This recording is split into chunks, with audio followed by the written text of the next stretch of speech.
to which I have always felt drawn. After all, I was born on the same day that India formally recognized Israel, September 17, 1950.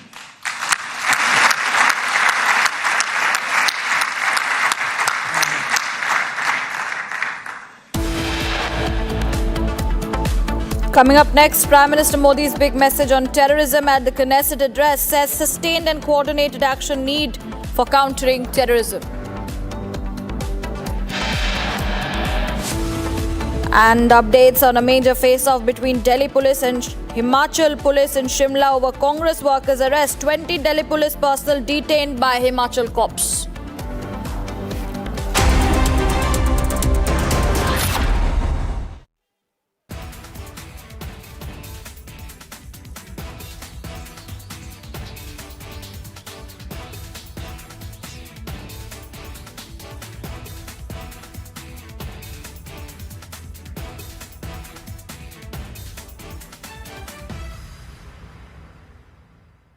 Now here's the reality, it's fact not fiction. You are sitting on a plane, you're boarding the plane. Now here's the reality, it's fact not fiction. You are sitting on a plane, you're boarding the plane in the national capital of India for Leh at 6:08 in the morning.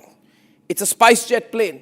6 minutes into the take, against the backdrop of daybreak and a beautiful sunrise, you suddenly look to your right towards the wings and you see the flames of fire on the wings of the plane. Your plane is on fire. Ladies and gentlemen, these are real visuals. This is the reality that the Civil Aviation Minister does not want you to see. This is the reality SpiceJet does not want you to see. This is the reality DGCA does not want you to see. Because at the cockpit, at that very moment while you're sitting in the plane, there are calls of Mayday, Mayday, Mayday, Mayday. That is a flight emergency. The flight circles back. There's engine failure in one of the engines, lands at 6:49 p.m. Ladies and gentlemen, and as you get off the plane, you realize this is the same SpiceJet. This is the same SpiceJet that does not have the money to pay the Bangladesh government, which is why it had been, I don't know the present situation. सवाल मेरा आपसे है, ये कितने लोग इसमें involve थे और आप लोगों की क्या भूमिका रही है इसमें? क्या सवाल सर ये 30 नहीं, ये बताइए 3 लोग जो आपने सस्पेंड किए गए लोग, उन लोगों के नाम बताइए आपने, कौन वो लोग थे जिनको सस्पेंड किया गया? ऑथराइज नहीं हो बोलने के लिए। अच्छा, उसके साथ बताइए क्या थर्ड पार्टी भी इन्वॉल्व है इसमें? थर्ड पार्टी भी इन्वॉल्व है इसमें क्या? क्योंकि पैसा इसमें गया है 590 करोड़। क्या पैसा सर आपको चोट लग जाएगी? पैसा इन्वॉल्व है क्या इसमें? आप बताइए। थर्ड पार्टी रिपब्लिक टीवी सवाल पूछ रहा है आपसे, आप बताइए क्या इसमें और लोग भी इन्वॉल्व है क्या?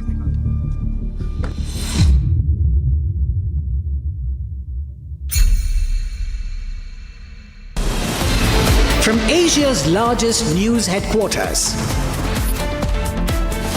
setting the agenda for Bharat.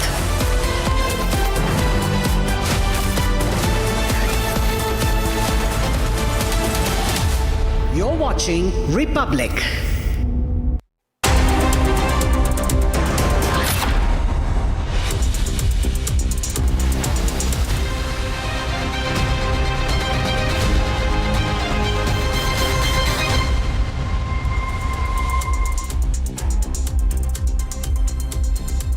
A very warm welcome, viewers. You're watching the Republic TV. This is Shivam Dutt Mehta, and the top focus in this bulletin will be the Prime Minister Narendra Modi's Israel visit, because yesterday Prime Minister Narendra Modi addressed the Knesset in Israel, that is the Israeli parliament, and also Benjamin Netanyahu called Prime Minister Narendra Modi more than a friend and a brother. We'll get you all the details and latest updates of Prime Minister's Israel visit and a lot more. But first up, let's have a look at the top headlines of the hour. Nothing can justify terrorism. Countering terrorism requires sustained and coordinated global action. PM Modi's big message on terrorism at Knesset address says sustained and coordinated action need for countering terrorism. PM Modi conferred with Speaker of the Knesset Medal, the highest honor of Knesset.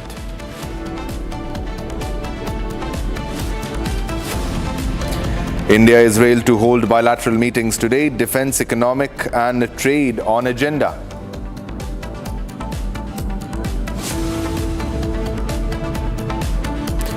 Major face-off between Delhi police and Himachal police in Shimla over Congress workers' arrest. 20 Delhi police detained by Himachal police.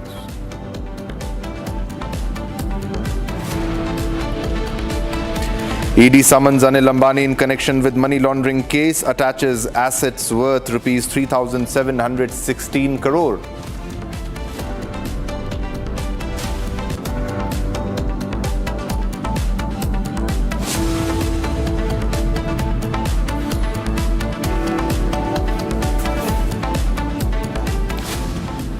All right, viewers, now let's begin with the first top story of the day. Now, Indian Prime Minister Narendra Modi praised the shared bond between Israel and India during a Knesset plenum address on Wednesday, while outlining plans to strengthen relations by working together in innovation, technology and economic advancement. Now, Modi also added that India would stand firmly with Israel in all counter-terrorism actions. This, as he said, countering terrorism requires sustained and coordinated global action. India supports all efforts that contribute to regional peace and stability. Let's listen in.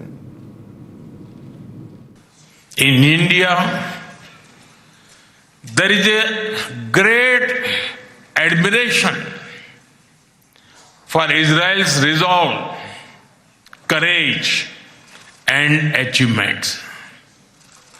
Long before we related to each other as modern states, we were linked by ties that go back more than 2,000 years. The book of Esther refers to India as Hodu. The Talmud records trade with India in ancient times. Jewish merchants traveled across sea routes that connected the Mediterranean with the Indian Ocean.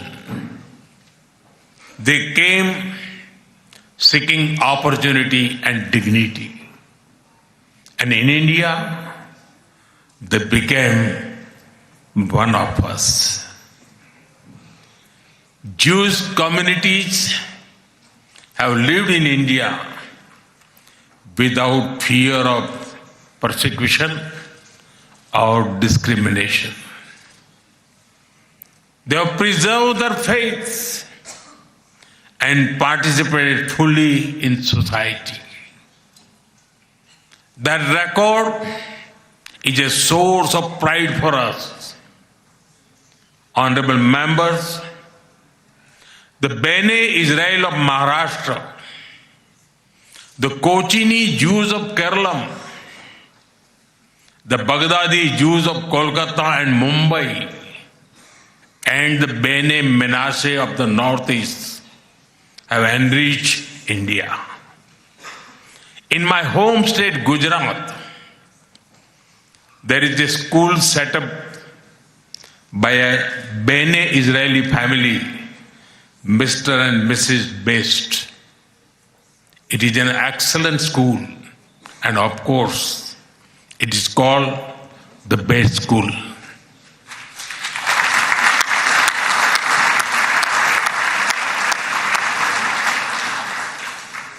Edwin Myers gave shape to the film's division of India and was a towering figure in the history of Indian cinema. Dr. Rubin David was the founder of the Kankaria Zoo in Ahmedabad. The actor David Abraham Cheulkar, or Uncle David, become a household name across the country. Walter Kaufman composed the signature tune for All India Radio.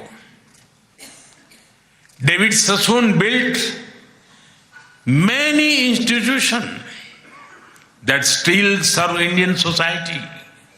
And of course, the heroic contribution of Lieutenant General J.F.R. Jacob during the 1970 war with Pakistan is widely known.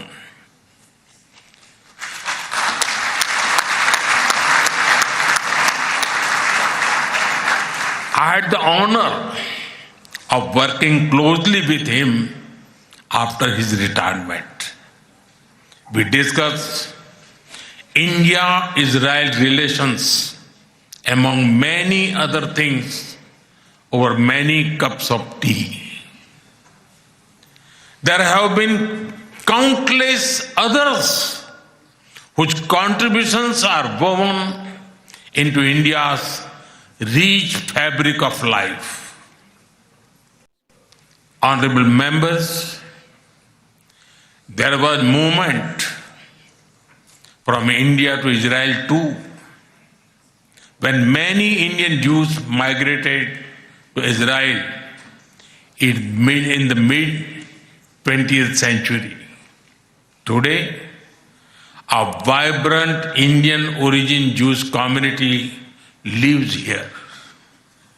They are contributed to the building of modern Israel in laboratories and hospitals, in classrooms, and also on the battlefield.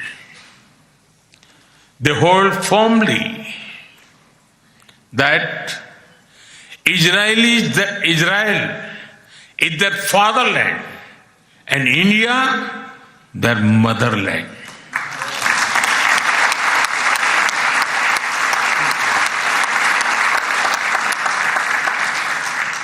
We are proud of them. Honorable members, India's connection to this land is also written in blood and sacrifice.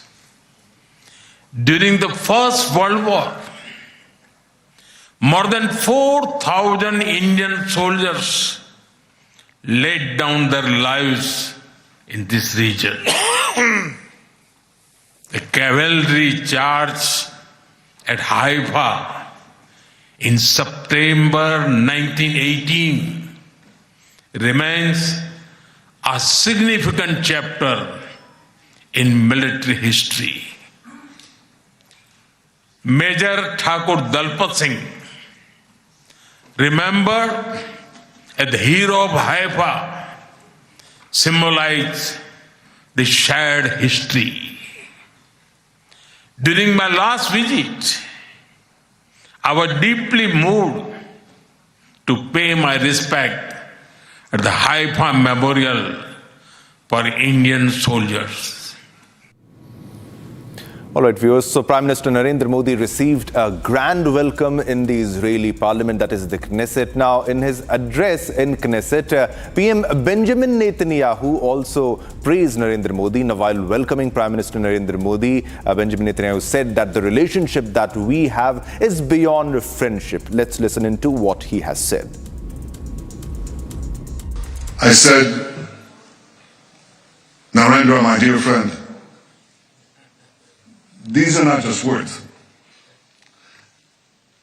I would almost venture to say, more than a friend, a brother. In many ways, brothers. Now, when you were last here, the two of us, were in the Mediterranean coast, and I said, why don't we take off our shoes and go into the water, which we wanted to purify, and we did, with Israeli technology. So, with all deference to our Christian friends, they said we didn't wade in the water, we walked on water. That's not true. We didn't walk on water, but we did perform miracles since then. because what we have done is we've doubled our trade, tripled our cooperation, quadrupled our understandings in ways that I cannot begin to describe, and in some ways probably shouldn't describe. But it's been a wondrous friendship, both personally, between the two of us, and between our two countries and our two peoples. My wife Sarah and I greeted you in the airport, and just as you came down the steps, we embraced each other. Because Prime Minister Modi's personal embrace is something special. It's called the Modi hug. It's well known around the world. And when you hug someone closely, truly, you know it's not an act, it's a real thing. It's called the Modi hug. So I want to return the hug here too from every single one of the Knesset members. And it's not only an indication of the personal relations, of the personal friendship between us, but it really reflects the warmth of the tie between our two peoples. You didn't flinch, you didn't waver, you didn't give excuses. You stood next to Israel, you stood by Israel, you stood for Israel, you stood for the truth. Thank you, my friend.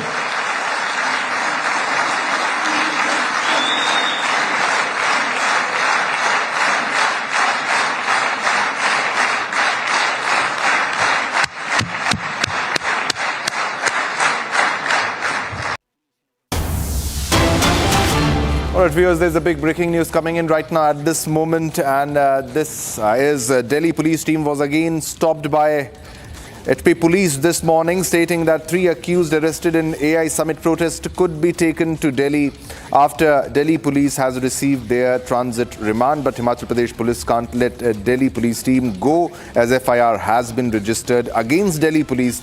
Now, Delhi police is facing this resistance from Himachal Pradesh police as they try to transport the 3 youth Congress activists, that is Saurav, Arbaz and Siddharth, who were arrested in connection with a shirtless protest at the AI Impact Summit in Delhi. Now, despite obtaining transit remand from a Shimla court, the Delhi police team was stopped again at Shogi barrier with Himachal Pradesh police, citing that an FIR was registered against them for allegedly kidnapping and procedural violations. Now, the activist's lawyer claims the arrest was illegal, citing lack of proper procedure, and they are seeking medical examination and further action. The standoff highlights tensions between state police forces, with both sides accusing each other of obstruction. Transit remand मिल गया है, magistrate साहब ने approve कर दिया है transit remand, और accused को कंसर्न लोकल मजिस्ट्रेट के पास पेश करने जा रहे हैं. All right, for more information, we have Lalit on a phone line with us. Lalit, if you can put this into perspective and explain in detail what exactly is happening right now. After a turn of events and twists, finally now the Delhi police personals are going back to Delhi. If we talk about, there has been a high voltage drama all across the night in the Shimla NH5 highway, when the Delhi police personnel who were bringing back the 3 accused of the IYC AI summit, when they were being arrested from the Chirgaon in Rodu area. So when they were returning back after the arrest, the Shimla police stopped them and exactly told them that it's an illegal arrest, and the 3 guests who were in Shimla, they have been abducted and kidnapped. So a FIR was registered against the Delhi police by the Shimla police on that matter. So around 1 a.m. in the morning, the Delhi police got the transit remand of all the 3 accused of the AI summit, that is the Congress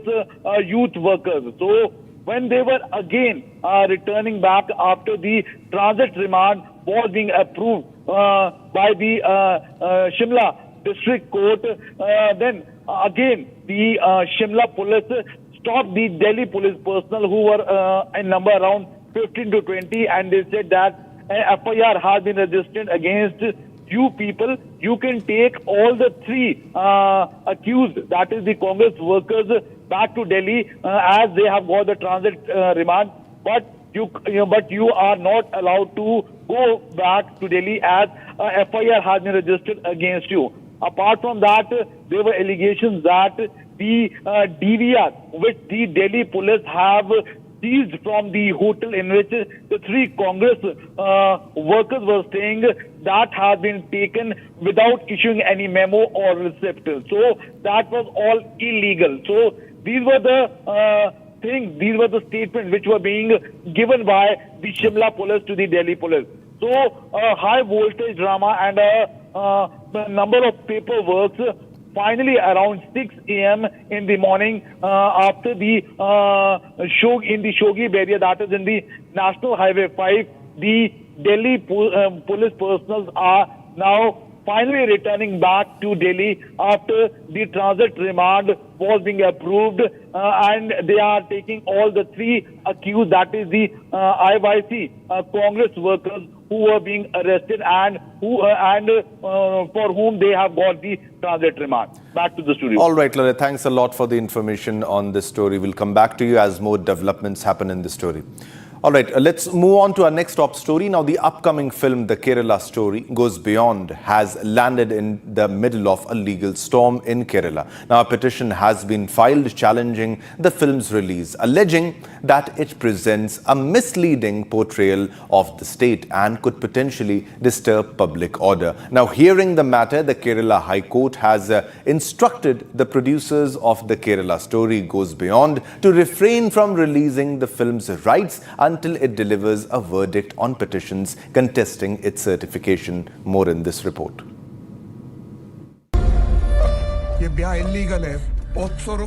The film, The Kerala Story 2, has found itself at the center of a legal controversy.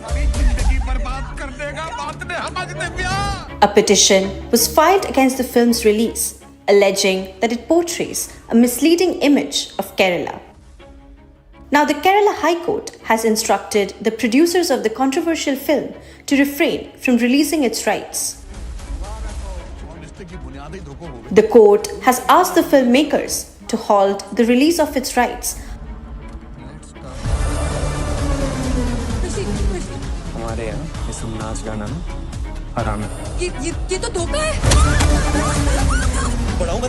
until the court delivers a verdict on petitions contesting its certification.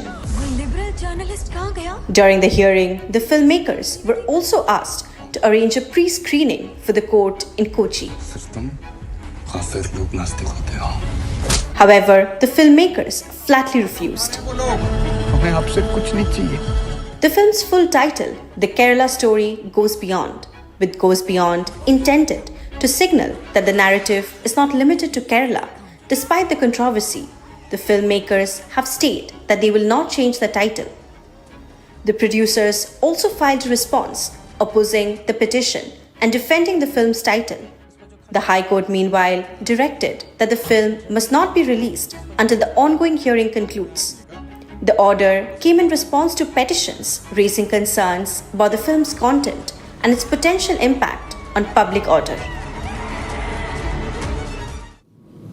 All right, viewers, now let's move on and get you all the top national stories now in National Wraps.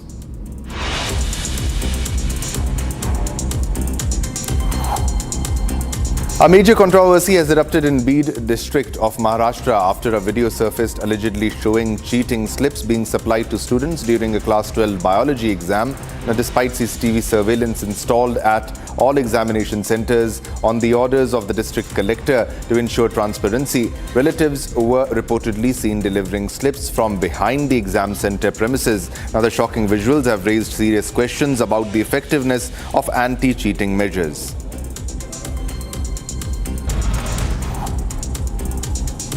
In a significant development from Odisha, a body suspected to be that of senior Maoist leader Anvesh was recovered from a forested area in Condemns district. Initial reports suggest the deceased could be a divisional committee member of the KKBN division of the banned CPI Maoist. Anvesh was considered a key operative and had reportedly been active in the region for several years. Security agencies are verifying the identity, even as the development is seen as a major setback to Maoist operations in the area.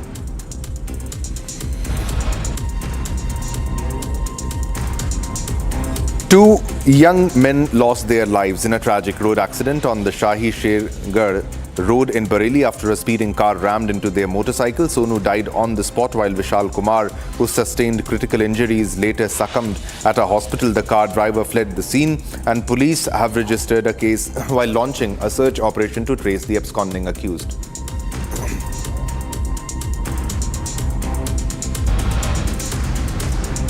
Tamil Nadu actor and TVK chief Vijay visited the CPI head office in Chennai to pay his last respects to veteran communist leader R. Nallakanu. Nallakanu, one of the senior-most leaders of the communist movement in the state, passed away at the age of 101 at the Rajiv Gandhi Government General Hospital in Chennai. Leaders across party lines have mourned his demise, remembering him.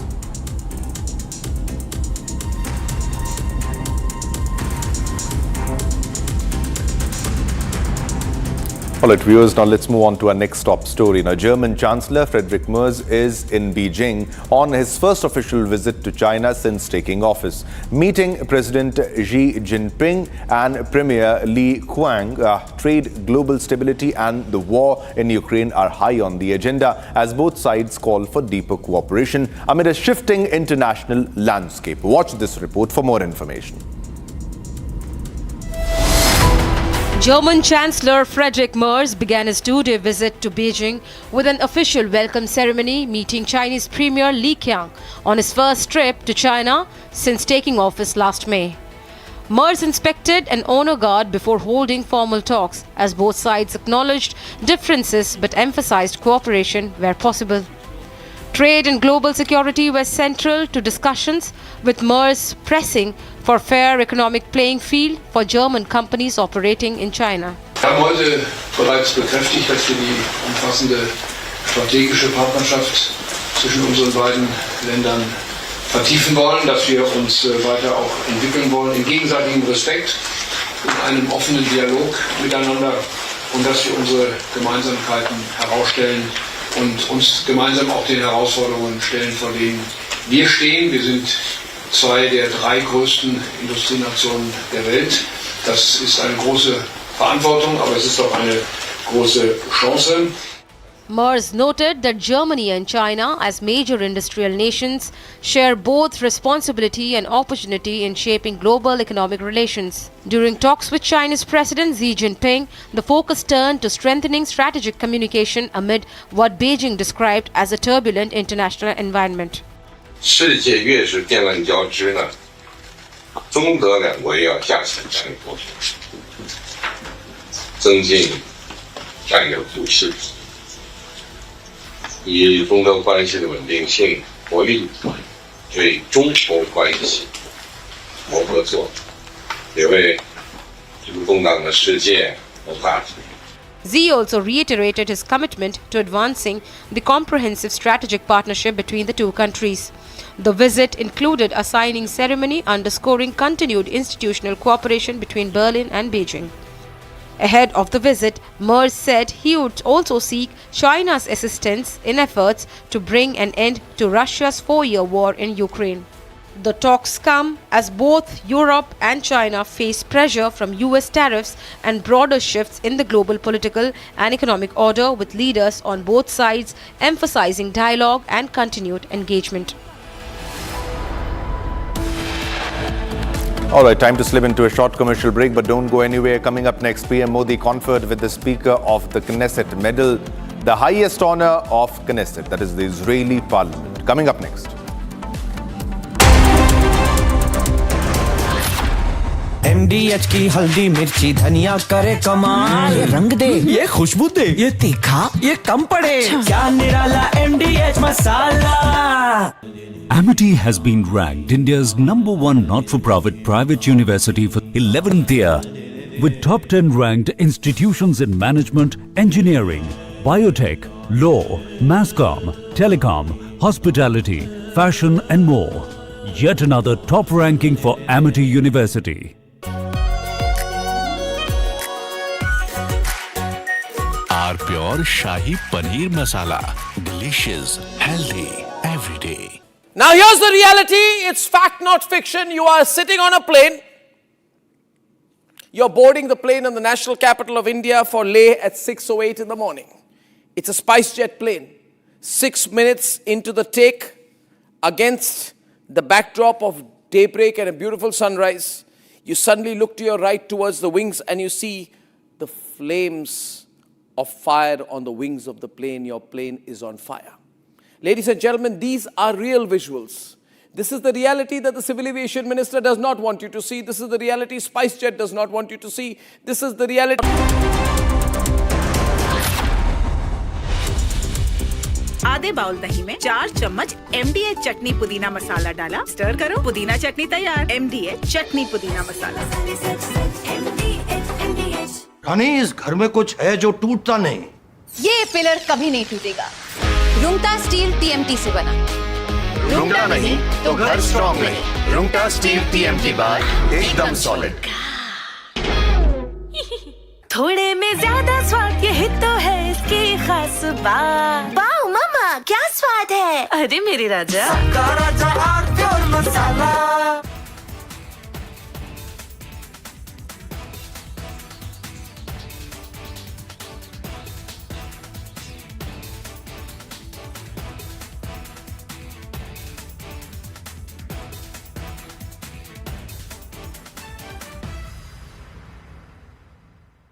Secret recipe MDH का जीरा SIP जल जीरा मसाला। SIP जीरा SIP MDH का जल जीरा SIP MDH का जल जीरा SIP. Now here's the reality. It's fact, not fiction. You are sitting on a plane. You're boarding the plane in the national capital of India for Leh at 6:08 in the morning. It's a SpiceJet.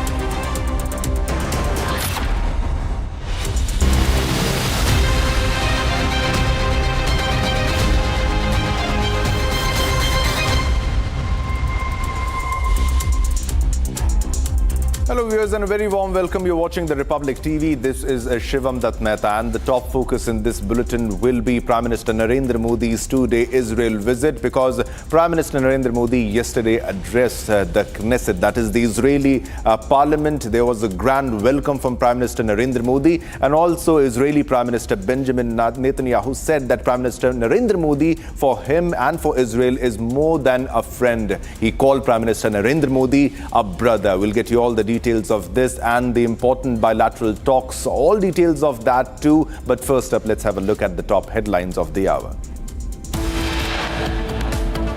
Nothing can justify terrorism. Countering terrorism requires sustained and coordinated global action. PM Modi's big message on terrorism at Knesset address says a sustained and coordinated action need for countering terrorism.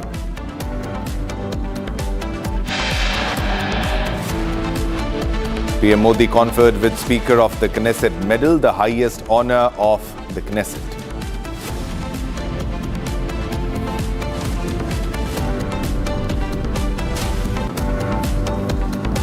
India-Israel to hold bilateral meetings today. Defense, economic and trade on agenda.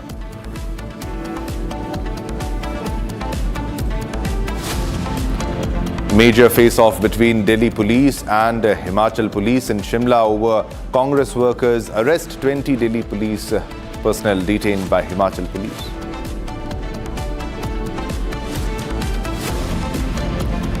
ED summons Anil Ambani in connection with money laundering case, attaches assets worth rupees 3,716 crore.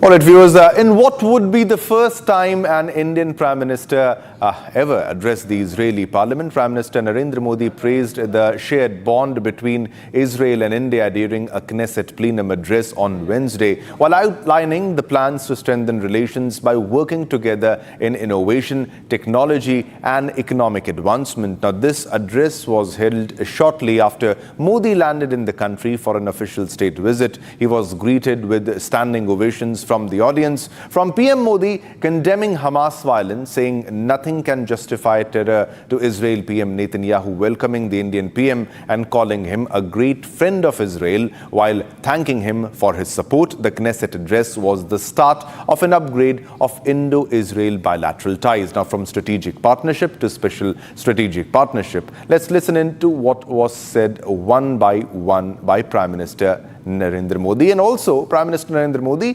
highlighted the deep ties between India and Israel and conveyed greetings from 1.4 billion Indians and emphasized friendship, respect and partnership between the two ancient civilizations. The Knesset was lit up in Indian colors, reflecting the warmth and symbolism of India-Israel relations. Have a look. Namaste. Honorable members, it is a privilege and an honor for me to stand before this distinguished house. I do so as the Prime Minister of India and also as a representative of one ancient civilization addressing another. I bring with me the greetings of 1.4 billion Indians and a message of friendship, respect and partnership. I thank you, Mr. Speaker, for your kind invitation and for your wonderful gesture of lighting up the Knesset in Indian colors. Your visit to India 3 years ago was the first by a Speaker of the Knesset, and thanks to you, I am the first Prime Minister of India to address this august gathering.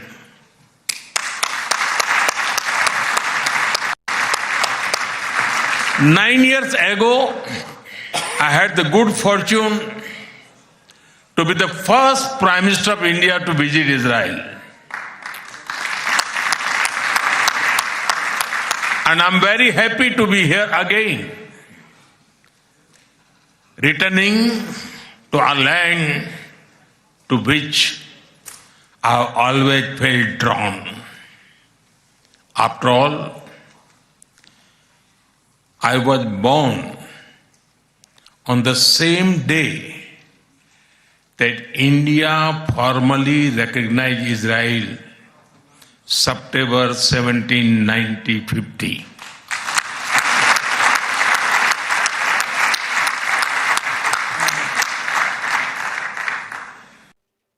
I said, Narendra, my dear friend, these are not just words.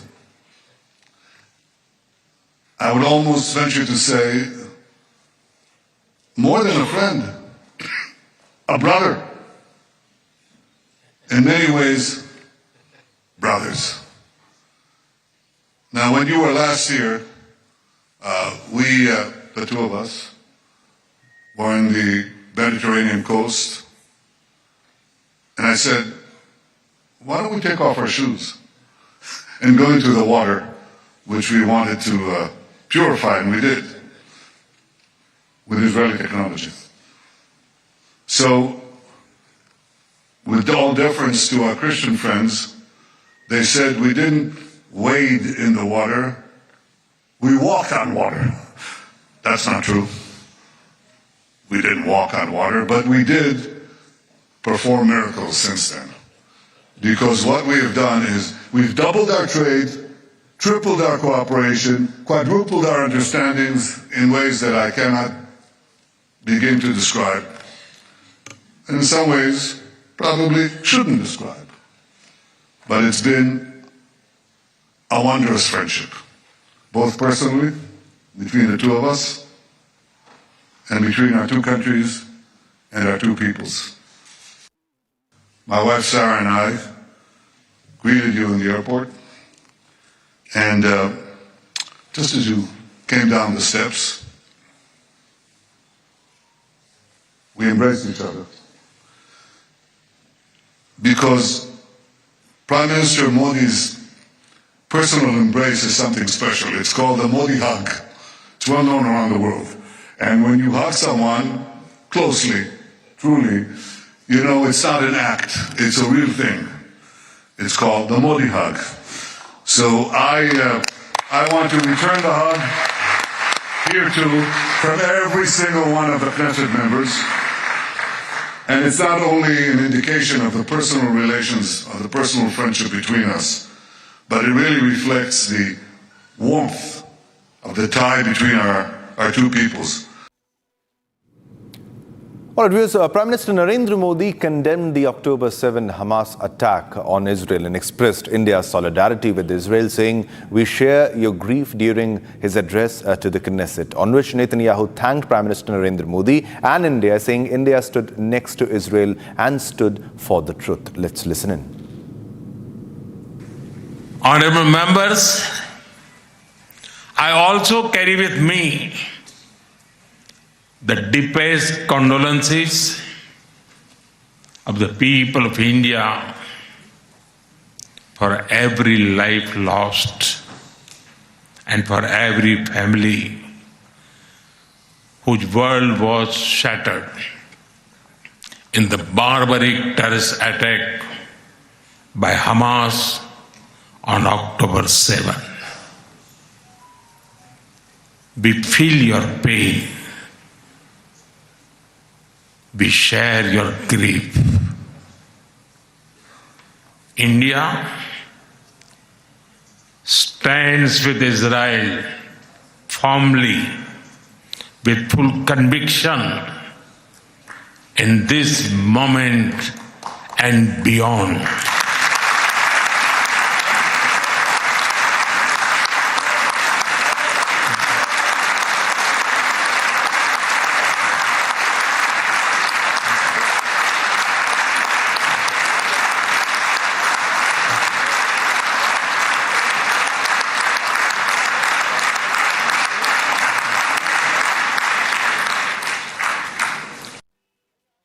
No cause can justify the murder of civilians. Nothing can justify terrorism. India has also endured the pain of terrorism for a long time. We remember the 26/11 Mumbai attacks and the innocent lives lost, including Israeli citizens. Like you, we have consistent and uncompromising policy of zero tolerance for terrorism with no double standards. Terrorism aims to destabilize societies, to block development, and to erode trust. Countering terrorism requires sustained and coordinated global action, because terror anywhere threatens peace everywhere. You didn't flinch, you didn't waver, You didn't give excuses. You stood next to Israel. You stood by Israel. You stood for Israel. You stood for the truth. Thank you, my friend.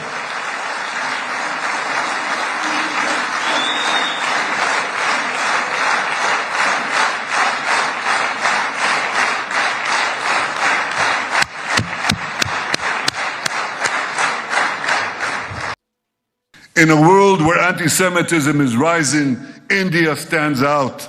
A civilization where Jews were never persecuted by the state, only welcomed. We don't forget that too. Thank you, India.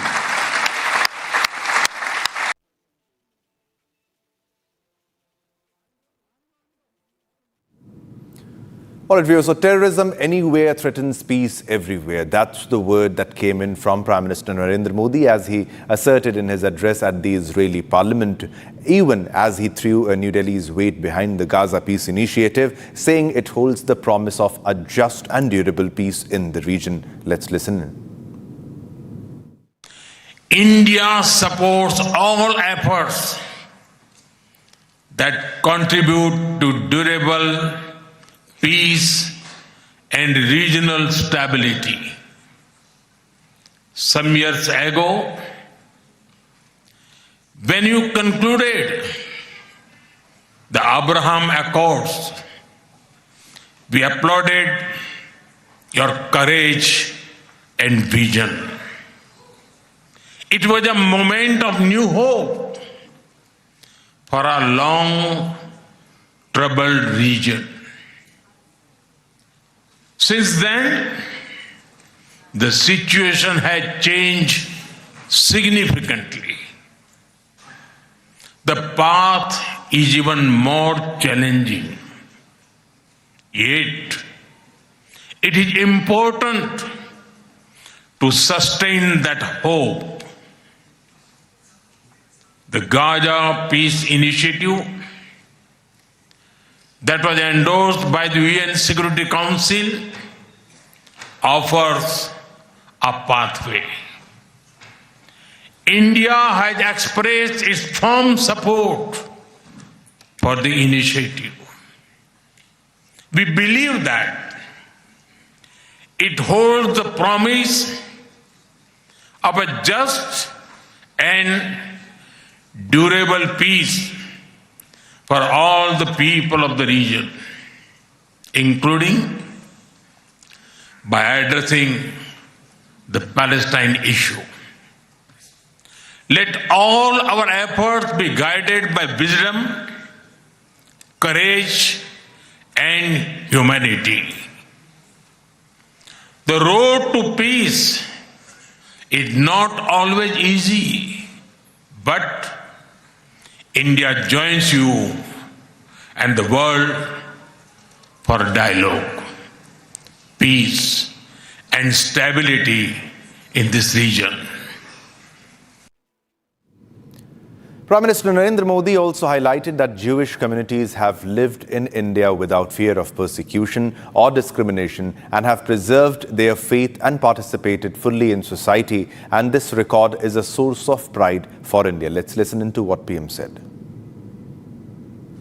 In India, there is a great admiration for Israel's resolve, courage, and achievements. Long before we related to each other as modern states, we were linked by ties that go back more than 2,000 years. The book of Esther refers to India as Hodu. The Talmud records trade with India in ancient times. Jewish merchants traveled across sea routes that connected the Mediterranean with the Indian Ocean. They came seeking opportunity and dignity. And in India, they became one of us. Jewish communities have lived in India without fear of persecution or discrimination. They have preserved their faith and participated fully in society. That record is a source of pride for us. Honorable members, the Bene Israel of Maharashtra, the Kochini Jews of Kerala, the Baghdadi Jews of Kolkata and Mumbai, and the Bene Menashe of the Northeast have enriched India. In my home state, Gujarat, there is a school set up by a Bene Israeli family, Mr. and Mrs. Best.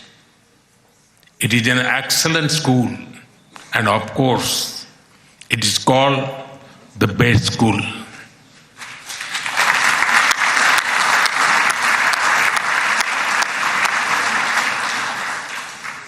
Edwin Myers gave shape to the film's division of India and was towering figure in the history of Indian cinema. Dr. Rubin David was the founder of the Kankaria Zoo in Ahmedabad. The actor David Abraham Cheulkar, or Uncle David, become a household name across the country. Walter Kaufman composed the signature tune for All India Radio. David Sassoon built many institutions that still serve Indian society. And of course, the heroic contribution of Lieutenant General J.F.R. Jacob during the 1970 war with Pakistan is widely known.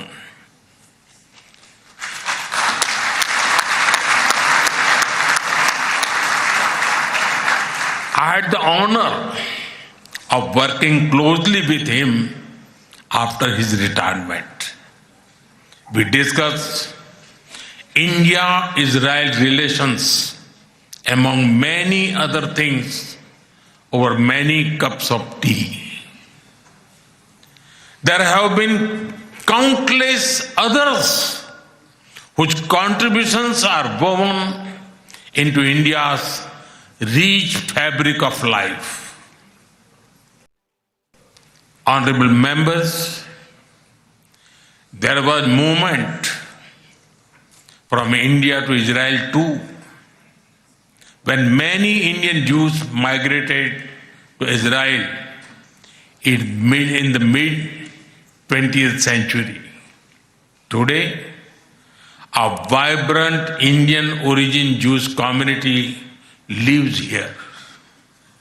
They are contributed to the building of modern Israel in laboratories and hospitals, in classrooms, and also on the battlefield.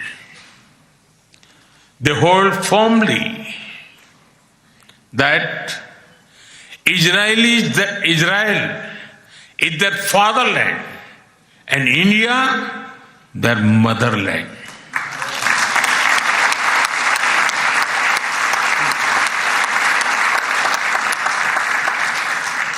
We are proud of them.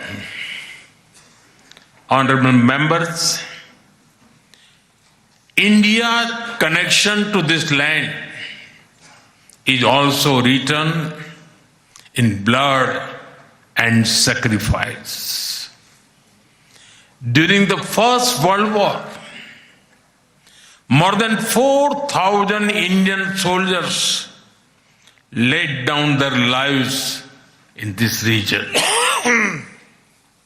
The cavalry charge at Haifa in September 1918 remains a significant chapter in military history. Major Thakur Dalpat Singh, remembered as the hero of Haifa, symbolized the shared history.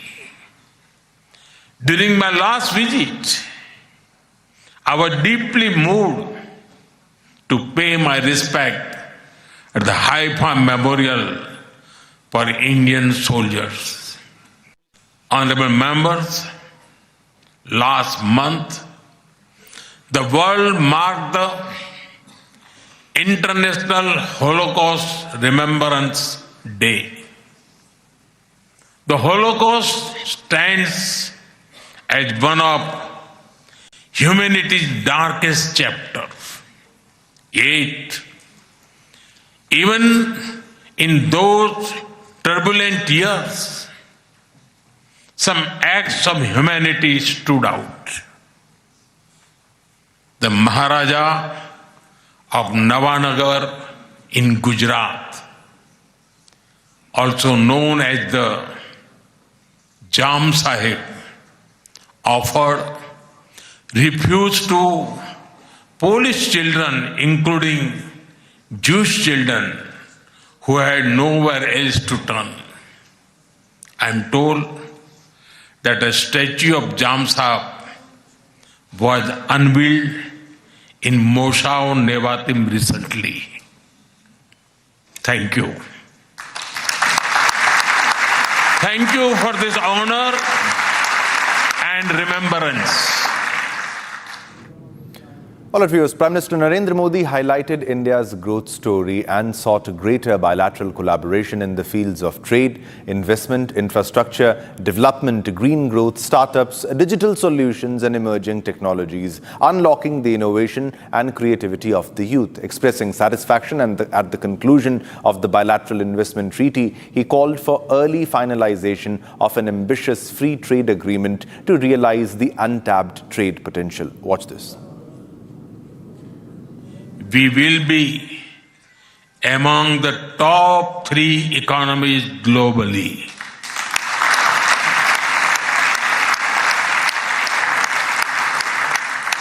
At the same time, Israel is a powerhouse of innovation and technological leadership.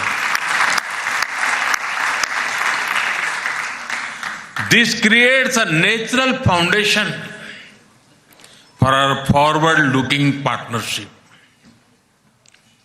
We are committed to expanding trade, strengthening investment flows, and promoting joint infrastructure development. The bilateral investment treaty signed last year will provide confidence and predictability to our businesses. In the last few years, India has concluded a number of important trade agreements with other nations. To your west, the European Union and the UK. To your east, the UAE and Oman. Our bilateral goods trade has grown significantly in recent years, but it does not reflect the full scope of opportunity. That is why our teams are working hard to negotiate an ambitious free trade agreement. It will unlock the vast untapped potential in our trade relationship. We will also work closely in different formats, such as India, Middle East, Europe Economic Corridor, and the I2U2 framework between India, Israel, UAE, and the US. Defense and security is another important pillar of our partnership. In November last year, we signed an MOU on defense cooperation. In today's uncertain world, a strong defense partnership between trusted partners like India and Israel is of vital importance. Honorable members, Israel is often called the startup nation. In recent years, we have also been working to unlock the innovation and creativity of our youth. Meanwhile, Israeli PM Netanyahu lauded Indian soldiers' sacrifice in liberation of Haifa in World War I during his address. Let's listen in. I know you know this, but I want to make sure that everyone knows this. In the First World War, when we were still under Ottoman occupation, those who helped us liberate this country, the British Army, in which there were Jewish fighters, including Jabotinsky, with the 1st Jewish Battalion, but also brave Iranian soldiers and commanders who fought like lions in the battle against Haifa for the liberation of Haifa. The forces were pushed back, and who stormed forward, gave their lives? Indian commanders. We never forget that too. They gave their lives for us. Tagore spoke so positively about our national movement, and his writings were translated into Hebrew. All right, viewers, time to slip into a short commercial break, but don't go anywhere. Coming up next, major face-off between Delhi police and Himachal police in Shimla over Congress workers' arrest. 20 Delhi police personnel detained by Himachal police. And also, ED summons Anil Ambani in connection with money laundering case, attaches assets worth rupees 3,716 crore.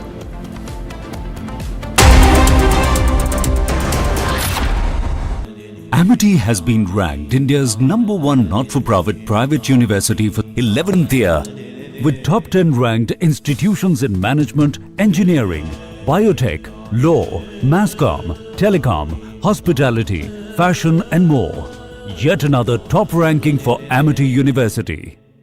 Pure सूजी pasta उबालो मिलाओ और खाओ 8 minute में तैयार क्या taste है सबका राजा R pure masala. Now here's the reality. It's fact, not fiction. You are sitting on a plane. You're boarding the plane in the national capital of India for Leh at 6:08 in the morning. It's a SpiceJet plane. 6 minutes into the take, against the backdrop of...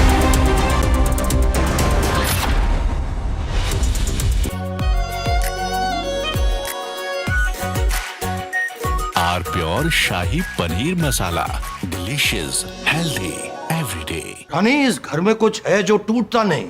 ये pillar कभी नहीं टूटेगा. Rungta steel TMT से बना. रुंगटा नहीं तो घर strong नहीं. रुंगटा स्टील टीएमटी बार एकदम solid.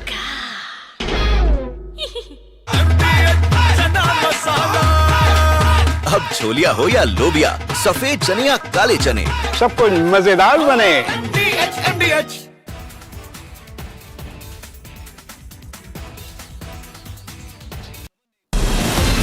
From Asia's largest news headquarters, setting the agenda for Bharat.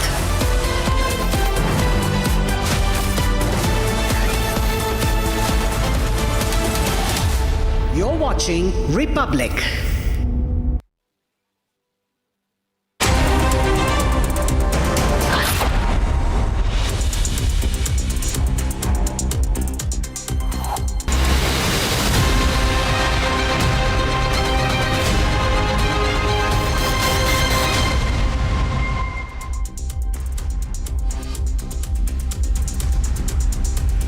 Hello and welcome. welcome viewers. You're watching Republic TV and I am Riyanka Chaudhary with you at this point in time to give you all the latest updates coming in, and a big focus on Prime Minister Narendra Modi's big message on terrorism at his Israeli parliament address, where he has said that there is going to be a sustained and coordinated effort needed to counter terrorism. We'll be bringing you all the updates on that story, but first the top headlines. Nothing can justify terrorism. Countering terrorism requires sustained and coordinated global action. His big message on terrorism at Knesset address says sustained and coordinated action need for countering terrorism.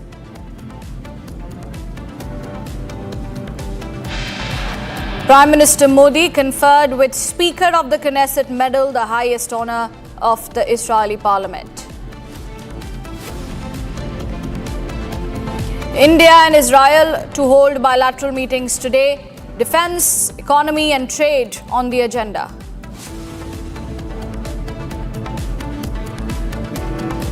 A major face-off between Delhi police and Himachal police in Shimla over Congress workers' arrest. 20 Delhi police personnel detained by Himachal cops.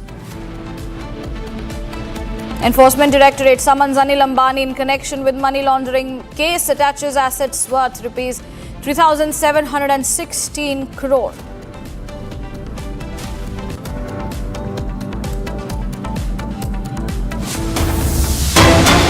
And we begin with breaking news coming in. A massive fire broke out at a hotel in Tumakuru district of Karnataka yesterday evening. The blaze, suspected to be caused by an electric short circuit, engulfed the hotel building, destroying the furniture and other valuables worth lakhs of rupees. Thankfully, no one was hurt as staff and customers evacuated promptly.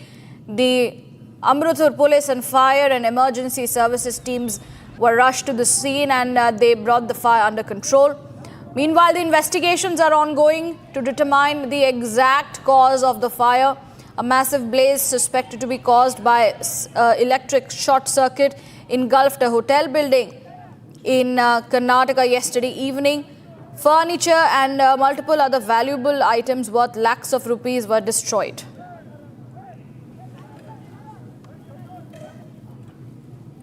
And moving out of that, for more updates coming in, Anil Ambani is once again under the scanner of the Enforcement Directorate in a massive money laundering probe linked to an alleged 40,000 crore bank fraud. In a significant escalation, the Enforcement Directorate has summoned Ambani for questioning just a day after attaching his iconic Pali Hill residence aboard in Mumbai, which is valued at roughly 3,716 crore. More details coming in this report.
Moving on, viewers, pushing our focus to some more updates coming in. The upcoming film, The Kerala Story Goes Beyond, has landed in middle of a legal storm in Kerala.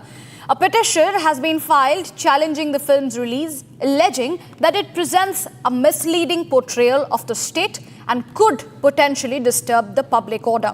Hearing the matter, the Kerala High Court has instructed the producers of the Kerala story to refrain from releasing the film's rights until it delivers a verdict on the petitions which are contesting its certification. More coming in this report. Take a look. The film, The Kerala Story 2, has found itself at the center of a legal controversy.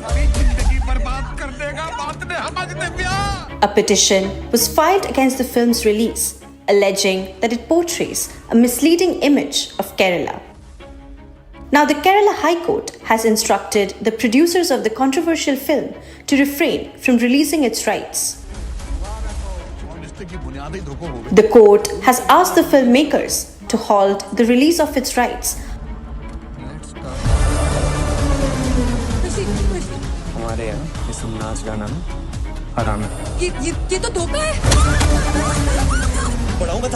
Until the court delivers a verdict on petitions contesting its certification. During the hearing, the filmmakers were also asked to arrange a pre-screening for the court in Kochi. However, the filmmakers flatly refused. The film's full title, The Kerala Story Goes Beyond, with Goes Beyond intended to signal that the narrative is not limited to Kerala. Despite the controversy, the filmmakers have stated that they will not change the title. The producers also filed a response opposing the petition and defending the film's title. The High Court, meanwhile, directed that the film must not be released until the ongoing hearing concludes. The order came in response to petitions raising concerns about the film's content and its potential impact on public order.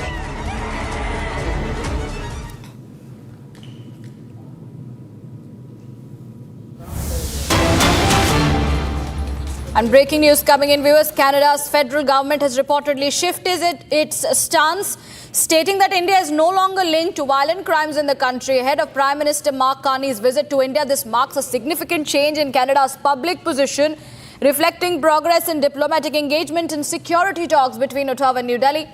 The senior official cited enhanced dialogue, including communication between national security advisors, as a key factor in addressing earlier concerns. Now, Carney's visit aims to reset relations and pursue deeper economic and strategic engagement with India, focusing on areas like clean energy, AI, defense, and advanced tech.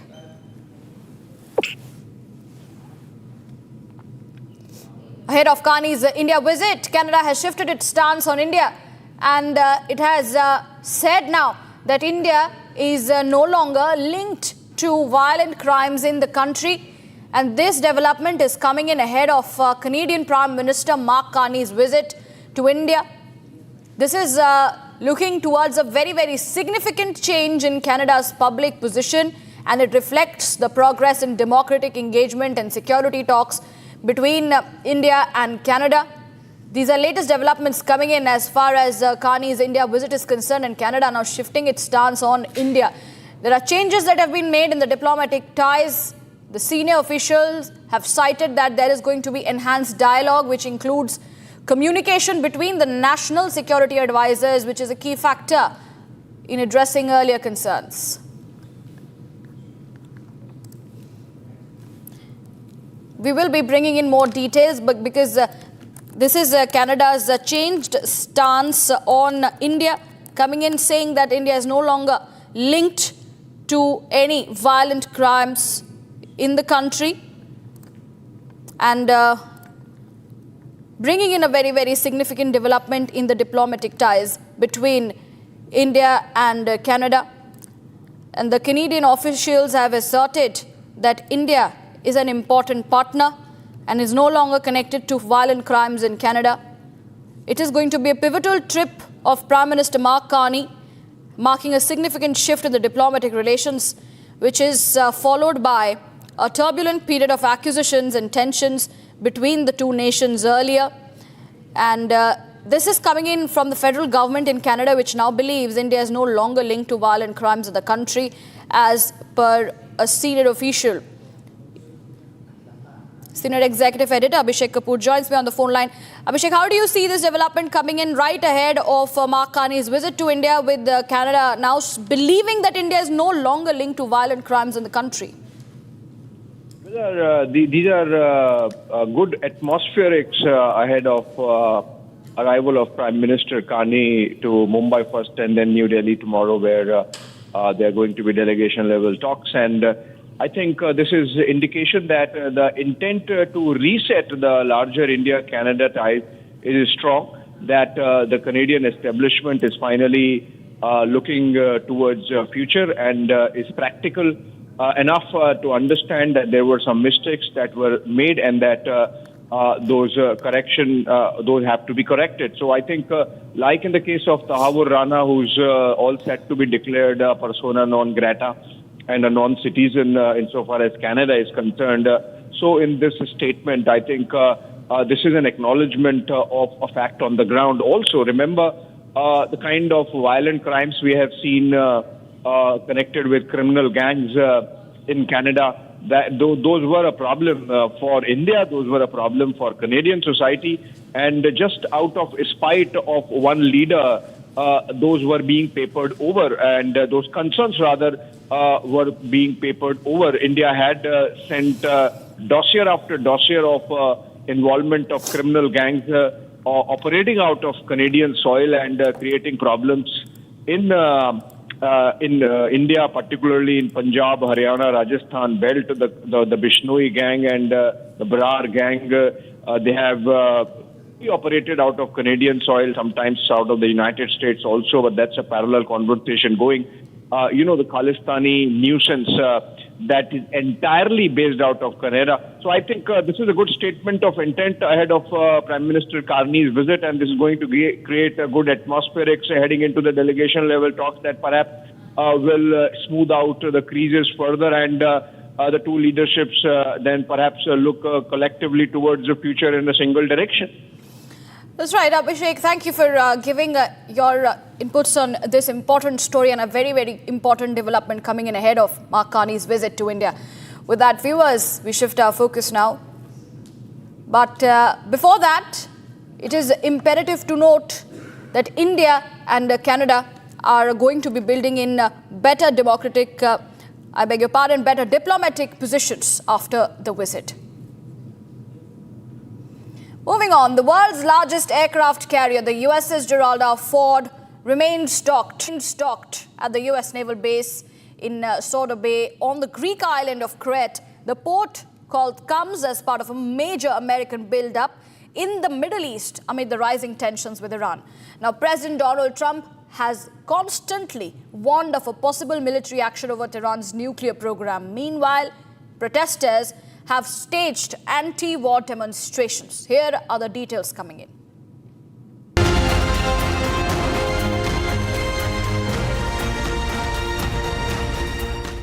The USS Gerald R. Ford arrived at Souda Bay on Monday and remained docked on Wednesday at the strategically located naval base in Crete. The deployment is part of a broader US military build-up across the Middle East aimed at reinforcing American presence in a volatile region. Tensions have escalated after President Donald Trump warned of possible military action against Iran if concerns over its nuclear program are not addressed.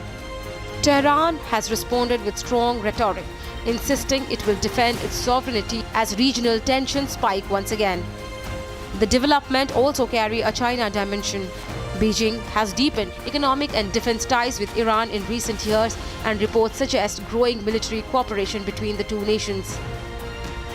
Back in Crete, protesters gathered in the port city of China for a peaceful anti-war rally, voicing concern that the island could be drawn into a wider conflict. As the USS Gerald R. Ford remains stationed in Souda Bay, its presence underscores the fragile security environment in the Middle East, where tensions between the United States, Iran, and broader global powers continue to simmer.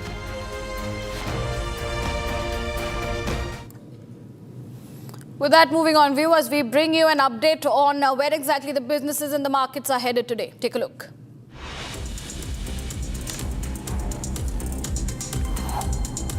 The Government of India has decided not to exercise the oversubscription option in the offer for sale of Indian Railway Finance Corporation shares, capping the divestment at the base 2% stake. Originally, the OFS allowed for an additional 2% sale, potentially taking total divestment to 4%. However, the Ministry of Railways confirmed it would not proceed with the extra 26.13 crore shares, indicating limited investor appetite beyond the base offer. Shares of IDFC First Bank surged up to 3%, touching an intraday high on 72.27 after Nayab Singh Saini said the lender had returned 556 crore rupees, including 22 crore in interest, within 24 hours of the employee fraud surfacing at its Chandigarh branch. The Haryana Chief Minister assured that every single penny of the public money is safe. In fact, the swift refund appears to have reassured investors, pushing the stock higher amid concerns over governance and compliance. Indian solar exporters came under pressure after the US imposed a steep 126% preliminary tariff on solar imports from India. This move follows complaints by American manufacturers alleging unfair subsidies and dumping linked to Chinese-backed firms operating in South and Southeast Asia. The fresh duties have raised concerns over export competitiveness and future order flows. Gold prices edged higher, driven by geopolitical tensions and a firmer dollar on multi-commodity exchange of India. 24-carat gold futures opened at 160,794 per 10 grams, up to 0.52%. The upward trend reflects safe haven buying as global uncertainties persist.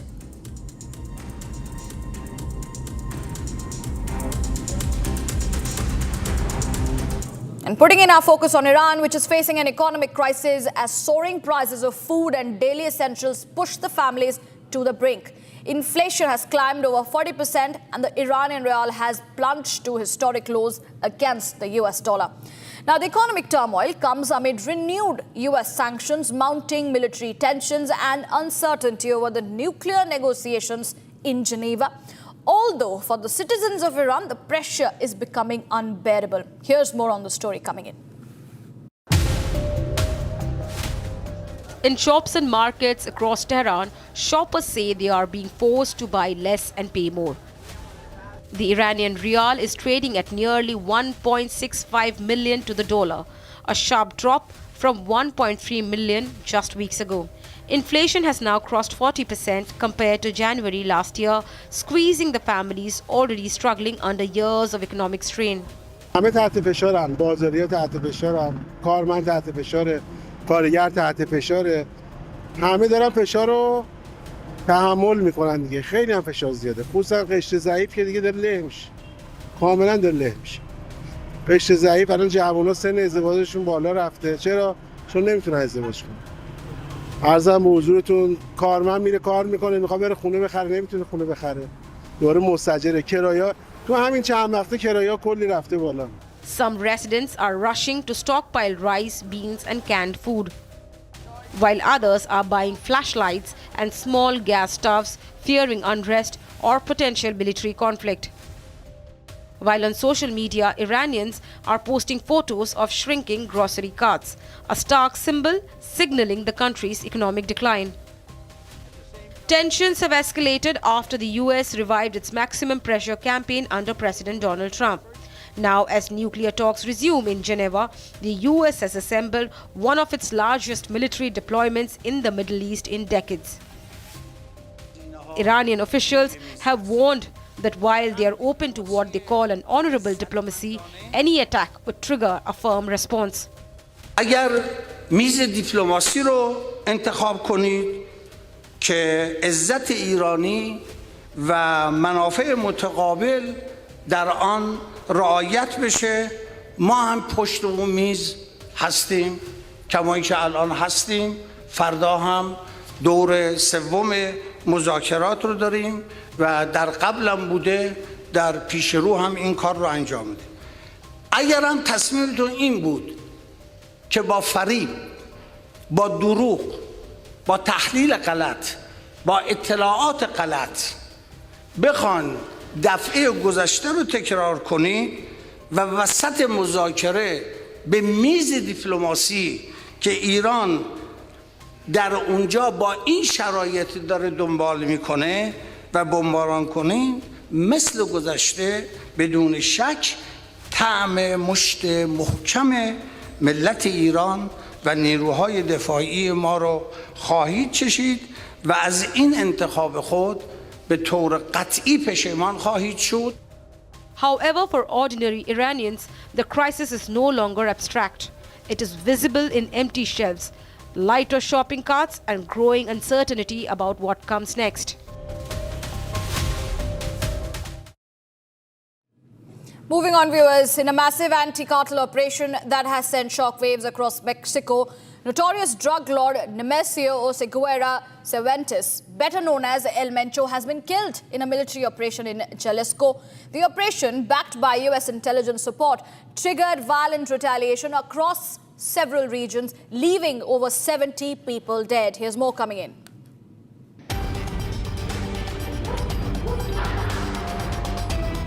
Mexico's most wanted drug lord, Nemesio Oseguera Cervantes, also known as El Mencho, has been killed in a high-stakes military operation in Jalisco. Mexican President Claudia said intelligence support from Washington played a key role in the operation. Me llamó ¿qué día fue? Ayer antier, ¿no? Una llamada de 8 minutos para preguntarme qué pasa en México, cómo están las cosas.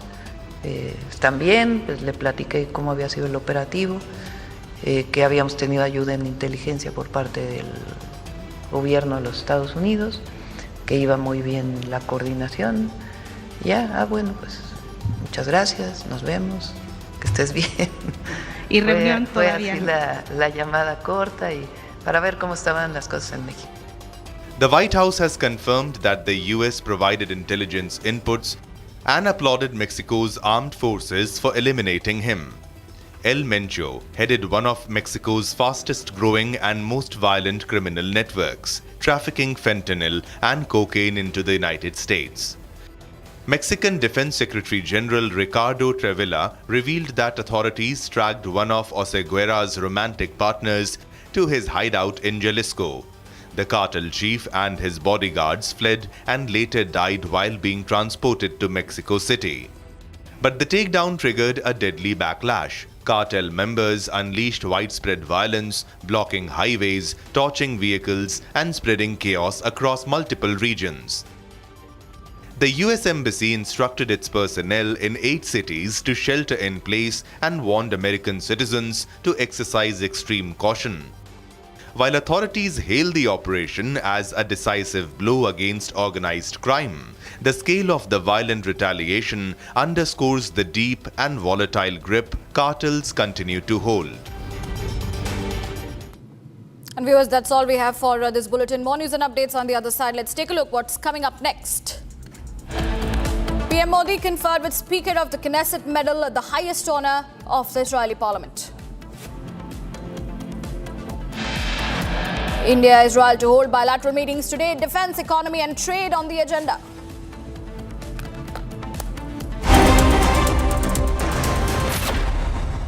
थोड़े में ज्यादा स्वाद ये तो है इसकी खास बात। वाओ मामा, क्या स्वाद है? अरे मेरे राजा। Amity has been ranked India's #1 not-for-profit private university for 11th year, with top 10 ranked institutions in management, engineering, biotech, law, mass comm, telecom, hospitality, fashion and more. Yet another top ranking for Amity University. आधे bowl दही में 4 चम्मच MDH चटनी पुदीना मसाला डाला, stir करो, पुदीना चटनी तैयार। MDH चटनी पुदीना मसाला। MDH।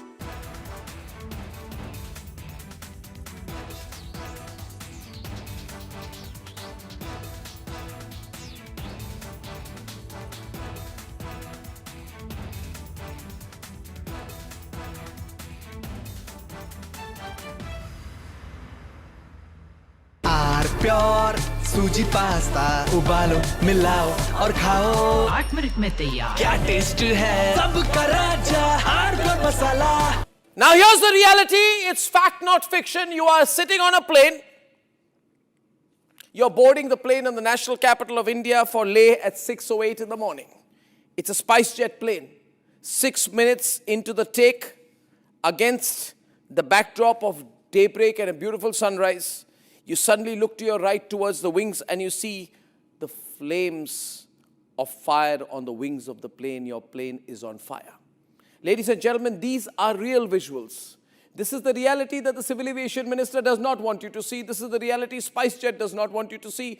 This is the reality DGCA does not want you to see. Because at the cockpit, at that very moment while you're sitting in the plane, there are calls of Mayday, Mayday, Mayday, Mayday. That is a flight emergency. The flight circles back. There's engine failure in one of the engines, lands at 6:49 p.m. Ladies and gentlemen, and as you get off the plane, you realize this is the same SpiceJet. This is the same SpiceJet that does not have the money to pay the Bangladesh government, which is why it had been, I don't know the present situation, not allowed to fly in Bangladeshi airspace. They're out of money. Who is the owner of SpiceJet? This is the same SpiceJet, ladies and gentlemen, when another SpiceJet took off from Patna to Delhi.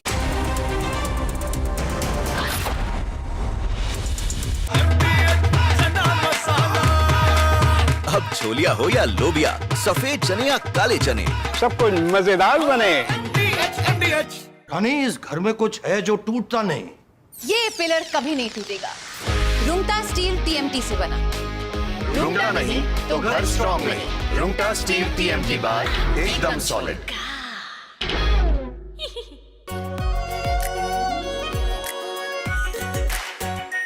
Are pure shahi paneer masala, delicious, healthy everyday.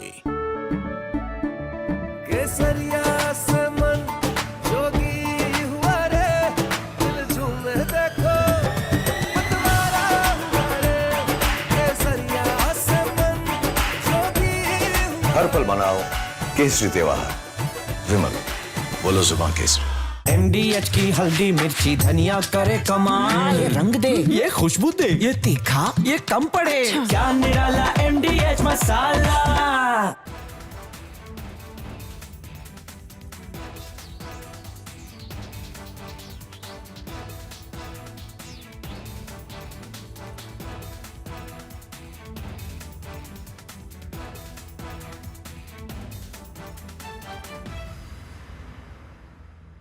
थोड़े में ज्यादा स्वाद, यही तो है इसकी खास बात। वाओ मामा, क्या स्वाद है। अरे मेरे राजा। Now here's the reality. It's fact, not fiction. You are sitting on a plane. You're boarding the plane in the national capital of India for Leh at 6:08 in the morning. It's a SpiceJet plane.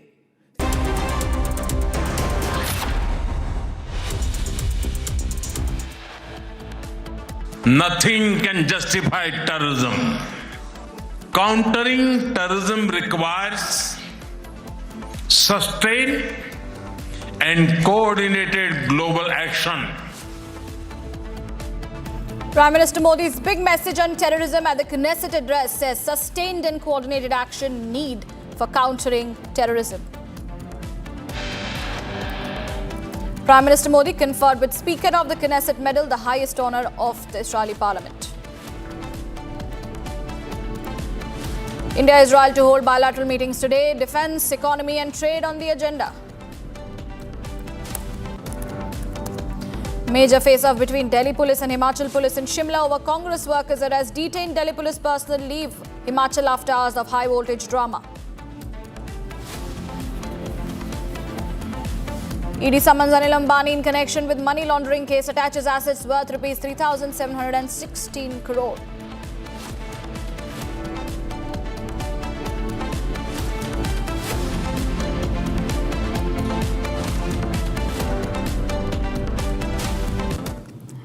Viewers, in a massive show of strength and precision, the Indian Air Force conducted the full dress rehearsal of its mega exercise Vayu Shakti 2026 near the Pakistan border in Rajasthan. held at the Pokhran Field firing range. The exercise featured some of IAF's most advanced fighter jets and weapon system in action. From Sukhoi 30, MKI is pounding enemy targets to MiG-29, striking simulated tank convoys and the Akash missile system, intercepting aerial threats mid-air. The rehearsal demonstrated the force's combat readiness and firepower. More in this report.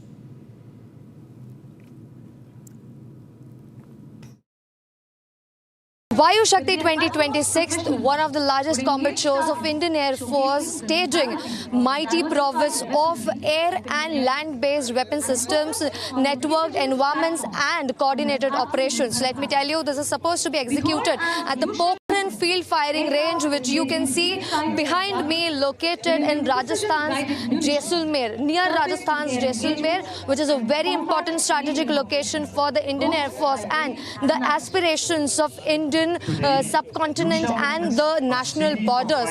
Now, let me tell you, air warriors will stage this strength with Rafale, Tejas, Sukhoi 30, MiG-29, Mirage 2000 and others. On the other hand, advanced weapon systems like Akash and Spider will also be demonstrated. The operation of them will be demonstrated. And this is supposed to be executed between 4 p.m. to 8 p.m., which is a 4-hour show, and very, very important.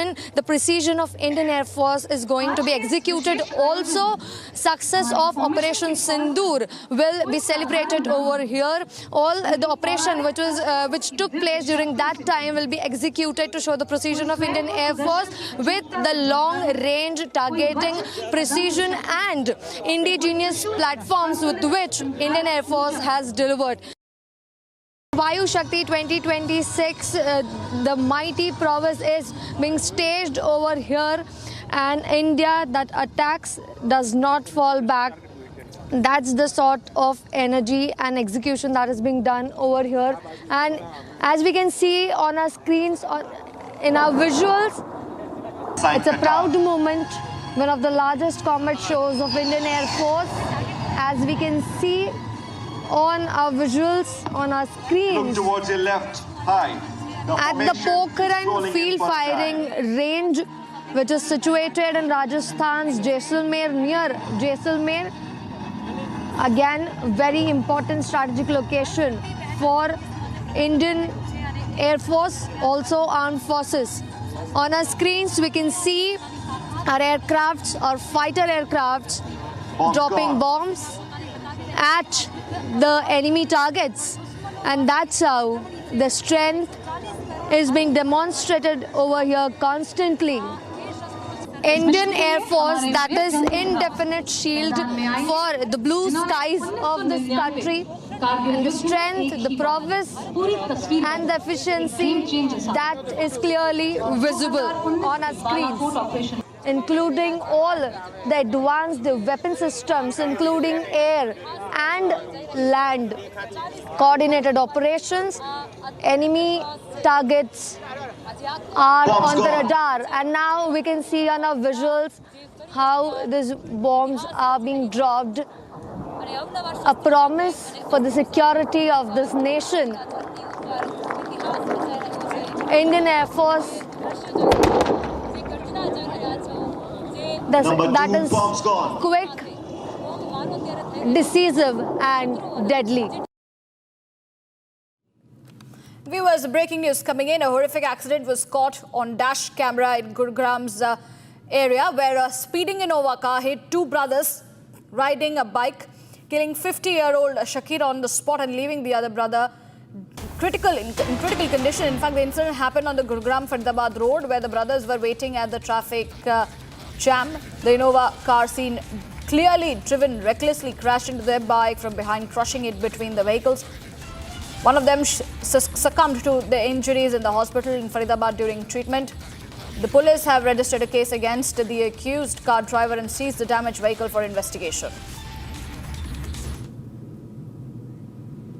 That's breaking news coming in. As you can see, that horrific accident caught on the dash cam of the car, where a speeding Innova ended up killing two bike-borne men.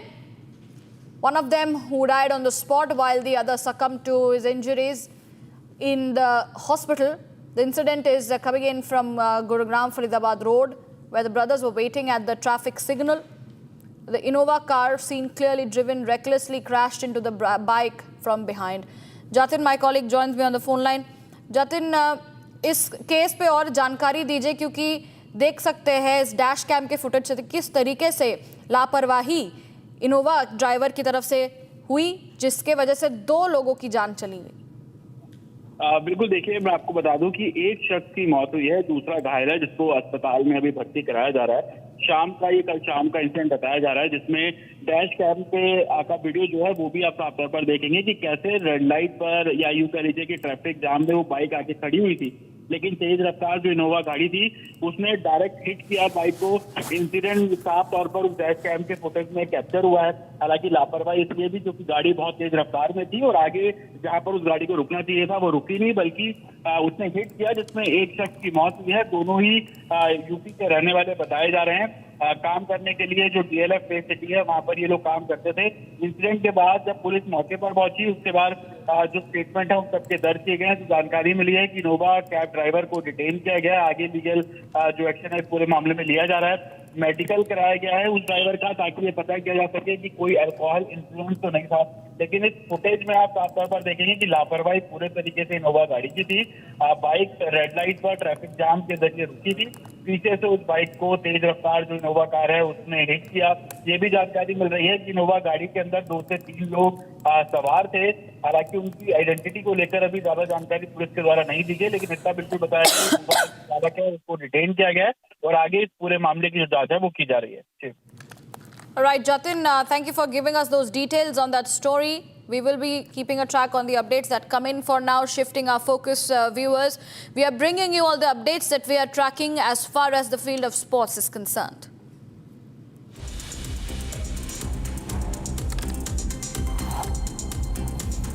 Despite his poor run of form in the ongoing T20 World Cup, opener Abhishek Sharma has still managed to maintain his top spot, while wicketkeeper batter Ishan Kishan breaking into the top 5. Spotlight would again be on the 2 players when India take on Zimbabwe in a must-win Super 8 clash at the Chipok. With just over 3 months until the beginning of the 2026 FIFA World Cup, things are not looking very good. Officials from the host cities, that is USA, Canada and Mexico, have said that the security planning has fallen dangerously behind schedule, raising fears of major disruption when the tournament begins on 11th of June. Ahead of India's must-win Super 8 T20 World Cup 2026 clash, former Australian captain Ricky Ponting has urged the men in blue to go back to the basics. He also asked coach Gautam Gambhir not to think too much about matchups and instead focus on picking the strongest 11 for the game. World champion D. Gukesh has categorically stated that the problems around cheating in chess are made to be bigger than its existence. Speaking during a press conference for the Prague International Festival, Gukesh said he did not support Vladimir Kramnik, who has been infamously levelling charges against quite a few chess players. India all-rounder Hardik Pandya walking in to bat late against South Africa raised eyebrows. Former India captain Anil Ambani said that India should trust him and promote him up the order if they suffer another batting collapse. For the unversed, Hardik has a brilliant record coming in at 4 and number 5 in the T20 for India. Jammu and Kashmir ended day 2 of the Ranji Trophy against Karnataka in a commanding position at the KSCA Hubli cricket ground. 50s from captain Paras Dogra and Kanhaiya Vadavan and Sahil Luthra strengthened their dominance as the team reached 527 for 6. India batting coach Sitanshu Kotak confirmed that Rinku Singh rejoined the squad by ahead of India's must-win T20 World Cup Super 8 clash against Zimbabwe. Rinku had missed the team's practice session earlier in the day after returning home due to a family emergency.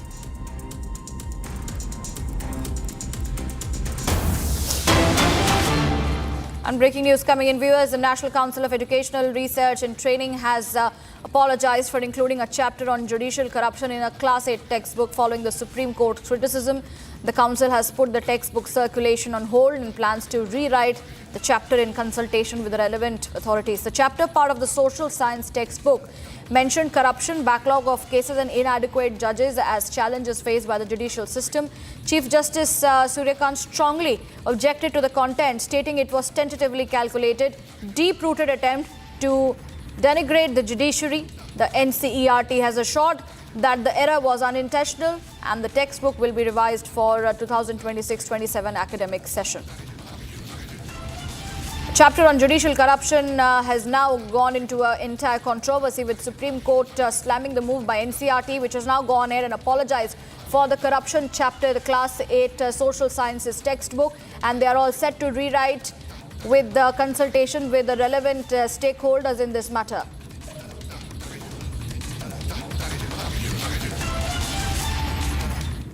With that, we move on, viewers. In what would be the first time an Indian Prime Minister ever addressed the Israeli Parliament, Prime Minister Modi praised the shared bond between Israel and India during the Knesset plenum address on Wednesday, while outlining plans to strengthen relations by working together in innovation, in technology and in economic advancement.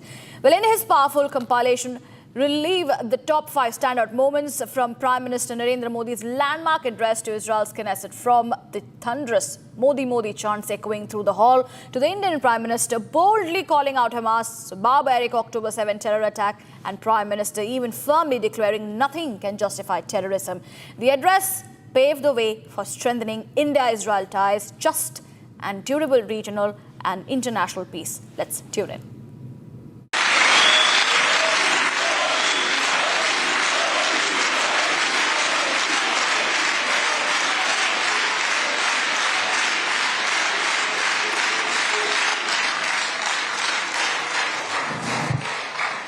Namaste.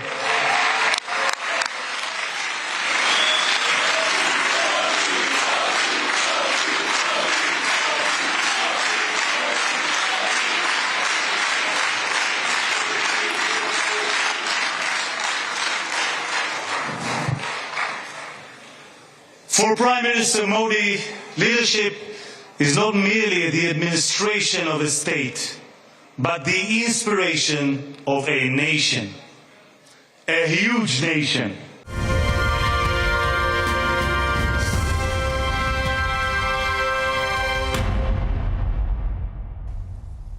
For every life lost and for every family whose world was shattered in the barbaric terrorist attack by Hamas on October 7. We feel your pain. We share your grief. India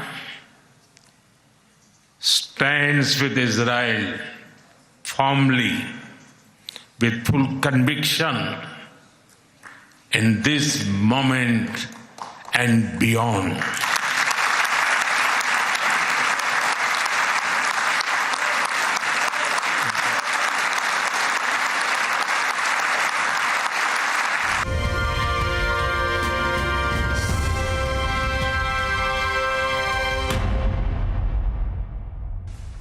No cause can justify the murder of civilians.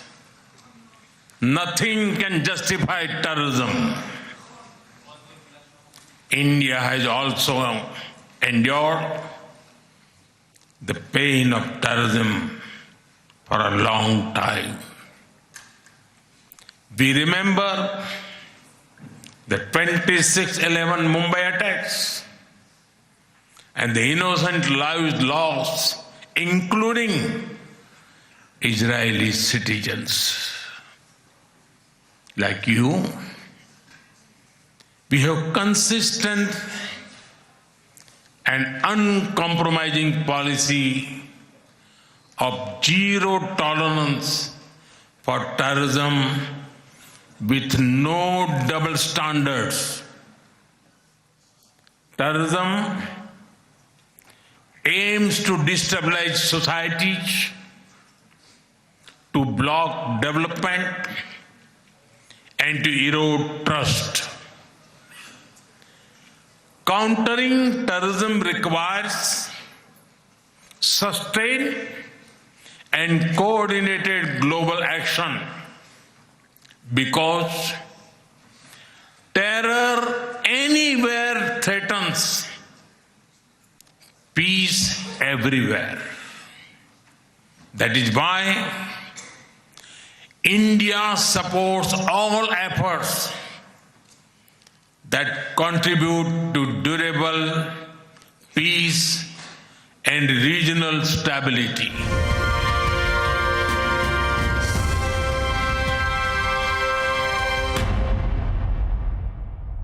The path is even more challenging. Yet, it is important to sustain that hope. The Gaza Peace Initiative that was endorsed by the UN Security Council offers a pathway. India has expressed its firm support for the initiative. We believe that it holds the promise of a just and durable peace for all the people of the region, including by addressing the Palestine issue. Let all our efforts be guided by wisdom, courage, and humanity. The road to peace is not always easy, but India joins you and the world for dialogue, peace, and stability in this region.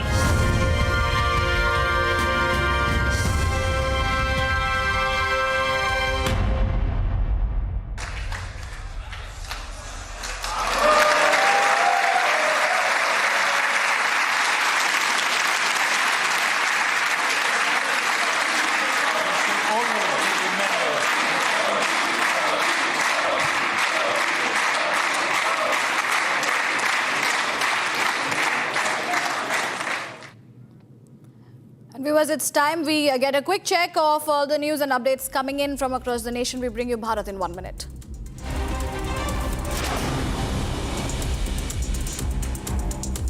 A massive fire broke out in Jharkhand's Tumka district after a vehicle carrying flammable materials was reportedly hit from behind by another vehicle. According to initial reports, the collision triggered a huge blaze, quickly engulfing multiple vehicles at the scene. At least 4 trucks have been completely gutted in the fire, while some casualties have also been feared.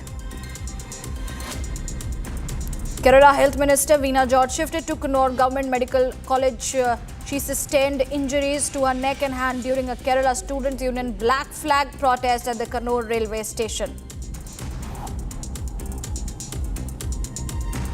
Indian Railways has made elaborate arrangements to facilitate smooth, safe and comfortable travel for passengers during the upcoming Holi festival. To manage the anticipated surge in passenger traffic, 1244 Holi special train trips will be operated across various railway zones for the period from February 25th to March 18th.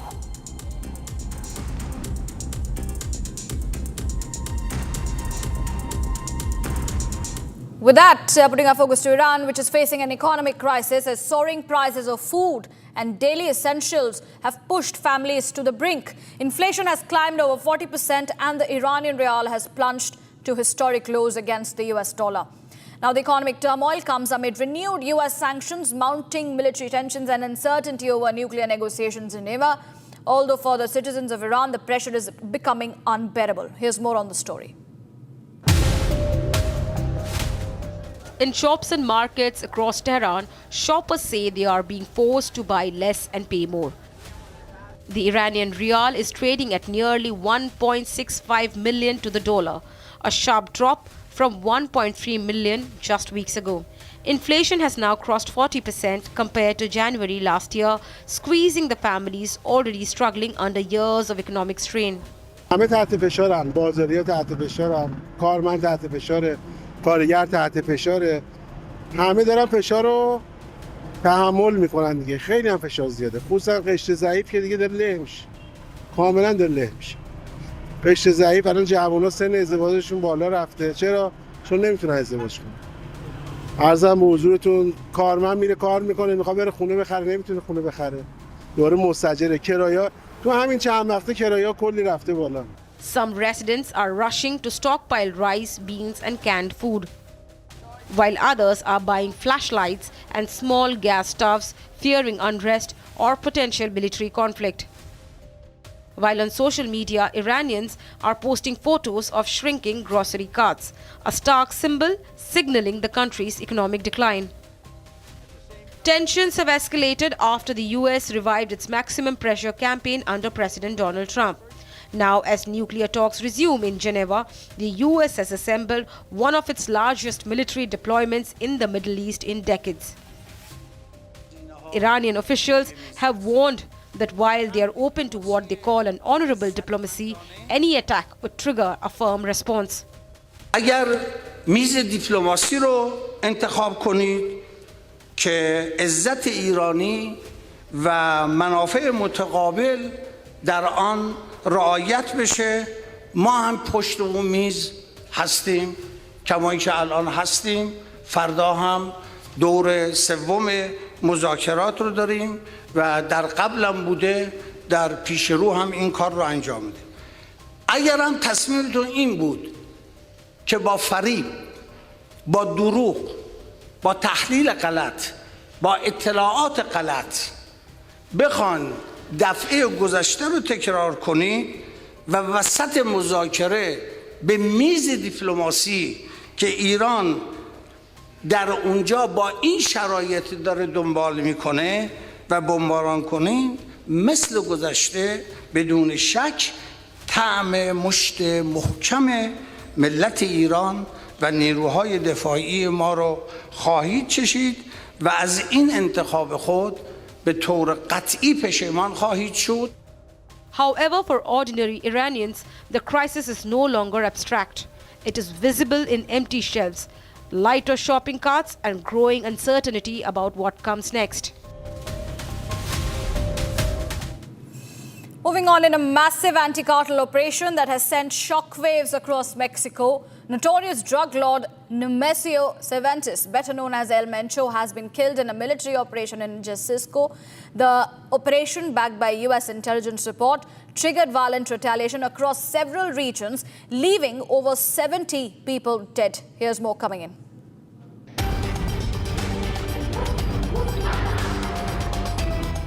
Mexico's most wanted drug lord, Nemesio Oseguera Cervantes, also known as El Mencho, has been killed in a high-stakes military operation in Jalisco.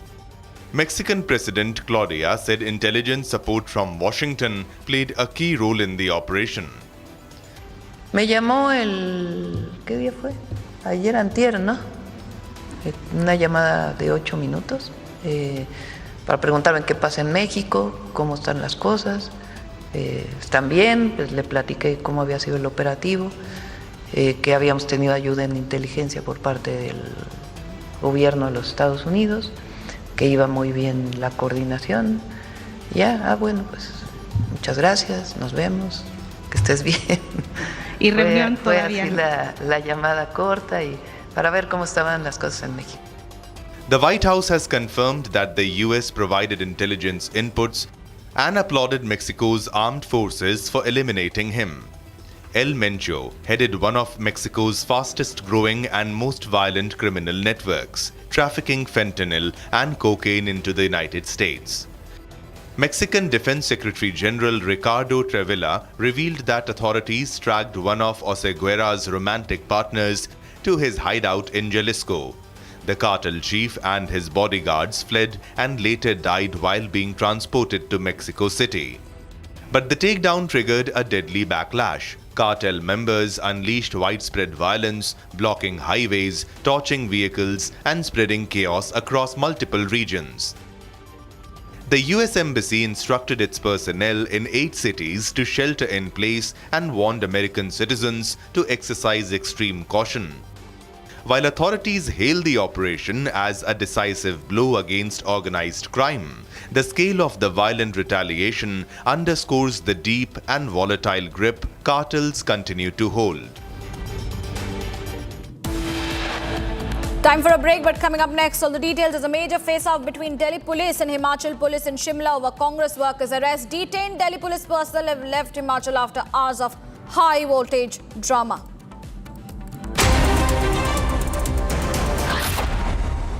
थोड़े में ज्यादा स्वाद ये तो है इसकी खास बात। वाओ मामा क्या स्वाद है? अरे मेरे राजा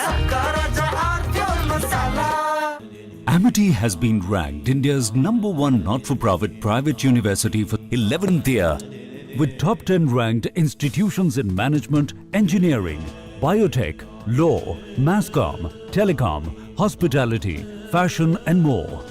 Yet another top ranking for Amity University.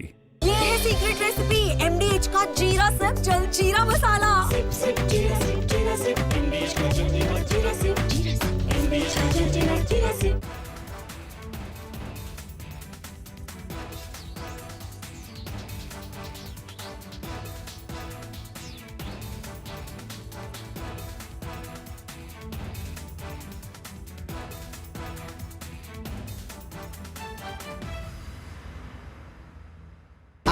Pure सूजी पास्ता उबालो मिलाओ और खाओ 8 मिनट में तैयार क्या टेस्ट है सबका राजा hardcore masala. Now here's the reality. It's fact, not fiction. You are sitting on a plane. You're boarding the plane in the national capital of India for Leh at 6:08 in the morning. It's a SpiceJet plane.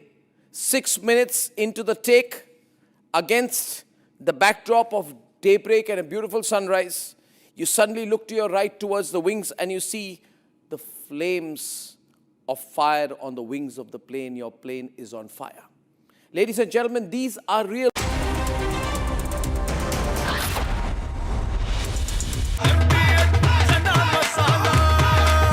अब छोलिया हो या लोबिया, सफेद चने या काले चने, सब कुछ मजेदार बने। केसरिया से मन जोगी हुआ रे, दिल झूमे देखो मतवारा हुआ रे। केसरिया से मन जोगी हुआ। हर पल मनाओ केसरी त्योहार। विमल, बोलो जुबान केसरी।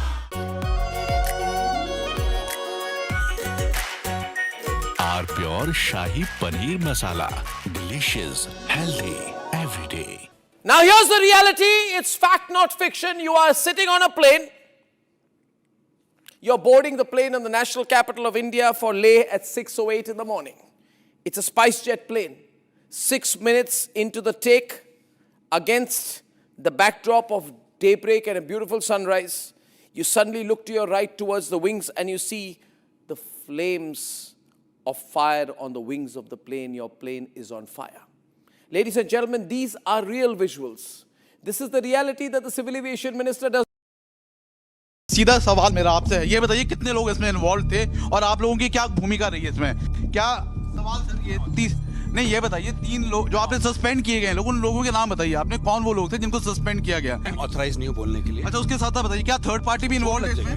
थर्ड पार्टी भी इन्वॉल्व है इसमें क्या? क्योंकि पैसा इसमें गया है 590 करोड़। क्या पैसा सर आपको चोट लग जाएगी? पैसा इन्वॉल्व है क्या इसमें? आप बताइए। थर्ड पार्टी रिपब्लिक टीवी सवाल पूछ रहा है आपसे, आप बताइए क्या इसमें और लोग भी इन्वॉल्व है क्या?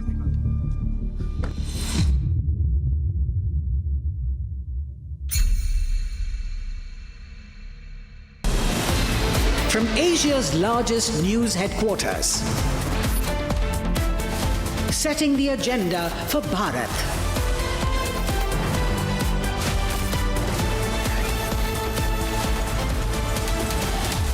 You're watching Republic.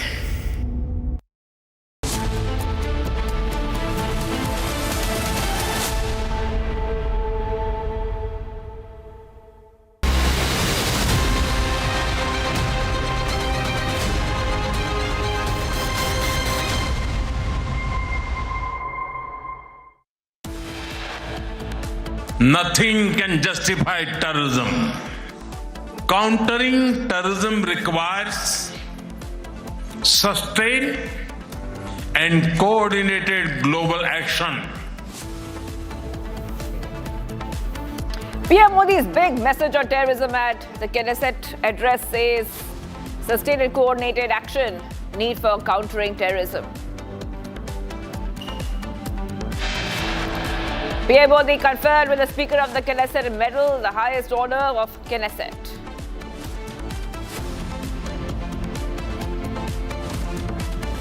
India is ready to hold bilateral meetings today. Defense, economic and trade on agenda.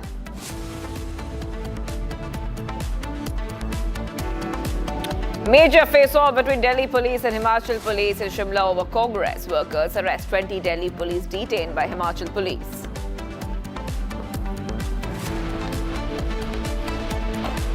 ED summons Anil Ambani in connection with the money laundering case, attaches assets worth around rupees 3,716 crores.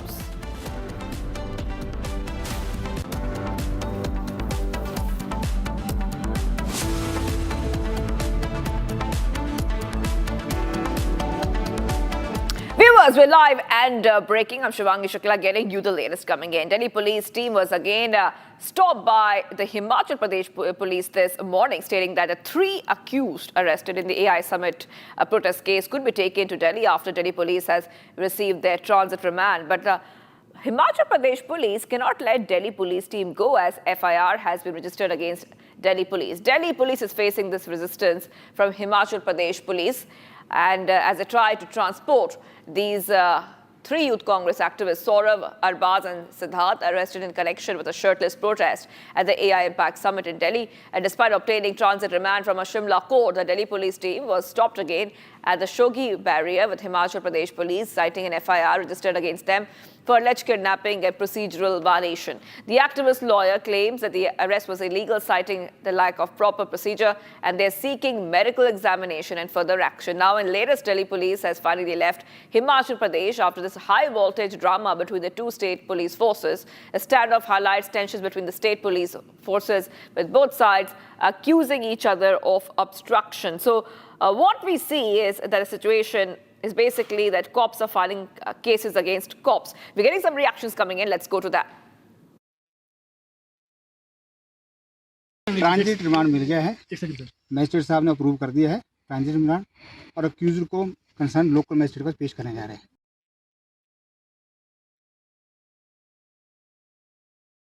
Transit remand मिल गया है, magistrate साहब ने approve कर दिया है transit remand, और accused को कंसर्न लोकल मजिस्ट्रेट पर पेश करने जा रहे हैं। Getting some breaking news coming in now. Another major update in the story. The team of Delhi police have now brought the accused to the Ambala Civil Hospital. The 3 accused are undergoing medical examination at the Ambala Hospital. This is what we see right now. Back-to-back updates coming in here on Republic TV. Let's tell you what has been happening. There was a dispute between the cops on the detention of 3 Indian Youth Congress workers linked to the protests at the AI Impact Summit in Delhi last week. And the confrontation between 2 state police forces unfolded on a highway in Himachal Pradesh, escalating into a situation where 1 police unit registered a criminal case against the officers from another state, while both sides accusing each other of acting unlawfully. 3 accused undergoing medical examination. This is what you see right now, viewers. The Himachal Pradesh police has summoned the 3 for a fresh court appearance following their detention by Delhi police from Shimla, with the state force deemed unauthorized for lacking prior notification. Okay, 3 accused undergoing medical examination. Let's go to my colleague Lalit, who's joining us live from Himachal Pradesh and from Shimla. Good morning to you, Lalit. What is happening? Cops filing case against each other. Different state police units filing cases against each other. And tell us about the 3 accused in this case. What's the latest with that? Shivangi, if we overall talk about in the past 24 hours, there has been a standoff between both the police. That's the state police of Himachal Pradesh and the Delhi cops. If I tell you systematically what has happened to the viewers, it all happened when the Delhi police have come to arrest the 3 accused in the AI summit, which was organized by the Youth Congress in Delhi. So the 3 accused were hiding in Himachal Pradesh in Shimla, the Rodu Chidgaon place. So the Delhi police, which was in number around 15 to 20 cops, came there and they arrested the 3 accused of the AI summit. And when they were returning back from Chidgaon, Rodu to Delhi, near the Dharampur, Solan, the Shimla police stopped them and asked them that they have not followed the legal procedure to arrest the 3 accused. An FIR was registered against the Delhi police by the Shimla cops around 8 p.m. last night. And after that, a high voltage drama was seen at the National Highway 5 near the Shogi barrier when the Shimla police did not allow them to cross that barrier. Very clearly saying that an FIR has been registered against the Delhi cops in which a case of kidnapping and the procedure was not being followed. Apart from that, the way they have entered into the hotel premises, the DVR was taken without any receipt or a memo. So on that part, the Shimla police have registered an FIR last night. Finally, after there was the altercation between both the police, heated arguments, finally they appeared before the judicial magistrate in the district court, and all the 3 were granted the transit bail. After the transit bail was granted, still the Shimla police stopped them around 4 a.m. early in the morning at the Shogi barrier, once again saying that the 3 accused of the Congress workers can be taken, but an FIR has been registered against the Delhi cops. So the Delhi cops are not allowed, and as per the legal process and procedure, all the Delhi cops have to remain here to follow the procedure as an FIR has been registered against them. After that, when there was a proper paperwork was being done, finally around 6 a.m. the Delhi cops left from the Shogi barrier, and as per the inputs what we are learning that the Congress workers medical is being conducted here at the Ambala Civil Hospital. Back to the studio, Shivangi. What's happening there? And we were seeing those pictures coming in, the confrontation between both the police unit of both the states, Himachal Pradesh and Delhi police. How common is it to see, Lalit, this kind of confrontation? You know, we have not seen such confrontations between different state police units in the recent times. Very uncommon, the face-off that we saw there. Shivangi, definitely. As if you talk about in Himachal, it's the Congress rule, and the way the protest has been conducted by the Congress youth workers, the way BJP have slammed the Congress for that shirtless protest which was being conducted at the AI summit. After that, there has been a row and a confrontation between the BJP and the Congress. And when the Congress workers were being arrested in different parts of the states, protests are being organized by the Congress workers for the illegal detention of the Youth Congress President Bhanu Chib. So the 3 Congress workers who have been in that shirtless protest in the AI summit, Delhi police have first raided and searched in the Himachal Bhavan in Delhi only. But they escaped from there and they were hiding in Himachal Pradesh. And in Himachal, the government is of the Congress. So there was a there has been a controversy, there has been an escalation between both the BJP and the Congress party. And the way the leader of opposition, Jairam Thakur, has also slammed the Congress that the rule is not being followed, as already there has been a transit remand which has been given by the Delhi court to bring the three accused, the three persons who have been arrested in that case. So when they were coming back after the arrest, what the Shimla police has said that they have not followed the procedure. And legally also, the Shimla police has been correct in that way. And when they had presented their case behind the magistrate, the advocate itself said that some of the procedures were not being followed, but they already have the transit remand from the Delhi court. So finally, around 1 a.m., the magistrate allowed and have given the transit remand to all the three Congress workers. But the FIR which was being registered against the cops of the abduction and kidnapping and the legal procedure not being followed, in that case, once again, the Shimla police stopped them at the Shogi barrier. So there was a lot of drama, high voltage, which was seen and observed at the National Highway 5. All right. Around 3 times, the Shimla police have stopped the Delhi cops for that whole process. Back to the studio. Yes, absolutely. Well, thank you for getting us all those details. First on Republic TV, the pictures coming in post that confrontation. Pictures on a screen. Pictures on a screen, viewers, and what you see is the medical examination which has happened. Another major update has come in the story. The team of Delhi police have now brought the accused to Ambala Civil Hospital.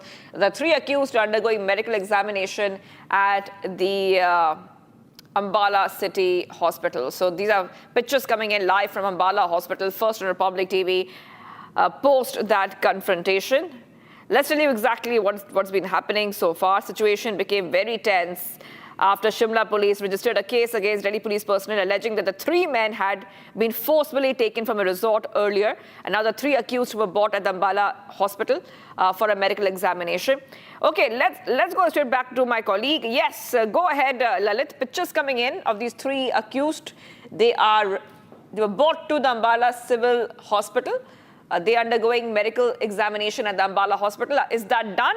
What is next for the three accused now?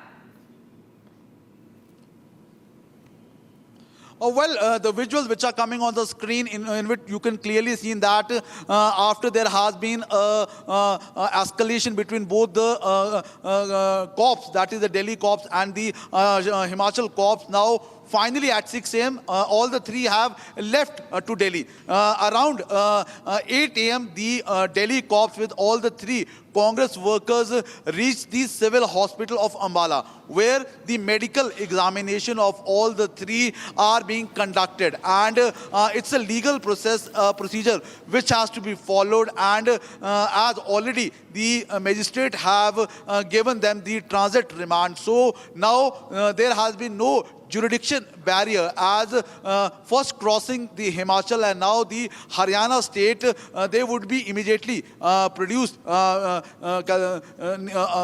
in the court in Delhi. So a legal process and a procedure is being followed by the Delhi cops. Around 15 to 20 cops in which ACP rank Vikram was also present. So a high voltage drama has been witnessed in Himachal Pradesh, in Shimla, from where the three Congress workers were being taken. And in the FIR which the Shimla cops have registered, it has been said that they have been forcibly taken from the hotel, and the DVR of the hotel has also been taken without any receipt or a memo. No legal process or procedure has been followed. So that was the whole confrontation which was between the Delhi cops and the Shimla cops. But right now, the three Congress workers who have been taken from the Shimla police custody, now they have been with the Delhi cops, and right now the medical examination of the three Congress workers. All right, okay. Thank you for getting those details. Yes.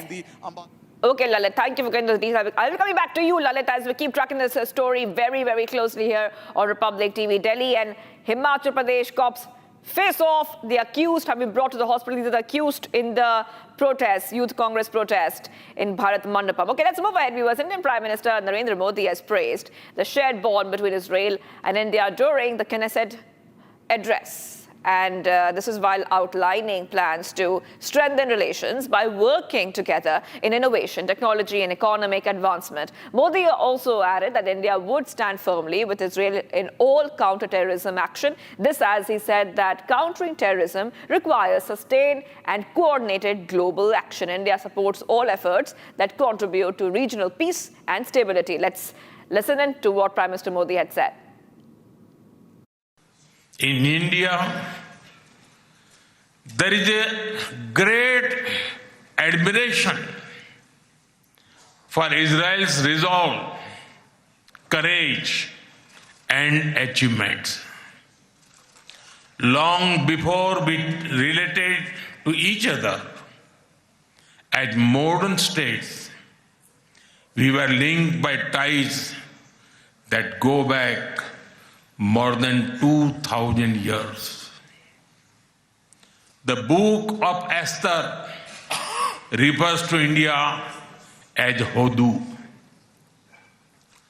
The Talmud records trade with India in ancient times. Jewish merchants traveled across sea routes that connected the Mediterranean with the Indian Ocean. They came seeking opportunity and dignity. And in India, they became one of us. Jewish communities have lived in India without fear of persecution or discrimination. They have preserved their faith and participated fully in society. That record is a source of pride for us. Honorable members, the Bene Israel of Maharashtra, the Kochini Jews of Kerala, the Baghdadi Jews of Kolkata and Mumbai, and the Bene Menashe of the Northeast have enriched India. In my home state, Gujarat, there is a school set up by a Bene Israeli family, Mr. and Mrs. Best. It is an excellent school, and of course, it is called the Best School.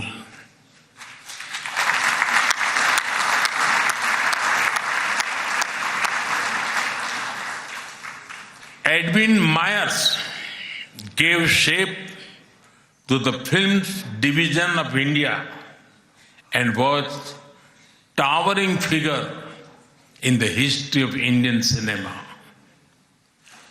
Dr. Rubin David was the founder of the Kankaria Zoo in Ahmedabad. The actor David Abraham Cheulkar, or Uncle David, become a household name across the country. Walter Kaufman composed the signature tune for All India Radio.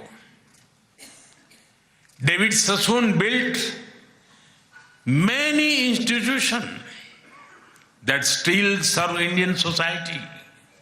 And of course, the heroic contribution of Lieutenant General J.F.R. Jacob during the 1970 war with Pakistan is widely known.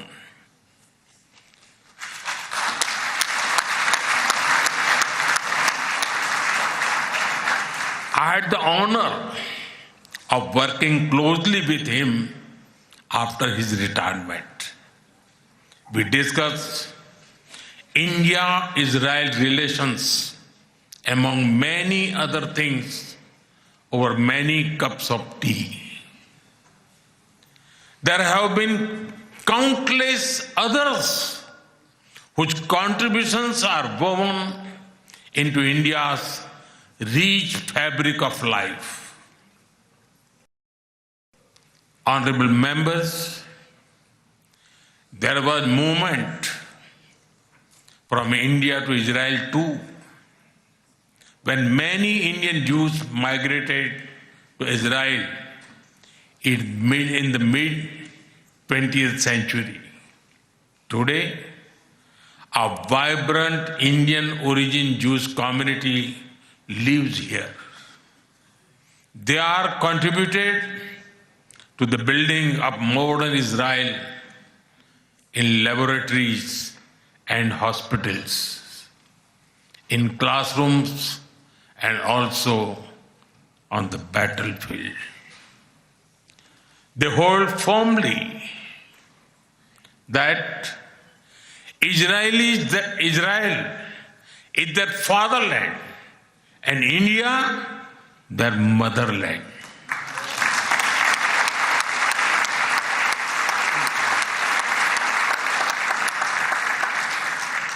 We are proud of them.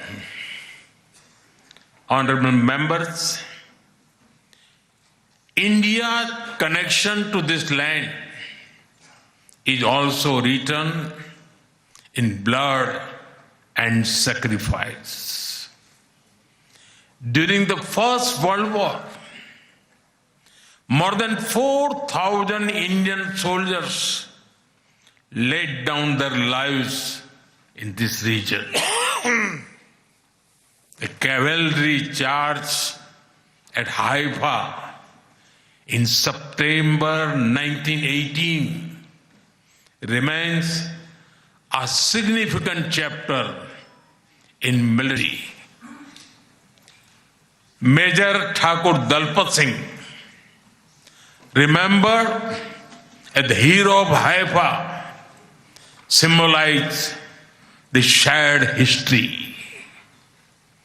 During my last visit, I was deeply moved to pay my respect at the Haifa Memorial for Indian soldiers. Prime Minister Modi received the grand welcome in Israeli parliament. In his address in the Knesset, Prime Minister Netanyahu, while welcoming Prime Minister Modi, said that the relationship that we have is beyond friendship. Listen in to what Netanyahu said. I said, Narendra, my dear friend, these are not just words. I would almost venture to say, more than a friend, a brother. In many ways, brothers. Now, when you were last here, the two of us, were in the Mediterranean coast, and I said, why don't we take off our shoes and go into the water, which we wanted to purify, and we did, with Israeli technology. So, with all deference to our Christian friends, they said we didn't wade in the water, we walked on water. That's not true. We didn't walk on water, but we did perform miracles since then. Because what we have done is we've doubled our trade, tripled our cooperation, quadrupled our understandings in ways that I cannot begin to describe. And in some ways, probably shouldn't describe. But it's been a wondrous friendship, both personally, between the two of us, and between our two countries and our two peoples. My wife Sarah and I greeted you in the airport, and just as you came down the steps, we embraced each other. Because Prime Minister Modi's personal embrace is something special. It's called the Modi hug. It's well known around the world. And when you hug someone closely, truly, you know it's not an act, it's a real thing. It's called the Modi hug. So I want to return the hug here too from every single one of the Knesset members. And it's not only an indication of the personal relations, of the personal friendship between us, but it really reflects the warmth of the tie between our two peoples. So coming up, viewers, India is ready to hold bilateral meetings today. Defense, economic and trade is on the agenda. We'll be looking forward to that here. Stay tuned. We are live in breaking.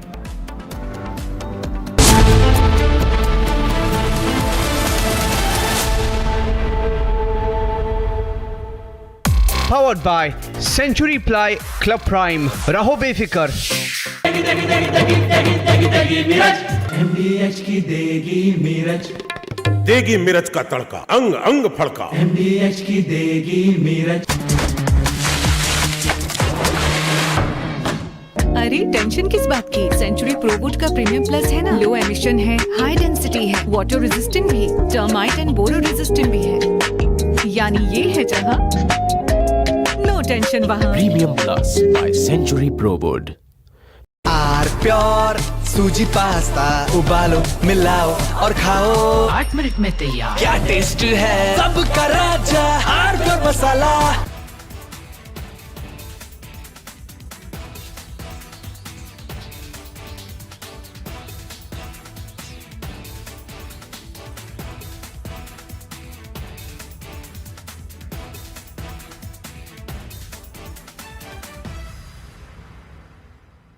दादी के हाथों का जादू और खुशबू से महकता घर, माँ की मुस्कुराहट और खाने की सुगंध। MDH गरम मसाला, क्योंकि हर रिश्ता है स्वाद से जुड़ा। Now here's the reality. It's fact, not fiction. You are sitting on a plane. You're boarding the plane in the national capital of India for Leh at 6:08 in the morning. It's a SpiceJet plane. 6 minutes into the take, against the backdrop of daybreak and a beautiful sunrise, you suddenly look to your right towards the wings and you see the flames of fire on the wings of the plane. Your plane is on fire. Ladies and gentlemen, these are real visuals. This is the reality that the Civil Aviation Minister does not want you to see. This is the reality SpiceJet does not want you to see. This is the reality DGCA does not want you to see. Because at the cockpit, at that very moment while you're sitting in the plane, there are calls of Mayday, Mayday, Mayday, Mayday. That is a flight emergency. The flight circles back. There's engine failure in one of the engines, lands at 6:49 p.m. Ladies and gentlemen, and as you get off the plane, you realize this is the same SpiceJet. This is the same SpiceJet that does not have the money to pay the Bangladesh government, which is why it had been, I don't know the present situation, not allowed to fly in Bangladesh. आधे bowl दही में 4 चम्मच MDH चटनी पुदीना मसाला डाला, stir करो, पुदीना चटनी तैयार। MDH चटनी पुदीना मसाला। Amity has been ranked India's #1 not-for-profit private university for 11th year, with top 10 ranked institutions in management, engineering, biotech, law, masscom, telecom, hospitality, fashion and more. Yet another top ranking for Amity University. थोड़े में ज्यादा स्वाद, यही तो है इसकी खास बात। वाओ मामा, क्या स्वाद है? अरे मेरे राजा, सबका राजा R pure masala.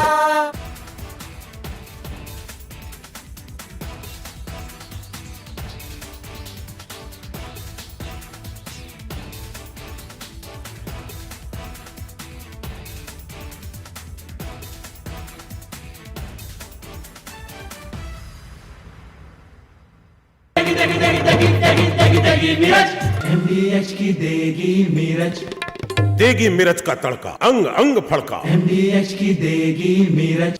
Now here's the reality. It's fact, not fiction. You are sitting on a plane. You're boarding the plane in the national capital of India for Leh at 6:08 in the morning. Pradeep ji, ये 8 साल का बच्चा coma में है, police 5 दिन से कुछ नहीं कर पाई है अभी तक। वो जो पिस्टल है, लाइसेंस पिस्टल है, वो तक बरामद नहीं कर पाई है। आपके ही विधानसभा के लोग हैं सर, जवाब मांग रहे हैं आपसे। प्रदीप जी, एक जवाब, आपके ही लोग हैं, आपसे सर, एक बच्चा 8 साल का, आप बिल्कुल आप भोजन कर लीजिएगा। एक 8 साल का अपराधी है, उसमें उसको सजा मिलेगी। पुलिस ने FIR दर्ज करा ली, वो लश्कर करेगी। सर 5 दिन हो गए बच्चा। कोई बात नहीं है ना, पुलिस ने FIR दर्ज कर ली ना। अभी 5 दिन में क्योंकि अभी तक उनको वो लाइसेंस वेपन है वो भी बरामद। विधानसभा में चली, विधानसभा से आए तो माता वैष्णो देवी चले गए, अभी कल लौटे, कल उसके परिवार के लोग आए थे। आपकी उनके परिवार वालों से अभी तक बात हो पाई? कल उन परिवार में संस्कार आया था, मेरे को नहीं पता क्या परिवार में है, लेकिन मैंने उनसे कहा कि जो भी मदद हुई करेगी।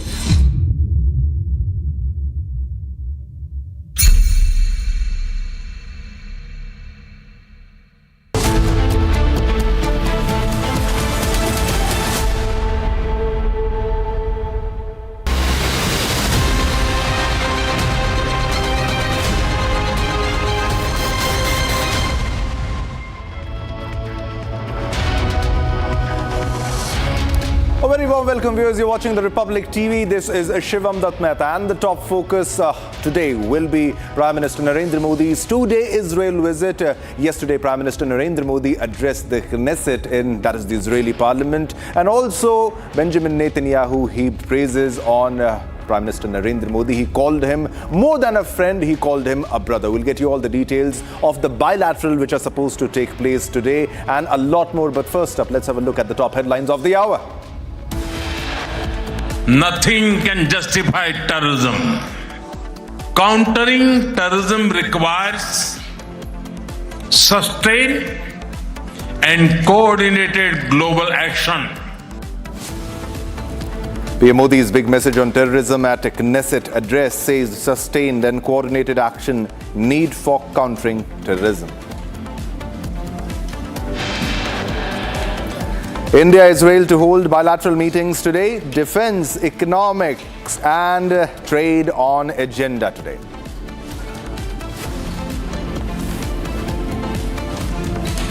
Major face-off between Delhi police and Himachal police in Shimla over Congress workers' arrest. 20 Delhi police were detained by Himachal police.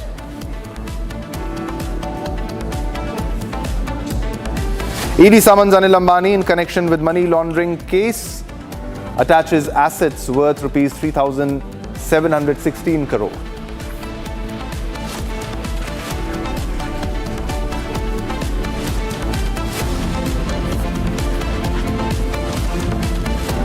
NCRT apologizes for inappropriate content after facing SC's ire over a chapter talking about judicial corruption in a Class 8 textbook, says distribution of books stopped.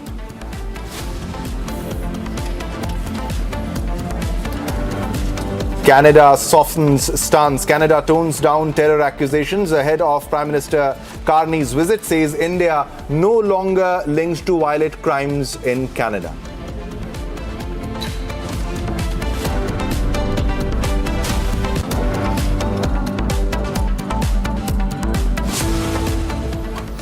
All right, viewers, let's begin this bulletin with a big breaking news that is coming in right now at this moment, and it is about a dog attack. A big breaking coming in right at this moment. It is another horrific incident which has occurred at a government school in Bikaner, where a pack of stray dogs brutally attacked a 4-year-old child. Now, the dogs ate away half of the child's skin and bit off his ear. The child's body is covered in scratches as of now and bite marks. The child was brought to the public health department in a wounded condition, in a wounded stage. Now, doctors say the child has suffered serious injuries and the child will require surgery to reattach the skin to his head. Now, the pack continued to maul the child's face, head, arms, legs and back for approximately 7 minutes. So it was 7 minutes of horror for this little child. Now, the little boy's screams fell on deaf ears as school staff failed to intervene, and it was a passerby who finally came to his rescue. Now, the child, Ramu, was left with severe injuries, his body covered in scratches and bite marks, and is now undergoing treatment at the public healthcare provider. All right, so the scalp was torn, child has sustained multiple injuries. Another instance of horrific dog attack where a 4-year-old boy was mauled by stray dogs. His ear was bit off. Very sad story. His ear was bit off by the dogs. All right, for more information, we have Riyanka joining us live from the newsroom. Riyanka, it's a very horrific story. A child was attacked by stray dogs. Yet again, it was the passerby indeed who helped the child. In case it would have been very dangerous, it would have been fatal. His ear has been bit off. What details do you have on this story, Riyanka? You know, there's a huge crackdown on the stray dog menace already. The matter had also reached the top court, but it seems that the menace is only continuing. As per the latest update, this time coming in from Rajasthan's Bikaner, a 4-year-old boy was brutally mauled by stray dogs, and this attack was happening at the school premise when the child had gone to drink water. That is when the stray dogs, a pack of stray dogs, had entered the school premise, given that the main gate was open and there was no presence of the guard. Certain claims that are being now alleged by the nearby locals and the family members of the child, who has suffered major injuries on his head, on his legs, hands, body, even his ear that has been bit off by the stray dogs. Also, were a very concerning fact that he kept shouting, a 7-minute ordeal for the child, but there was no help from the school or the staff. It looks like a complete sheer negligence from the side of the school authorities, something that has been slammed by the parents as well. On the other hand, it was just a local passerby who helped the child move away from that situation of horror for him. He is receiving treatment, although as per the latest update, the child's condition is not serious as of now, but he is under observation. It is to be seen what happens next, as a similar case at one of the government schools in the same district in Bikaner had happened just a few days ago. Yes, definitely, Riyanka, this is not just an issue for one locality. It has become a national issue. Now, this is not the first time a child was attacked by stray dogs. Now, this is a very serious issue and people are concerned. What about the safety of their little ones, especially children?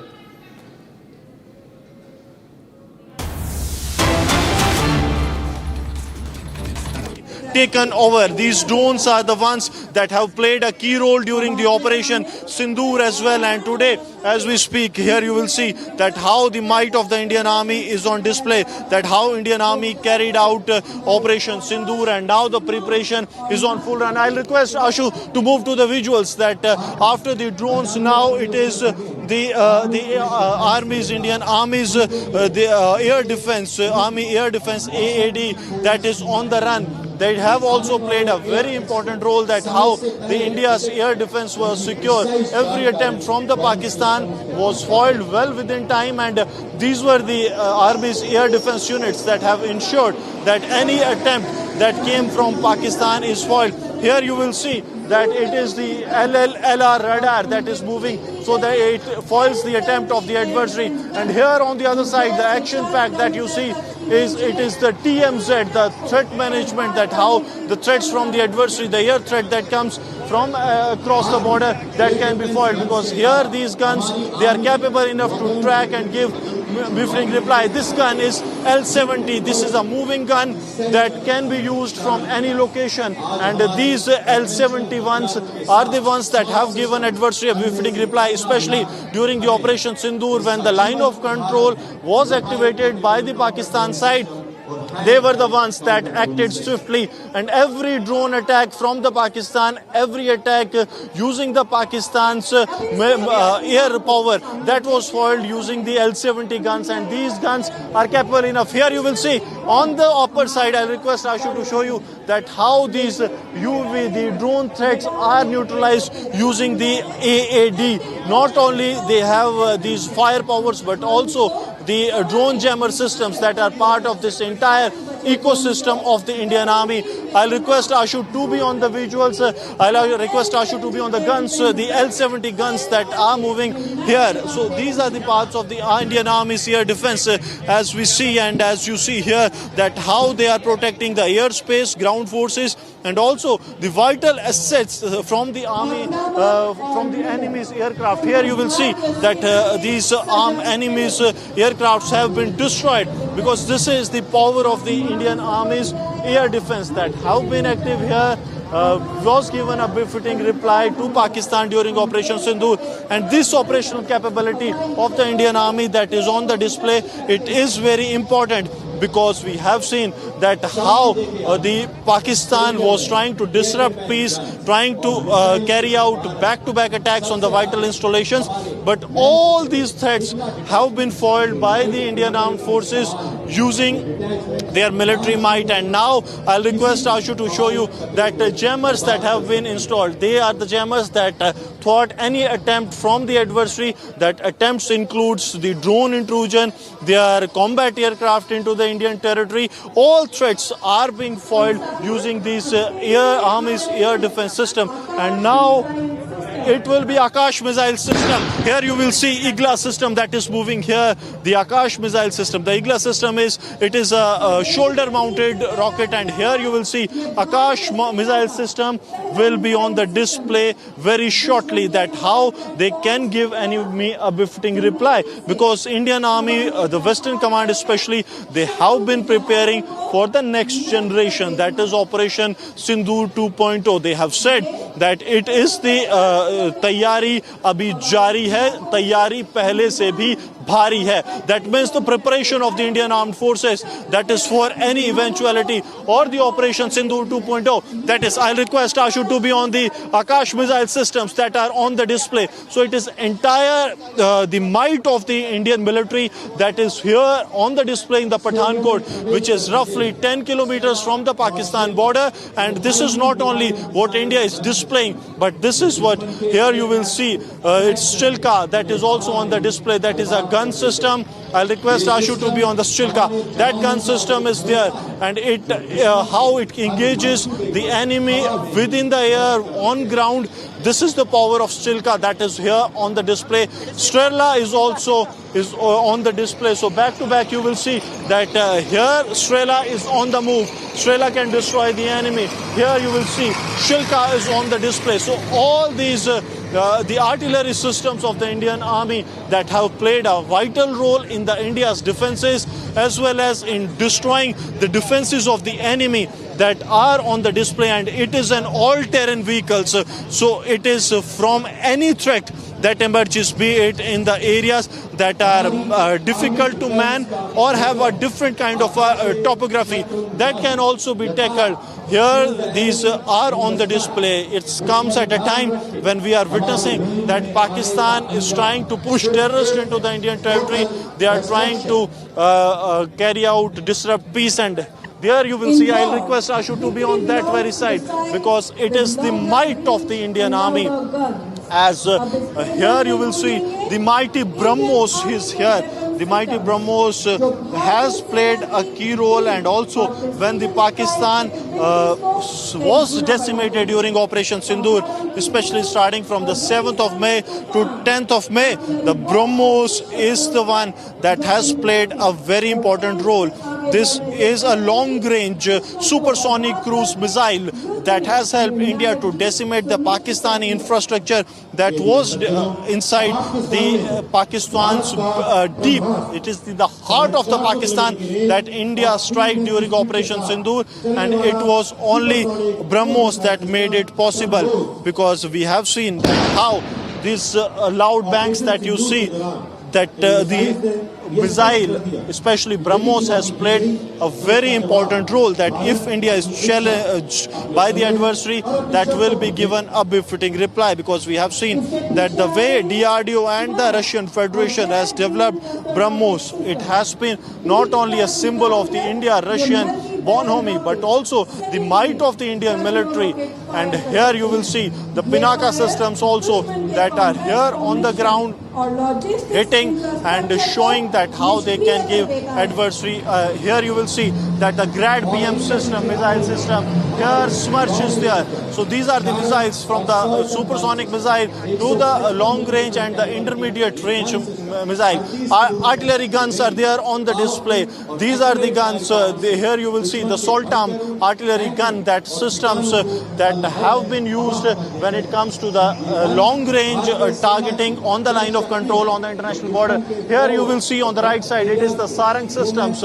these are the ones that have given Pakistan the real feel that how Indian Army gets into action. Here you will see that the time that these troops take, it almost takes less than 30 seconds for the troops of the Indian Army to get into the action. And here what you are witnessing is what the message to the Pakistan also, because in the past also Pakistan has seen how India reacts to any adversary challenging the sovereignty of the country. But what they have seen during the Operation Sindoor was something different. It was at a time when we saw Pakistan trying to carry out the targeted killings. They then tried to attack the installations of the Indian Army. But every possible attempt of the Pakistan, that was foiled well within the time.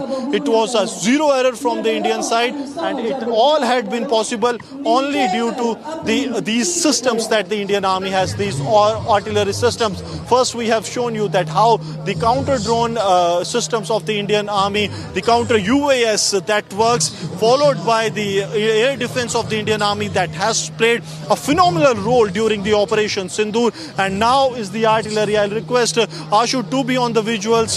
Yes, now is the entry of the Bhairav Battalion that has been the elite force raised at a time. Here you will see that the Bhairav battalions, they are now entering this very place. I'll request Ashu to be on the helicopters because they will be slithering down from the helicopters. These are the elite Bhairav commandos, because Bhairav battalions are the one that are seen as the forces that have been conceptualized as part of the Indian Army's new doctrine, the military doctrine that India will be ready for any threat.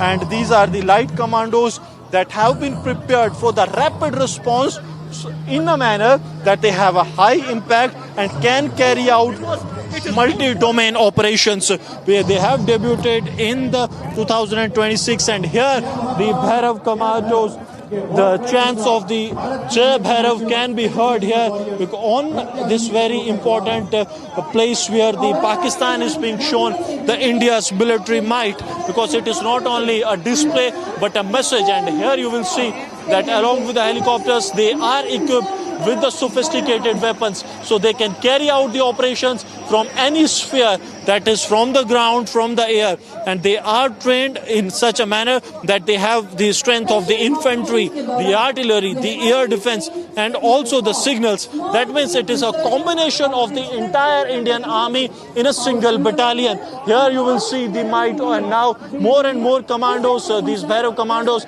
will be entering this very place at a time when India has shown you that how the security forces along with the army air defense and also the BrahMos have carried out and decimated the complete terror infrastructure of Pakistan. Here you will see that from the 90-degree, I request Ashu to be on that very side, because from that very place these Bhairav commandos will be entering this very place.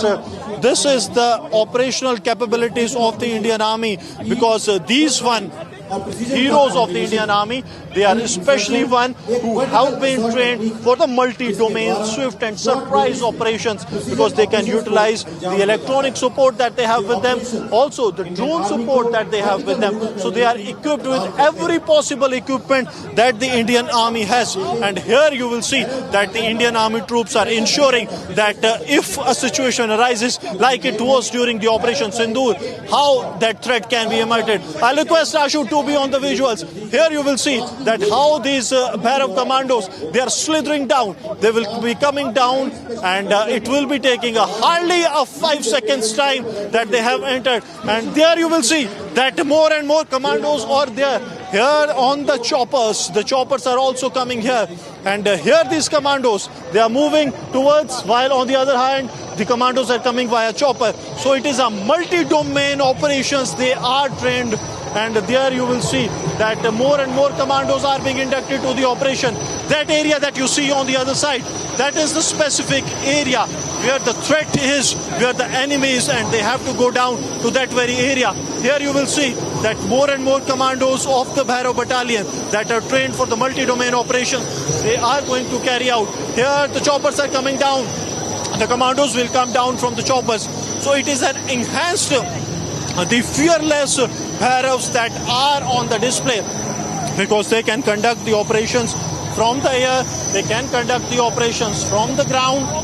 And now you will see the visuals that from the choppers, how these Bhairav commandos will slither down and will attack the enemy area. So it is actually what happens during the real-time operations, that Indian armed forces, how they operate. They operate not only with coordination, but also with this in the time frame in their minds, that if the threat is real-time, the threat has to be eliminated in the real-time manner. And here, these men of the Bhairav Battalion, because if we speak of the Jammu and Kashmir and the Punjab's perspective, the rise in the recent terror activities, Bhairav battalions have been deployed here on the ground, and they have been positioned in Jammu area, where the hinterland threat looms large, where Pakistan tries to emanate threat. There you will see that along with their sophisticated weapons, they also have these small arms with them, because they are moving in a manner that they have to carry out the room intervention. So tactically, they are moving towards the threat that is there on that very room. So how to eliminate that threat? That is the challenge, and they are almost the special forces of the Indian Army. And there you will see they have the dog with them also. Here you will see that the dog will be sent. It will be the K9 squad of the Indian Army, because we have seen in the recent operation in the Kishtwar also that how the Tyson, the K9 squad member of the Indian Army, played a vital role, detected the terrorist, gave a hint, and then which led to the elimination of the top terrorists operating in the hinterland. And here what is the same that is being done here on the ground by the Bhairav battalion. Tactically they are moving towards the threat. There also you will see that more and more troops are being sent. So from every nook and corner, when these multi-domain operations are launched, that is what the Bhairav battalion is known for, because they also have the support base from the Ashni platoon also, that is a drone-based platoon that have the drones with them, and that can be used to completely decimate the army, because it is this Bhairav battalion is acting as a bridge between. And I'll request if Ashu can come a little this side, and Ashu can show you that you will see robotic mule also, that is also an action. Now that you will see that the K9 squad of the Indian Army, that dog has gone, followed by the robotic mule also. So the terrorist has been caught, and now the grenade has been pulled inside. The robotic mule has entered so as to avoid any collateral damage, while the K9 squad, that is the dog of the Indian Army, has engaged one of the terrorists. The terrorist is trying to get away from the dog, but the dog has done its work and has neutralized the terrorist and then came back to its handler. So that is the action-packed demonstration, the capability demonstration of the Western Command of the Indian Army, which is showing that how the security forces will act if forced to carry out Operation Sindoor. There you will see one of the terrorists has been apprehended by the special forces. These are the Bhairav battalion of the Indian Army, and now they are taking him away from the area where they were hiding. So this is what the Indian Army has been doing. Indian Army has the capacity to do. And here also you will see that in the camouflage also, these men of the Indian Army, they are moving out from this very area. So this is the strength that the Indian Army has shown to Pakistan during Operation Sindoor. And now you will see that it is the combat free fall followed by the drones that will be taking place, because here on the borders we have seen that Pakistan and its support, its allies, they have always been on a bid to destabilize peace. I'll request Ashu that now it will be the Rudra that will be on the display, because we have seen that in the past also that here you will see the drones have taken over. Rudra, but Rudra is on the display. This is the Rudra Brigade. That is one of those who are trained for the, these are the integrated battle groups that you see are in the action. Here you will see that these men of the Rudra Brigade, they are here moving within a fraction of seconds. They have with them the drones. They have with them the drone jammers also. That men of the Indian Army that you see is holding a gun-like thing. That is a drone jammer. So they are here for the rapid pace environment operations, that are the multi-domain operations, and a fully integrated battle group. They are highly agile, and then on the visuals that you see that how they have built an integrated structure because they have the supports of the armored tanks with them. They have the support of the armor units, artillery, drones, and the tanks, including the India's military might. It's T-92, it's T-70, it's a Bhishma tank that is on the display. So every military might and the armored units that are required for the security forces to win any operation, that is here, and that is what actually sends the shockwaves to Pakistan, that if they dare to threaten India, they will be given a befitting reply. Here the might of the Indian army is such that Pakistan and its allies, they have seen it during the Operation Sindoor when it got the support from its allies including Turkey and China. But when it comes to the ground preparation, it was only and only Indian army that stands along with the armed forces, that is BSF, Air Force and the Navy, that did an aggressive posturing. And here you will see the combat free fall followed by the mission-oriented task force. And these are the ones, the visuals that you see. R pure सूजी pasta उबालो मिलाओ और खाओ 8 minute में तैयार। क्या taste है सबका राजा आर प्योर मसाला। अरे टेंशन किस बात की, सेंचुरी प्रोवुड का प्रीमियम प्लस है ना। लो एमिशन है, हाई डेंसिटी है, वाटर रेजिस्टेंट भी, टर्माइट एंड बोरो रेजिस्टेंट भी है। यानी ये है जहाँ नो टेंशन वहाँ। Premium plus by Century Prowud. MDH की हल्दी मिर्ची धनिया करे कमाल, ये रंग दे, ये खुशबू दे, ये तीखा, ये कम पड़े। क्या निराला MDH मसाला। केसरिया से मन जोगी हुआ रे, दिल झूमे देखो मतवारा हुआ रे। केसरिया से मन जोगी हुआ। हर पल मनाओ केसरी त्योहार। विमल, बोलो जुबान केसरी।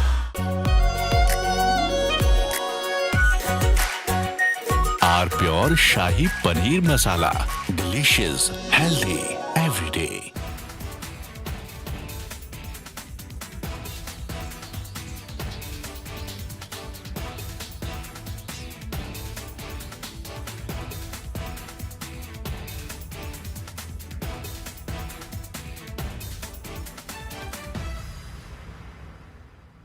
दादी के हाथों का जादू और खुशबू से महकता घर, माँ की मुस्कुराहट और खाने की सुगंध। MDH गरम मसाला, क्योंकि हर रिश्ता है स्वाद से जुड़ा।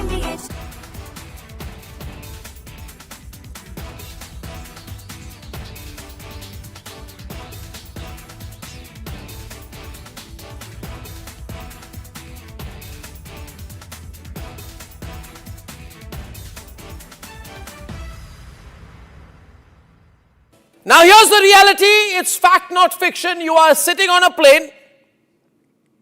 You're boarding the plane in the national capital of India for Leh at 6:08 in the morning. It's a SpiceJet plane. 6 minutes into the take against the back.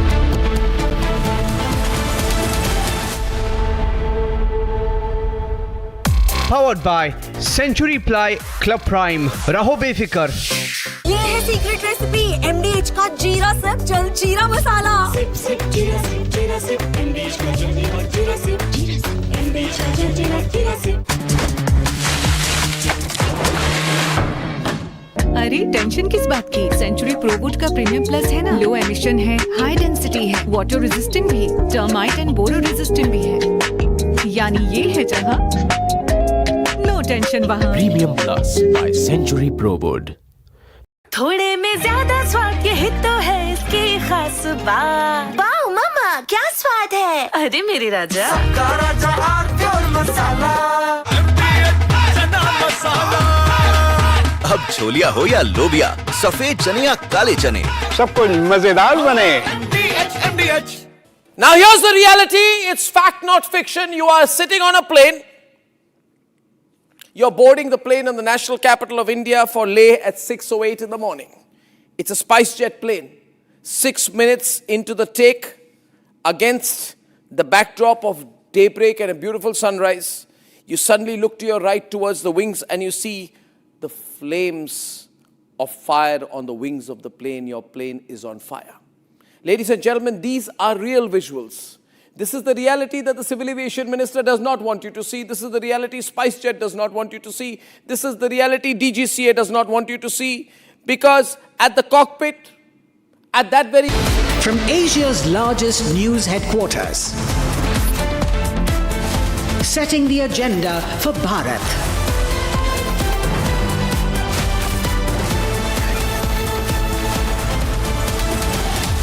You're watching Republic.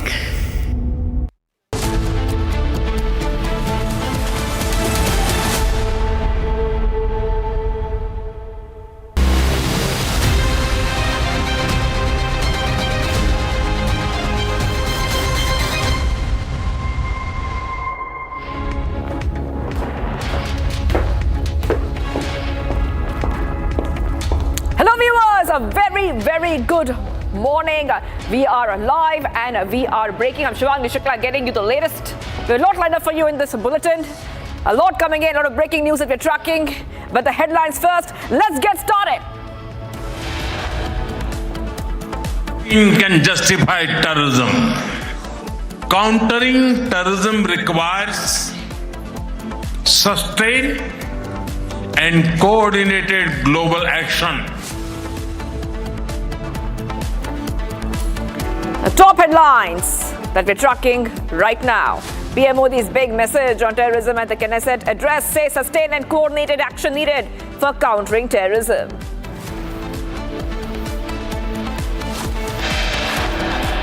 India's ready to hold bilateral meetings today. Defense, economic and trade on agenda.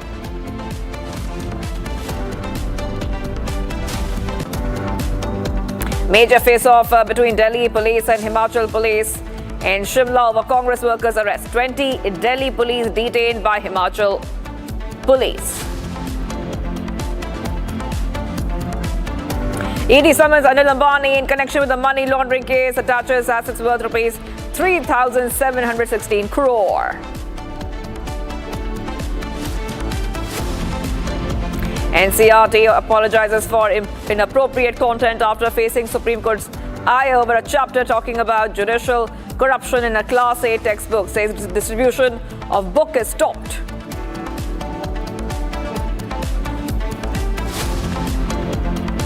Canada tones down terror accusations ahead of Prime Minister Carney's visit. Says India is no longer linked to violent crimes in Canada.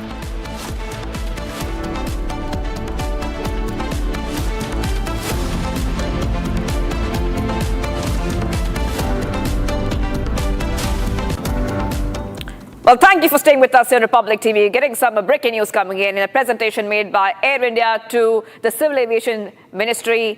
We are seeing that many observations have come to the fore. Let's tell you exactly what those observations are about. Starting off with a big update. In January alone, there were 34 reported incidents, including 23 technical issues such as engine stall warnings, fuel leaks, fire alerts, and flight control problems. Multiple aircraft, including A320, A321, and Boeing 787 have reported repeated engine and fuel-related warnings. Some of these cases are still under review. One Boeing 787 continued operating despite repeated fire warnings of the APU, which have raised many questions. This month of Jan has seen multiple rejected takeoffs. One of the most critical phases of flight. Regulatory inspections noted missing oxygen bottles and unsecured emergency equipment in certain cases. The presentation has triggered serious discussions at the highest level of aviation oversight. So, this is a big update that we're getting for our viewers here on Republic TV. This is a super exclusive on the mess in Indian aviation. Multiple aircrafts reported repeated engine fuel-related warnings. Multiple technical oversights have been reported. This is Republic's inside scoop on the Indian aviation mess. So, big updates coming in, viewers, on Republic TV. And we're seeing that 34 incidents reported with 23 tech issues. This is the backdrop of the presentation made by Air India to the Civil Aviation Ministry and officials. Okay, let's go straight across to my colleague. I'm being joined as we speak Let's go to Harsha, who's joining us live. Harsha, I'm coming across to you. If you could just help our viewers understand, what have we found out? Because this is the Republic scoop. And here on Republic, we have got the inside details about what Air India told the Civil Aviation Ministry. Definitely a lot of red flags can be seen in that presentation. Harsha, yes, go ahead. Yes, Shwangi, rightly, there were immense red flags, and the time when these incidents were being reported and we, the Republic, were reporting the technical issues. At that time, Air India every time used to come with the templated response. But now to the minister and the ministry, they have told that how there were 34 incidents in the month of January alone, out of which 23 were technical. You understand, technical issues. That means Airbus 320, 321 and the Boeing fleets went through a major technical issues, like the issues of the stall, engine warnings. There were issues of the fuel leaks. There was the compliance matter, and also there was the airworthiness issue. And there was one technical issue which was supposed to be sorted, but before it was sorted and fixed, that particular Boeing 787 flight made several operations in several routes without even the airworthiness license. These all things have been mentioned to the Ministry of Civil Aviation in the presentation given by Air India. They have stated that in the month, how they couldn't meet the compliance issue. They were negligent. Several Boeing, which were grounded. There were most of the A320 and the Boeing, which were AOGs, which were grounded because of the issues of the technical, because of the technical oversight, which Air India majorly did in its 787 Boeing fleets. And it has now come to know by us that how this is a mess. There's a mess created by Air India in the aviation sector, one of the largest fleets in aviation, and how they have been, nudging over to fix the issues of the Boeing 787, but they couldn't do so till yet. They have been coming up with the templated response. Even after the audits of several Boeing, they have been stating that there's no mechanical and technical issue, but here the reality where they have clearly stated that there was the technical issue, technical faults in the Boeing aircrafts. There was a major things which they were trying to fix, but they couldn't fix. And now the reality is out with the presentation notes which Republic had got its hand on. Back to you. That's right. Harsha, we also have to ask this question, and if you could help our viewers understand this further. We have to ask that after the Ahmedabad plane crash, a very unfortunate plane crash, there were some SOPs and protocols which were set in place. How is it that after months and months of the plane crash, still we see technical issues in these planes, Harsha? What is really stopping our passengers from feeling safe when they fly? Whoever books a ticket, they trust the airline, but with these technical issues coming out in the open, many passengers feel unsafe. And it's a reality, Shwangi, and still there has been the data. The data has been shared with the Civil Aviation Ministry that how from the month of December to till now, there have been massive fall in the passengers, booking the tickets of Air India. They have not, in the month of November, it was 23, but in the month of December and January, it peaked. The passengers have not booked Air India tickets how much they used to book earlier. And that's because of back-to-back technical faults. The passengers not anymore feel safe when they board an Air India flight, and that's the reason why they have showed that they're continuously going on debt. They're not able to complete their flying hours. They're not making money. They're out of profits. They have been continuously telling this to Civil Aviation Ministry. And how to forget, Shivangi, they seek rupees 4,000 crore from the government, stating that they are in the debt because the government is not allowing them to use a particular airspace. So back to back, the negligence and the attitude of Air India, that ignorance is a bliss. They every time come to a meeting, they hear the regulators and the minister, they go back, and the minute they go back, after few seconds or minutes, there's one more technical issue which Republic has reported of Air India. Last time it was Paris-Vienna. There was the Bhopal-Ahmedabad flight. There was the London-Ahmedabad flight. So many airlines of Air India since after AI 171 crash have gone through a major technical issue, majorly engine issues as well. And Shivangi, few days back, there was a London flight which flew from London for Ahmedabad, and it was given a heads up to come to domestic even after the fuel issue. Even there was a fuel issue, there was an engine issue in the aircraft. And DGC took a note of it. So that's the level of the negligence which ministry has found in Air India. And therefore in the PPT it was told to them to fix this else the stringent action will be taken against them. Second meeting. Harsha, hold on for a second there. We're getting some more breaking news. I'll come back to you on this. We're getting some more breaking news coming in. Air India has responded to the Ministry of Civil Aviation on technical issues in Air India. In the same presentation by Air India, further operational concerns were highlighted. Compliance and red flags were noted. I just want to go back to Harsha on this because she will help us understand about Air India's response to the technical issues which were flagged. Yes, coming back to you, Harsha, on this, there are many discrepancies that we were speaking about, cancellations, issues in technical logs, a lot. There's a huge list there. I want you to highlight for us what exactly did Air India say? How did they respond to the concerns which were raised by the Ministry of Civil Aviation? So, Shivangi, the ministry, the Air India responded by telling the minister that there was a compliance issue. They accepted that there was a compliance issue. They, in fact, went on by giving a wrong letter to the to the operator. There was one AOC letter which was issued to a person, a certificate which was issued to a person who was in Air India. It was misleading. It was misrepresented. It was issued, in a wrongful manner, and action was taken. They accepted that there were loopholes. There were loopholes in each and every section in Air India, which they got to know after the audit of DGCA. They told about the compliance issue. They told about the action which was taken by DGCA. They, in fact, told that how many Boeing needs more to be grounded. There are Boeing which are still facing the issue of the compressor. There's the issue of the auxiliary power unit. There are the repetitive issue, and there are the repetitive issue has come into Boeing, which are coming continuously. They're trying to fix that. That means now they're accepting that in the MEL, there are the few issues in the Boeing aircraft which are not being able to fix. Every time it is being fixed, the issue is same. The few issue is same. It remains the same because it is not being able to fix. This is a recurring problem, and the recurring problem is majorly in the Airbus and the Boeing 787 fleet, which Air India has mentioned to the ministry.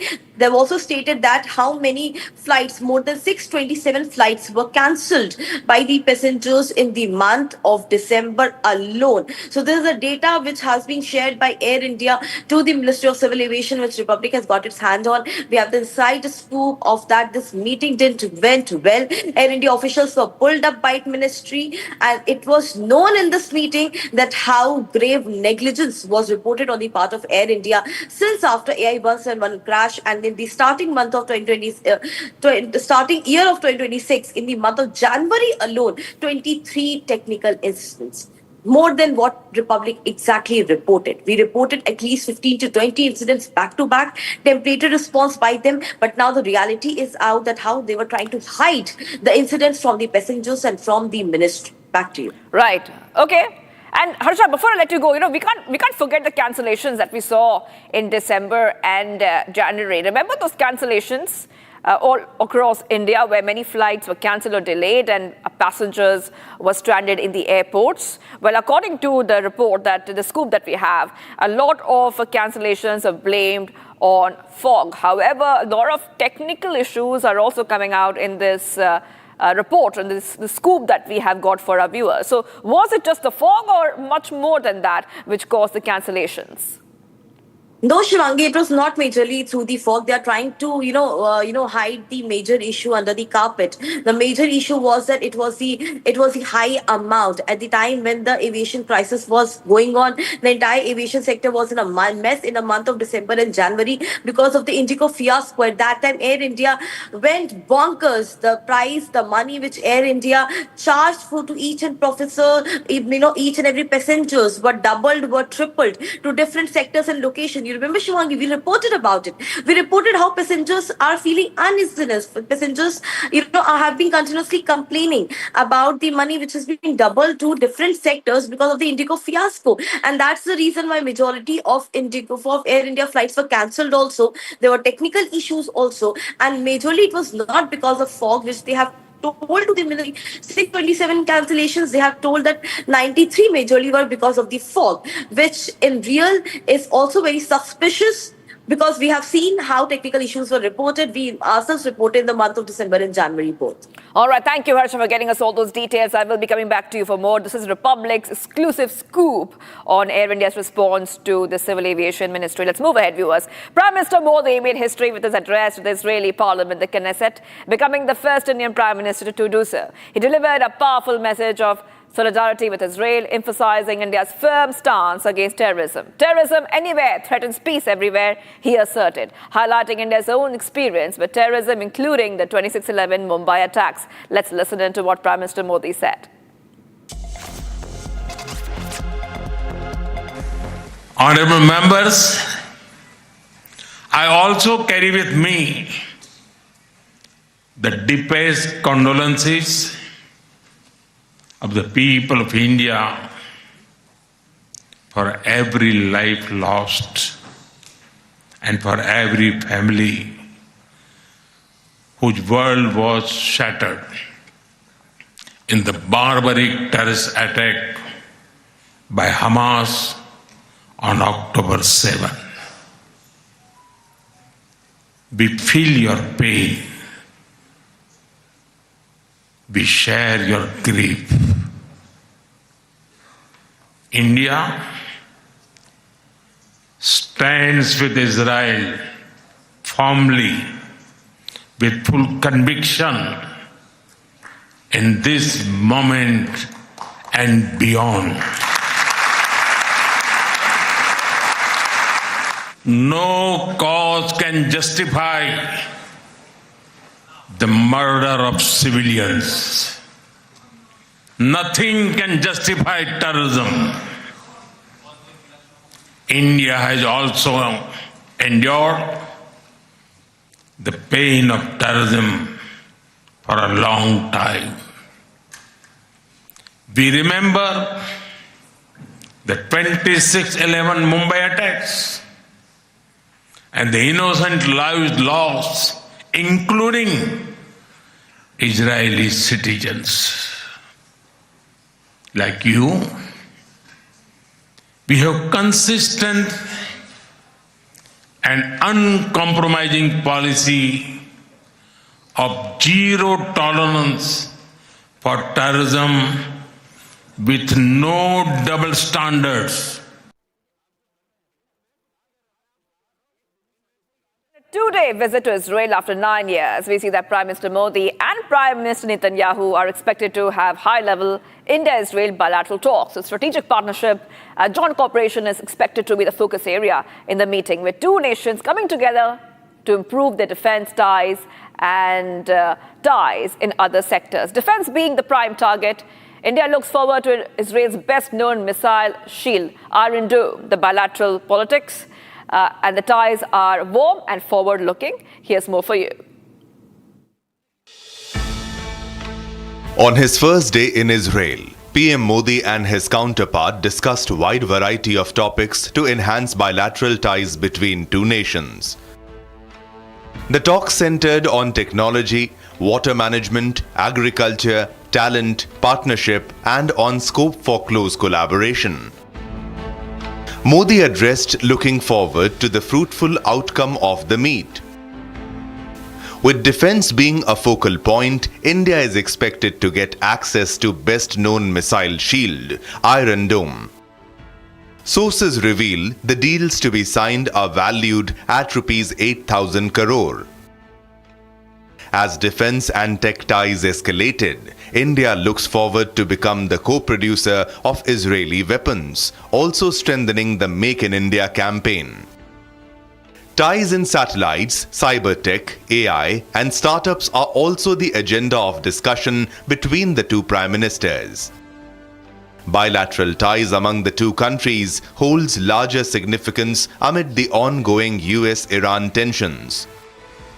With an upswing relations between the two countries in last few years, this meet is expected to deepen the ties.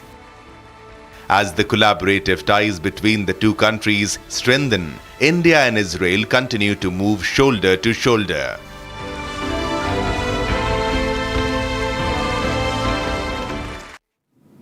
Getting some breaking news coming in. Among the Congress workers arrested by the special cell are Saurabh from Amethi, UP, Arbaz from Sultanpur, and the third accused, Siddharth, is from Rewa. None of these residents are of Himachal Pradesh. All of them had escaped and were hiding in Himachal. Of the three arrested accused, two were present at the protest itself, while one was involved in the conspiracy. This is a big update that we're getting for you viewers. I'm just telling you exactly what happened. This is the AI Summit Shirtless protest. They arrested Indian Youth Congress workers, and this entire arrest of them had led to cop versus cop face-off.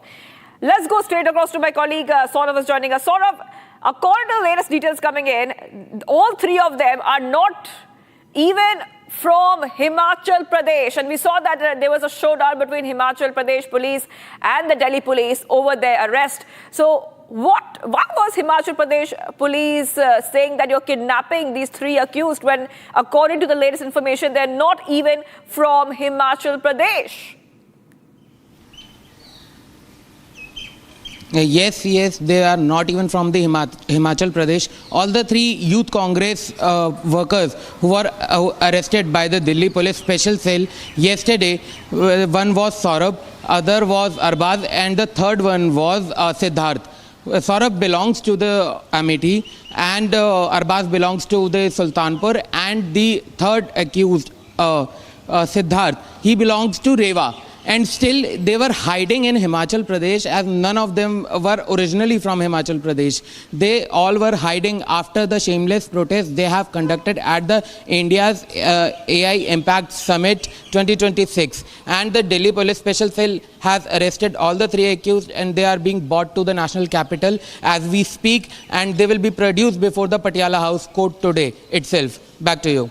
Okay. So just take our viewers through the latest details about these three accused. We were telling our viewers about the face-off. Let's put those pictures as well of the face-off between Delhi police and the Himachal Pradesh police on a screen, because when the Delhi police had come to arrest these three accused, the Himachal Pradesh police said that this is not an arrest. You are trying to kidnap these three Congress workers. This is exactly what the Himachal Pradesh police said. Then we saw a confrontation, a cop versus cop face-off, Saurabh. So, let's take our viewers through what happened before these three were arrested, and now, of course, they will face the law. Yes, when the Delhi Police Special Cell reached the Himachal Pradesh to arrest all the three accused, those who belong to the Youth Congress, and after that, a high voltage drama unfolded in the Himachal Pradesh, as there were a face-off between the Delhi police and the Himachal Pradesh police itself. Himachal Pradesh police alleged that the Delhi police special cell officials are kidnapping these three workers who have been a part of the protest which happened at AI Impact Summit 2026. But this Delhi Police Special Cell has given the intimidation to the Himachal Pradesh police. But even after that, there was a face-off and verbal spat between both of the state police officials. And after facing so many hardships, Delhi Police Special Cell finally bringing all the three arrested accused in this Banyan protest to the national capital. Back to you.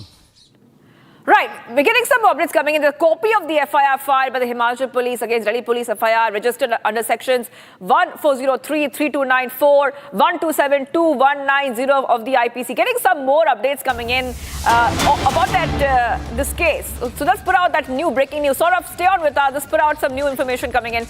This entire case had led to so much of a face-off, unprecedented face-off between Delhi police and the Himachal Pradesh police. I just want to go back to Saurabh on this. Yes, the copy of the FIR, there's some sections there. What is in that FIR, Saurabh?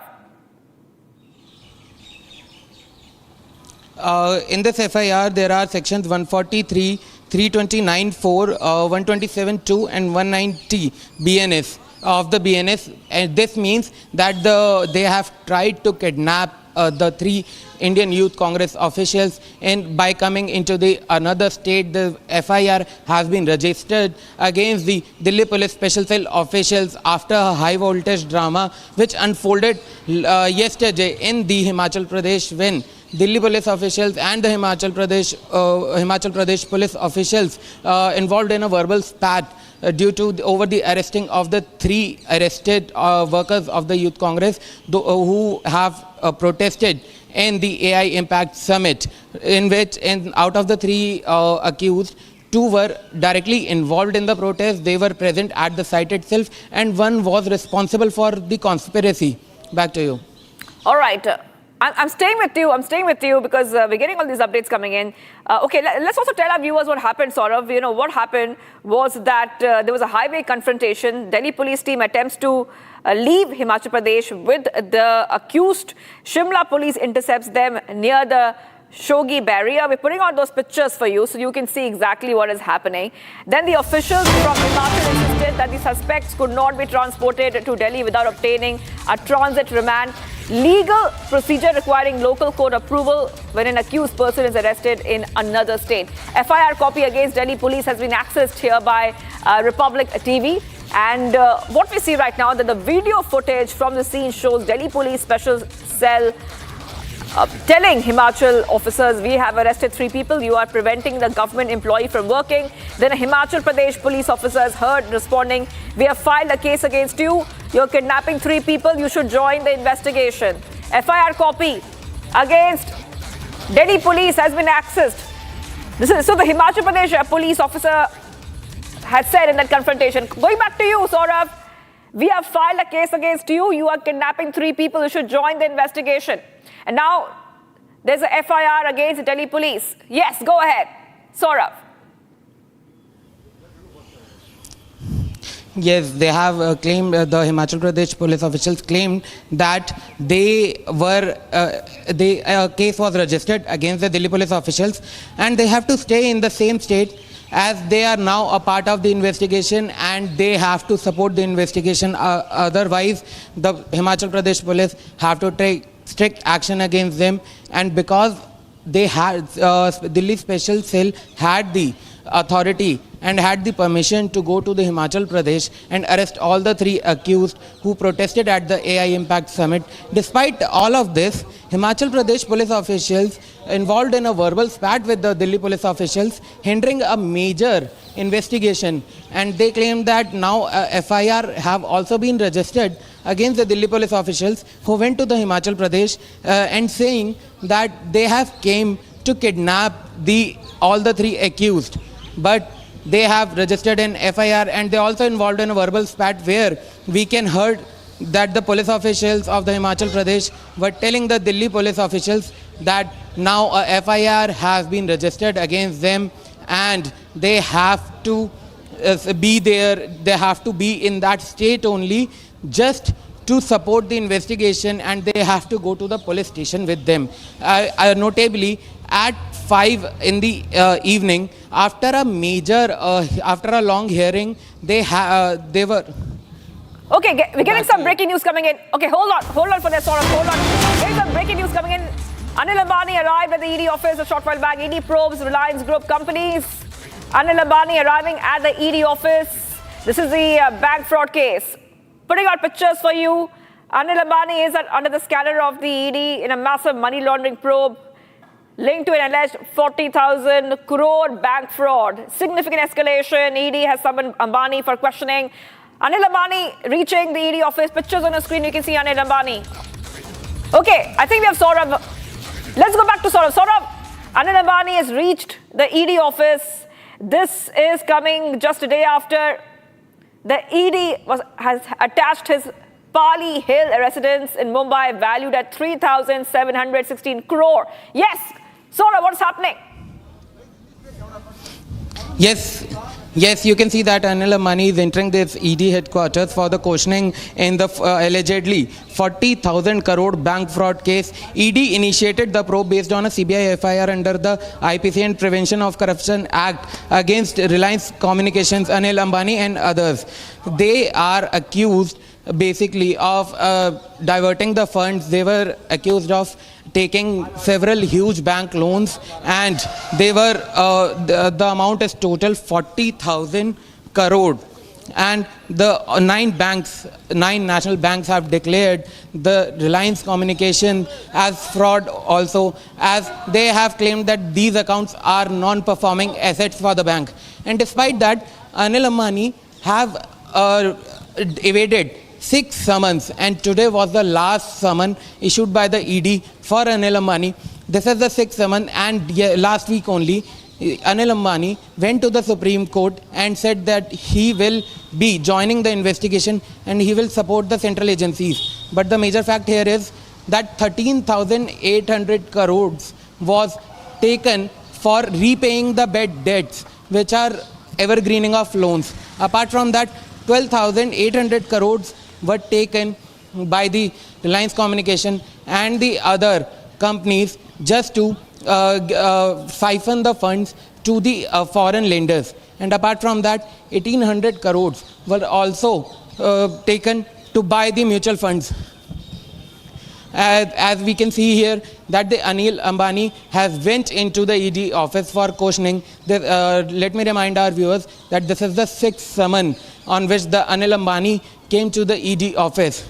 And apart from that, yesterday the ED has taken his abode, which is the residence of Anil Ambani, into the ED has attached his residence, which has cost 3,700 crores nearly.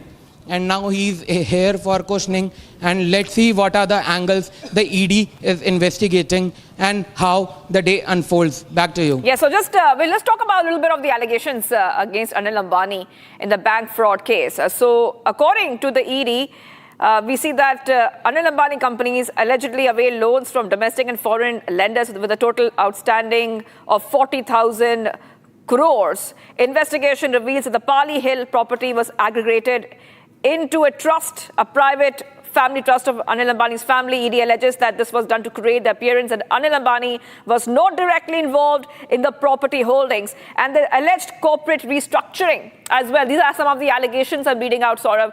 Just tell us a little bit more about this. Yes, against the Reliance Communication Group, there are several allegations that they have taken the funds to evergreen their old debts. They have almost 13,600 crore rupees were taken from the banks just to pay the old debts that the company had. And apart from that, they have also taken a loan of 12,600 crores just to siphon it to their shell companies. They have lended it to their shell companies so that the money can be rerouted to the Reliance Communication itself. And apart from this, 1,800 crores mutual funds were also bought by the Anil Ambani group. But the Anil Ambani claimed during the investigation that he has resigned in 2019 from the board of the directors and the ownership of the Reliance Communication, and he has no role in it. Apart from this, Tina Ambani, who is the wife of Anil Ambani, she also bought $8 billion house in New York. And in that case, former senior official of the Reliance Communication, Piyush Garg, was also arrested by the ED. And now today we are here as Anil Ambani was called for questioning, and today the questioning will be done. He is currently inside the ED headquarters for the major questions which the central agencies have regarding this 40,000 crore bank scam. Back to you. Getting us all these details. Just outside ED office, Anil Ambani has just reached. Saurav, we also would like to know from you, has Anil Ambani given any statement, any official statement coming in on these allegations which are against him? Because this is under the PMLA. The PMLA, there's a bank fraud allegation by his group company, Reliance Communications. The action is part of the ongoing money laundering probe linked to the alleged bank fraud case. But has Anil Ambani's company ever given a statement on this? What are they saying?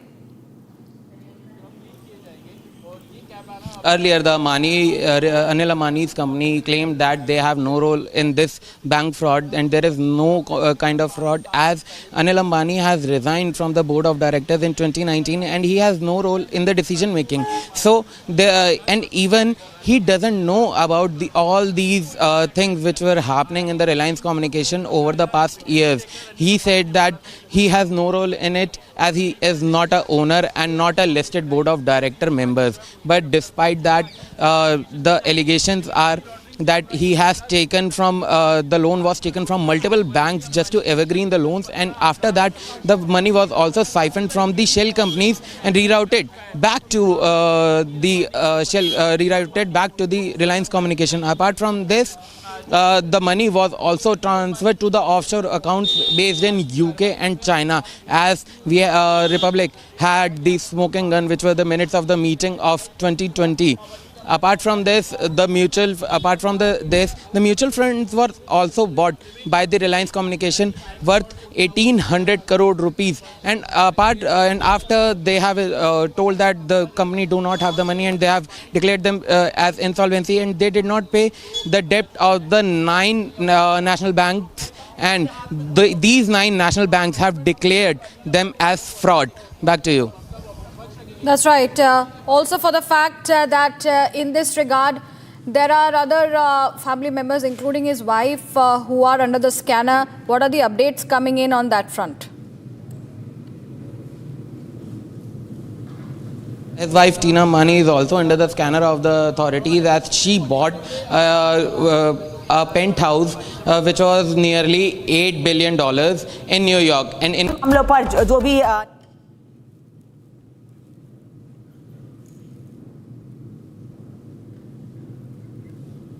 Go ahead, Saurav.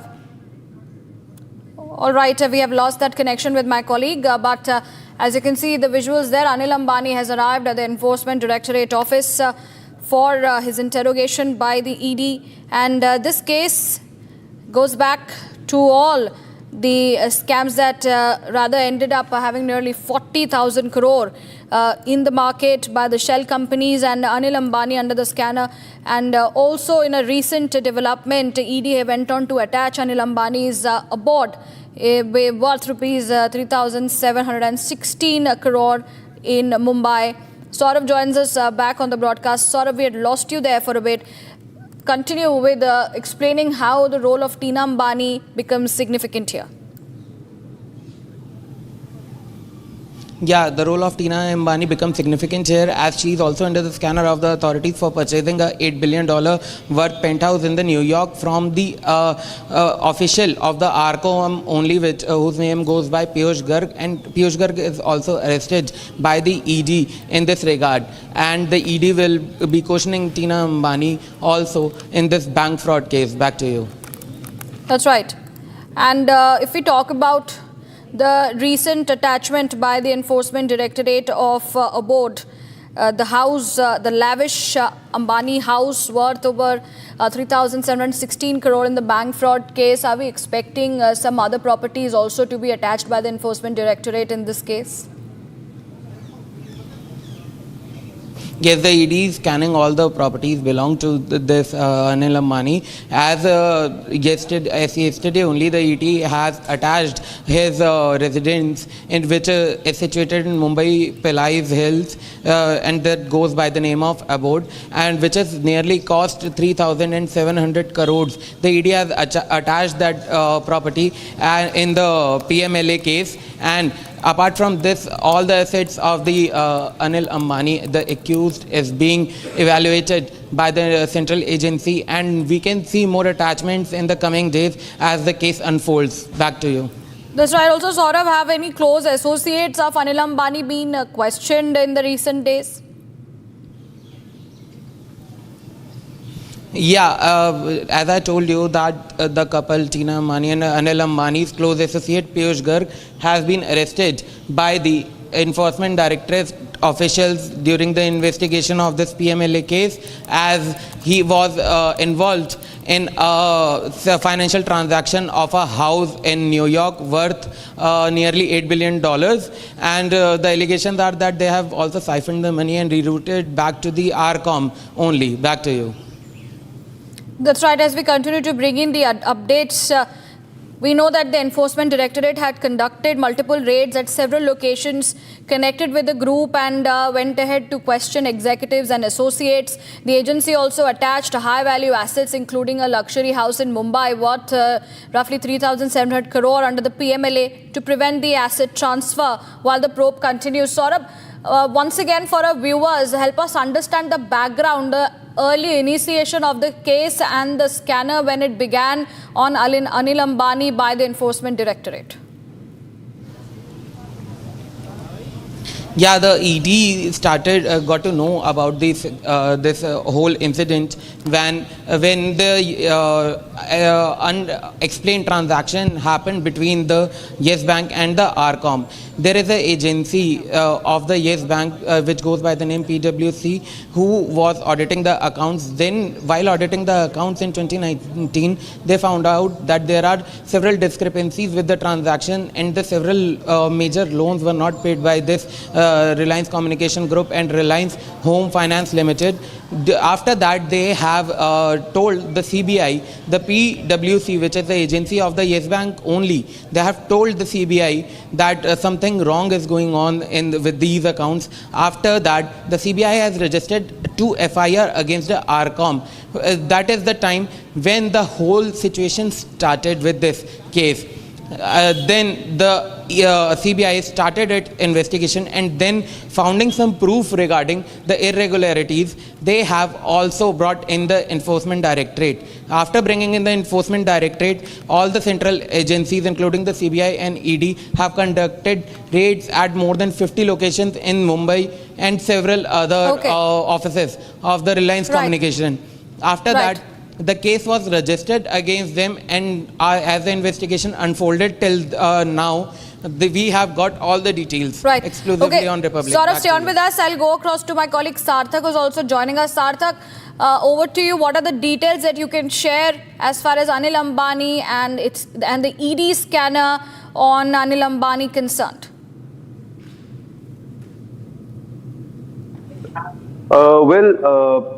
As far as the case is concerned, the banks, the loan fraud that is alleged on Reliance Communication and Anil Ambani, the banks and the forensic auditors flagged certain Reliance accounts as potentially fraudulent after forensic findings. Anil Ambani obtained some interim relief from courts earlier. But a recent Bombay High Court action has actually allowed banks and because a recent petition was filed by a couple of banks in the Bombay High Court, which allowed banks to proceed against that relief, meaning the fraud label dispute that was removed by the Bombay High Court earlier by a single judge earlier, against which a petition was filed in the court of Chief Justice of Bombay High Court. The fraud label has come back. So therefore, now the banks, that means that banks can produce several documents related to that before the court, maybe the bank accounts and all the transactions that were done on part of Anil Ambani and Reliance Communication. What we know of at this point, ED has taken during the investigation has attached Anil Ambani's luxury Mumbai residence in Pali Hill, that is worth 3,700 crores, nearly 3,700 crores, as part of the money laundering probe that was tied to alleged bank frauds on by Anil Ambani and Reliance Communication. And in total, this new attachment has increased the total ED attached assets linked to Ambani to a total of 15,700 crores. What we know of, ED has summoned Anil Ambani for questioning today, and the agency is investigating this alleged bank fraud and this money laundering case relating to past Reliance Communication liability. Back to you. Sarthak, stay on with us. Let me go across to Saurav, who is outside the ED office. Saurabh, what is the current situation outside the ED office? Yeah, the Anil Ambani is currently inside for the questioning over the alleged 40,000 crore rupees bank fraud, and the officials are grilling him currently, and it's been like 20 minutes since he is inside, and now we are telling you all the updates live from the from outside the ED headquarters in the national capital. Back to you. That's right. Also, for the fact that Saurabh, what is the exact amount of money being involved, the center of in this particular case?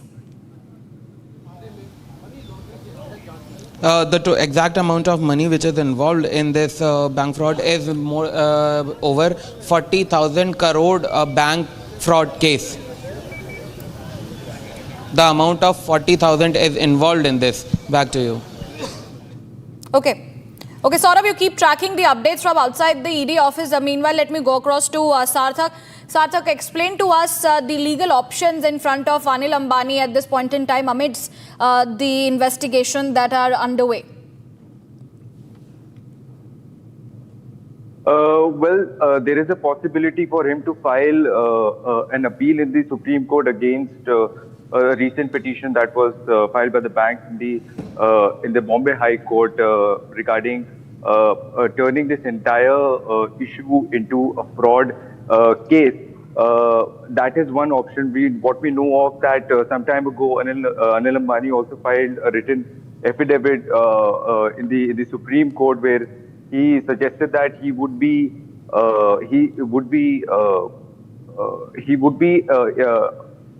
adhering to all the ED summons, and he would be supporting the investigation done by ED and CBI. So at this point, there is one possibility on the part of Anil Ambani to maybe file an appeal in the Supreme Court against the order that was recently passed by the Bombay High Court, turning this entire issue into a fraud and making it appear like this was done purposely by Reliance Communications and Anil Ambani, and that is one possibility that I see at this point. Besides that, already he has filed a written affidavit in the court, making it appear that he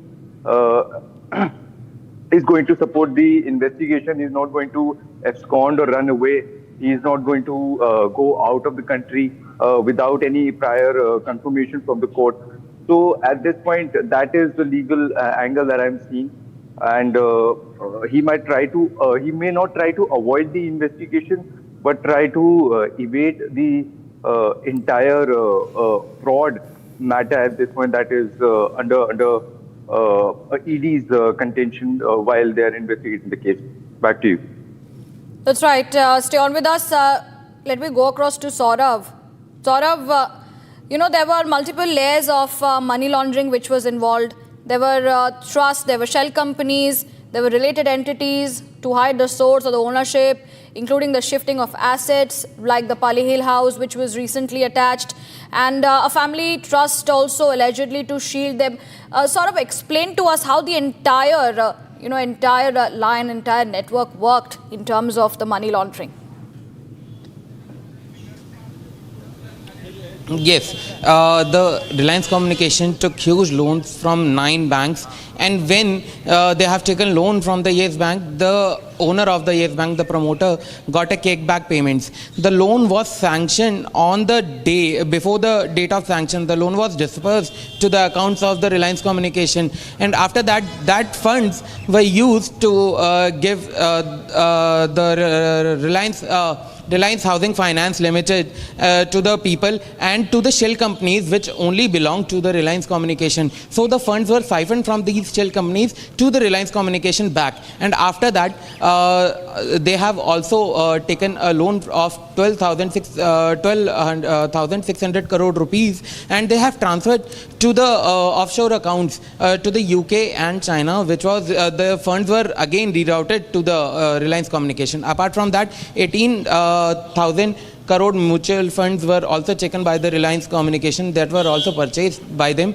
and after that to hide it all, the Anil Ambani claimed that he has no decision-making power as he has resigned from the board in 2019 itself, and he is not a acting member of the board, so he does not even have any information about what's going on in his own company. And after that, the ED has this whole case come under the ED scanner, and they have started attaching the assets of the Anil Ambani. And after yesterday, they have attached the when they have attached the abode, which is the resident of the Anil Ambani, the total worth of asset which the ED has attached till now is 15,000 crore rupees. And today he was summoned for questioning. Let me tell our viewers that this is the sixth summon on which the Anil Ambani has came to the ED office to interact with the officials and support in the investigation. Earlier he was dodging the ED. Earlier 5 summons were issued by the ED. Okay. The FIR was also registered against the Anil Ambani in Saurabh, hold on. Let me go across to Sarthak. Sarthak, I believe you have the attachment order. Help us get the details.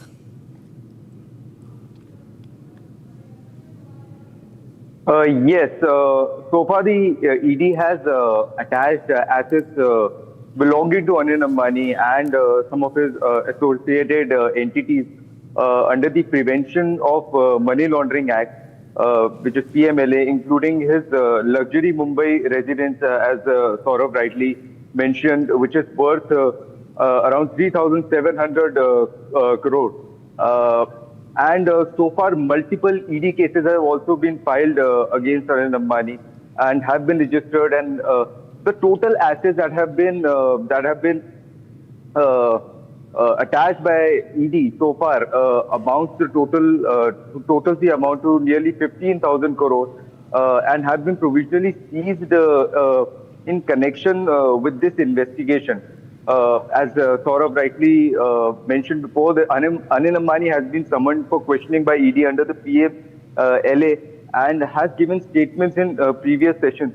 The Supreme Court at this point has also directed ED to set up a special investigation team because, to remind the viewers, an FIR, the first time the FIR was lodged by CBI in this case was in July 2025.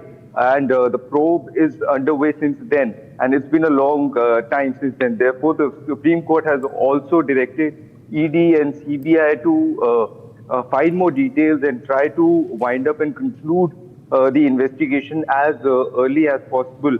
As far as the legal actions that Anil Ambani could take at this point, like I said, there is a possibility he may file an appeal in the Supreme Court against the order that was passed by the Bombay High Court before that, or he could file a writ petition in the High Court as well to quash off all the proceedings that have taken so far and to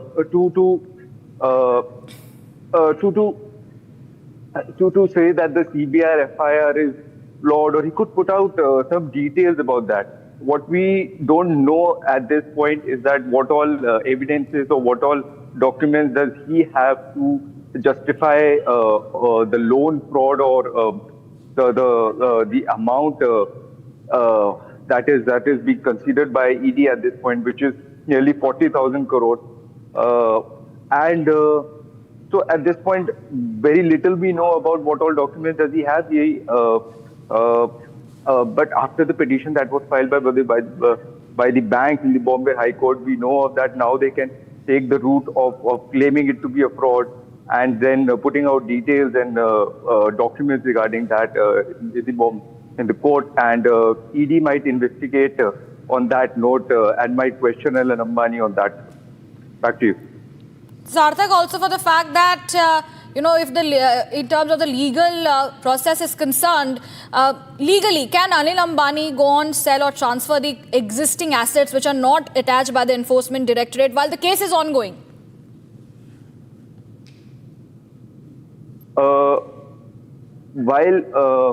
While the case is ongoing, he might be prohibited to do that, to attach his assets or transfer his assets in someone else's name, because the investigation is ongoing. And if he, because like I said, now the entire issue has been turn into a fraud case. At least from that lens, the ED is investigating the matter.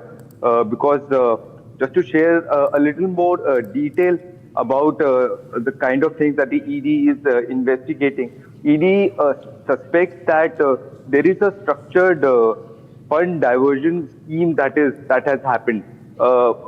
Possibly the loans and the route tripping of funds that have been done amongst the group companies of Reliance Communications. Therefore, it is very unlikely that he might be allowed to transfer the assets or the funds that he has at this point. If he goes ahead doing that, that would be counted as a key point of investigation. Right. And that may go. Sarthak, stay on. We will be coming back to the latest developments concerning Anil Ambani arriving at the Enforcement Directorate office. ED grills Anil Ambani in the 40,000 crore bank scam case. Stay tuned. We will be right back.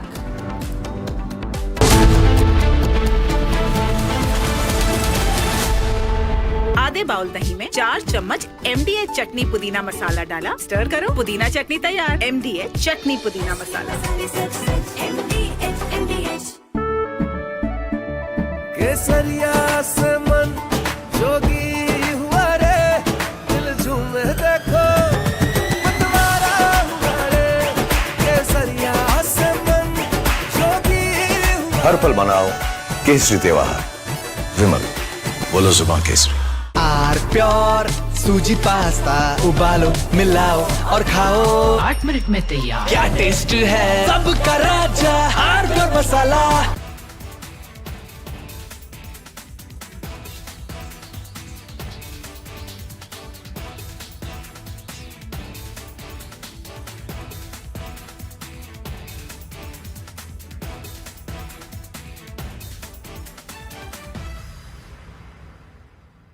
दादी के हाथों का जादू और खुशबू से महकता घर, माँ की मुस्कुराहट और खाने की सुगंध। MDH गरम मसाला, क्योंकि हर रिश्ता है स्वाद से जुड़ा।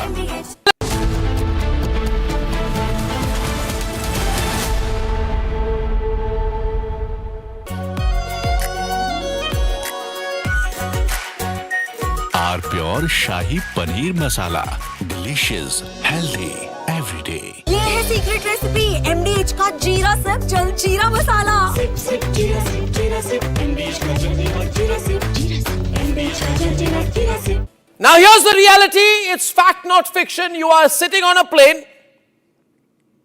You're boarding the plane in the national capital of India for Leh at 6:08 in the morning. It's a SpiceJet plane. 6 minutes into the take, against the backdrop of daybreak and a beautiful sunrise, you suddenly look to your right towards the wings and you see the flames of fire on the wings of the plane. Your plane is on fire.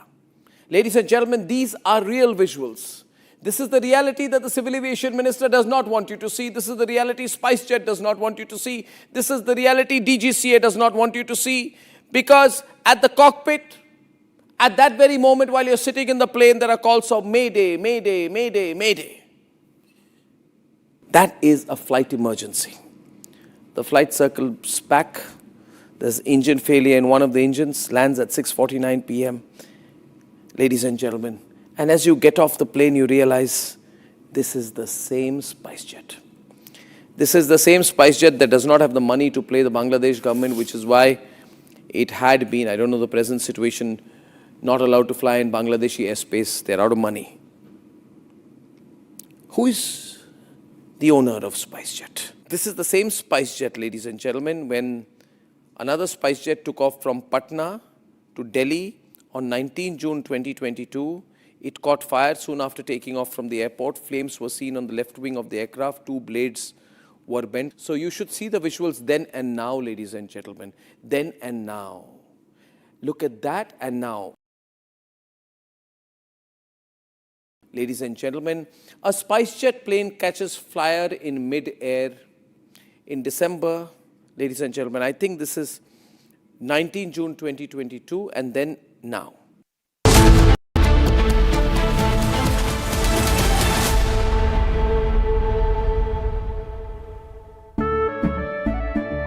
केसरिया से मन जोगी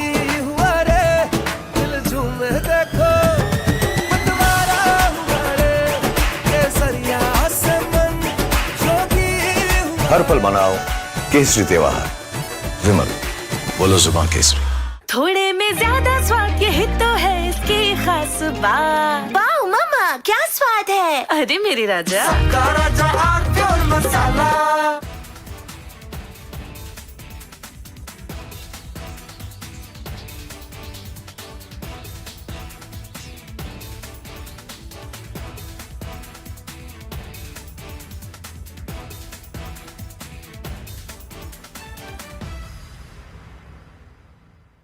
Now here's the reality, it's fact not fiction. You are sitting on a plane.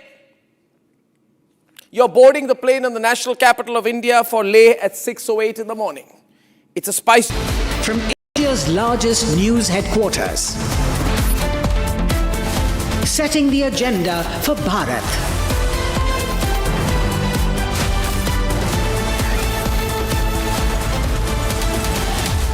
You're watching Republic.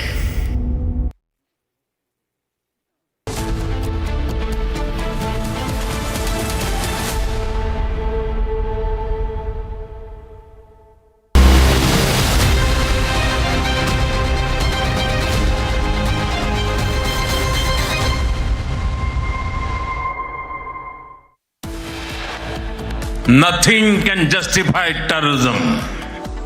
Countering terrorism requires sustained and coordinated global action. PM Modi's big message on terrorism at the Knesset address says sustained and coordinated action needed for countering terrorism.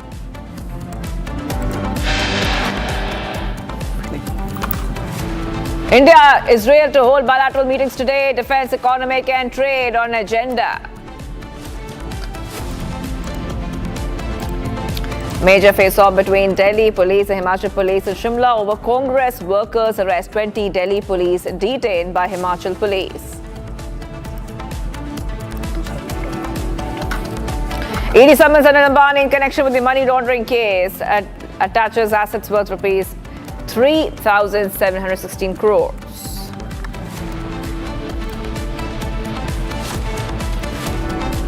NCRT apologizes for inappropriate content after facing Supreme Court's ire over a chapter talking about judicial corruption in a Class A textbook. Says distribution of book has been stopped.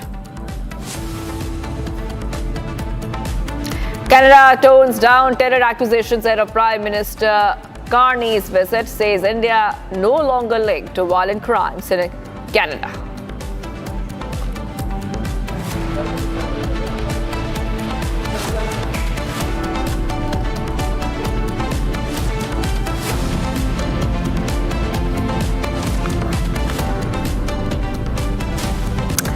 Viewers, we are live and breaking. I'm Shivangi Shukla getting you the latest. We bring to you big breaking news. Reliance Group Chairman Anil Ambani appears before the Delhi office of the Enforcement Directorate in connection with a money laundering case. A day after his Mumbai house worth rupees 3,716 crore was attached by the top financial crimes agency. So, big update coming in, viewers, on Republic TV. And just a short while back, Anil Ambani has just appeared before the ED office. So, those are the pictures which have just come in early in the morning. So let's put out those pictures for you. You can see Anil Ambani who has appeared at the ED office. We're getting these updates coming in here, viewers, on Republic TV, and we will, of course, try to go across to reporters who are getting us all these updates in terms of what's next for Anil Ambani. He has been called in for questioning.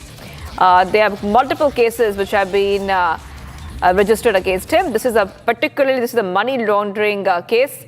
The ED has attached properties worth 12,000 crore as part of its investigation and filed 3 ECIRs or enforcement case information reports against the Reliance Group companies. So Anil Ambani, a big setback for him. There's already a provisional order which was issued to attach the building as part of the agency's inquiry into alleged bank fraud by Ambani's Reliance Communication.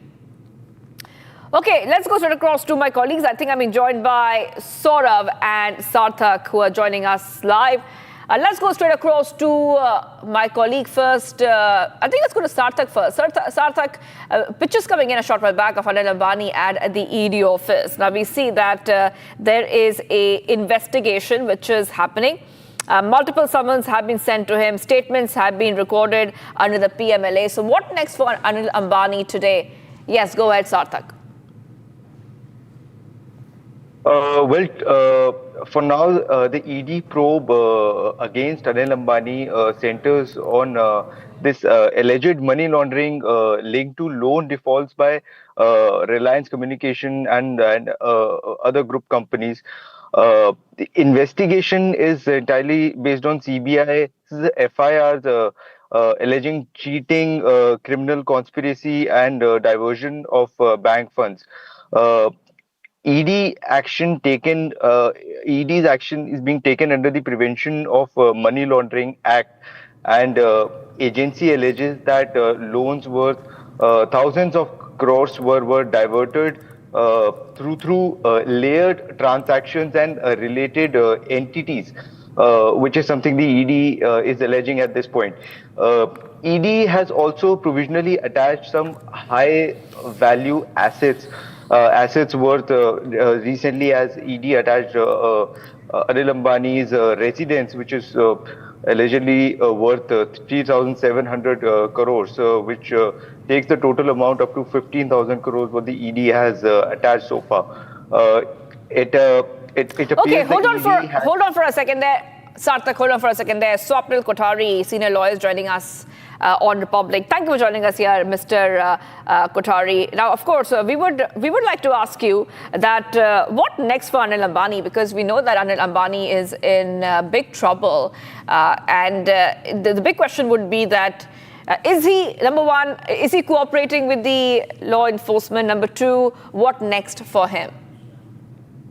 Well, he has to cooperate. He has to answer all the questions. And if the answers are not satisfactory, then the Enforcement Directorate has got the powers to possibly even arrest him and take him into judicial custody and, ask more penetrative questions out there where he might be just feel that I think it would have been better for him to have answered before he was arrested. So he has to cooperate. He has to show all the documents. He has to show all the paperwork. And this is unlike cases of rape and murder where the burden of proof lies on the prosecution. So here he cannot say that, I choose to remain silent, let my lawyer speak to you and all of those things. This is money laundering, like income tax evasion. So he has to show that he has not laundered money. So the burden of proof lies on him. So if he's shown certain pieces of paper to show that, see, this is what has happened, you were a director at this time, you did not attend the meeting, or you attended the meeting and this happened right under your nose, this, that, and the other. So he has to give a justification for that. If the justification is not satisfactory, then the Enforcement Directorate can put two and two together and say that, look, I don't think that you have satisfactory answers and we are exercising our power to arrest you and take you within judicial custody. So this is what possibly awaits him, and I think this grilling will go on for quite some time or a few days. It's not going to be over in one day, because if this fraud is of such a magnitude, then I think you will require more questions, more days at your end. Right. So what are the potential legal outcomes that we can expect next in the PMLA money laundering probe at this stage? So especially we see that his assets have already been attached, like his residence. What do you think are the legal outcomes? Like you said, that he could be arrested.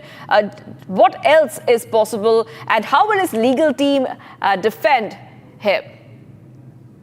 Well, his legal is going to ensure that he answers all the questions. I mean, if he's got sound legal advice, which I believe he must have, he would have been told that you have to answer the questions to the best of your ability to try to say that this is what I did, this is what under my nose, this was oversight, this was not something which I wanted. And if such and such thing happened, it was inadvertently done, not by me, without my knowledge and behind my back. So that is one of the best ways that you can try to escape money laundering questions. But it's going to be very difficult when you're at the helm of affairs to say that something of this nature happened of such magnitude. This is not some, paper plates or some, dishes that have been stolen from the pantry. So, to say that, sorry, I was not aware of it, this is too big an issue which cannot escape his attention or ought not to have escaped his attention. So it's either an error of commission or error of omission.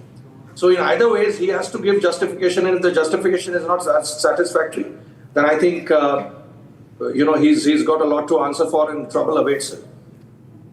Right. Okay. Before I let you go,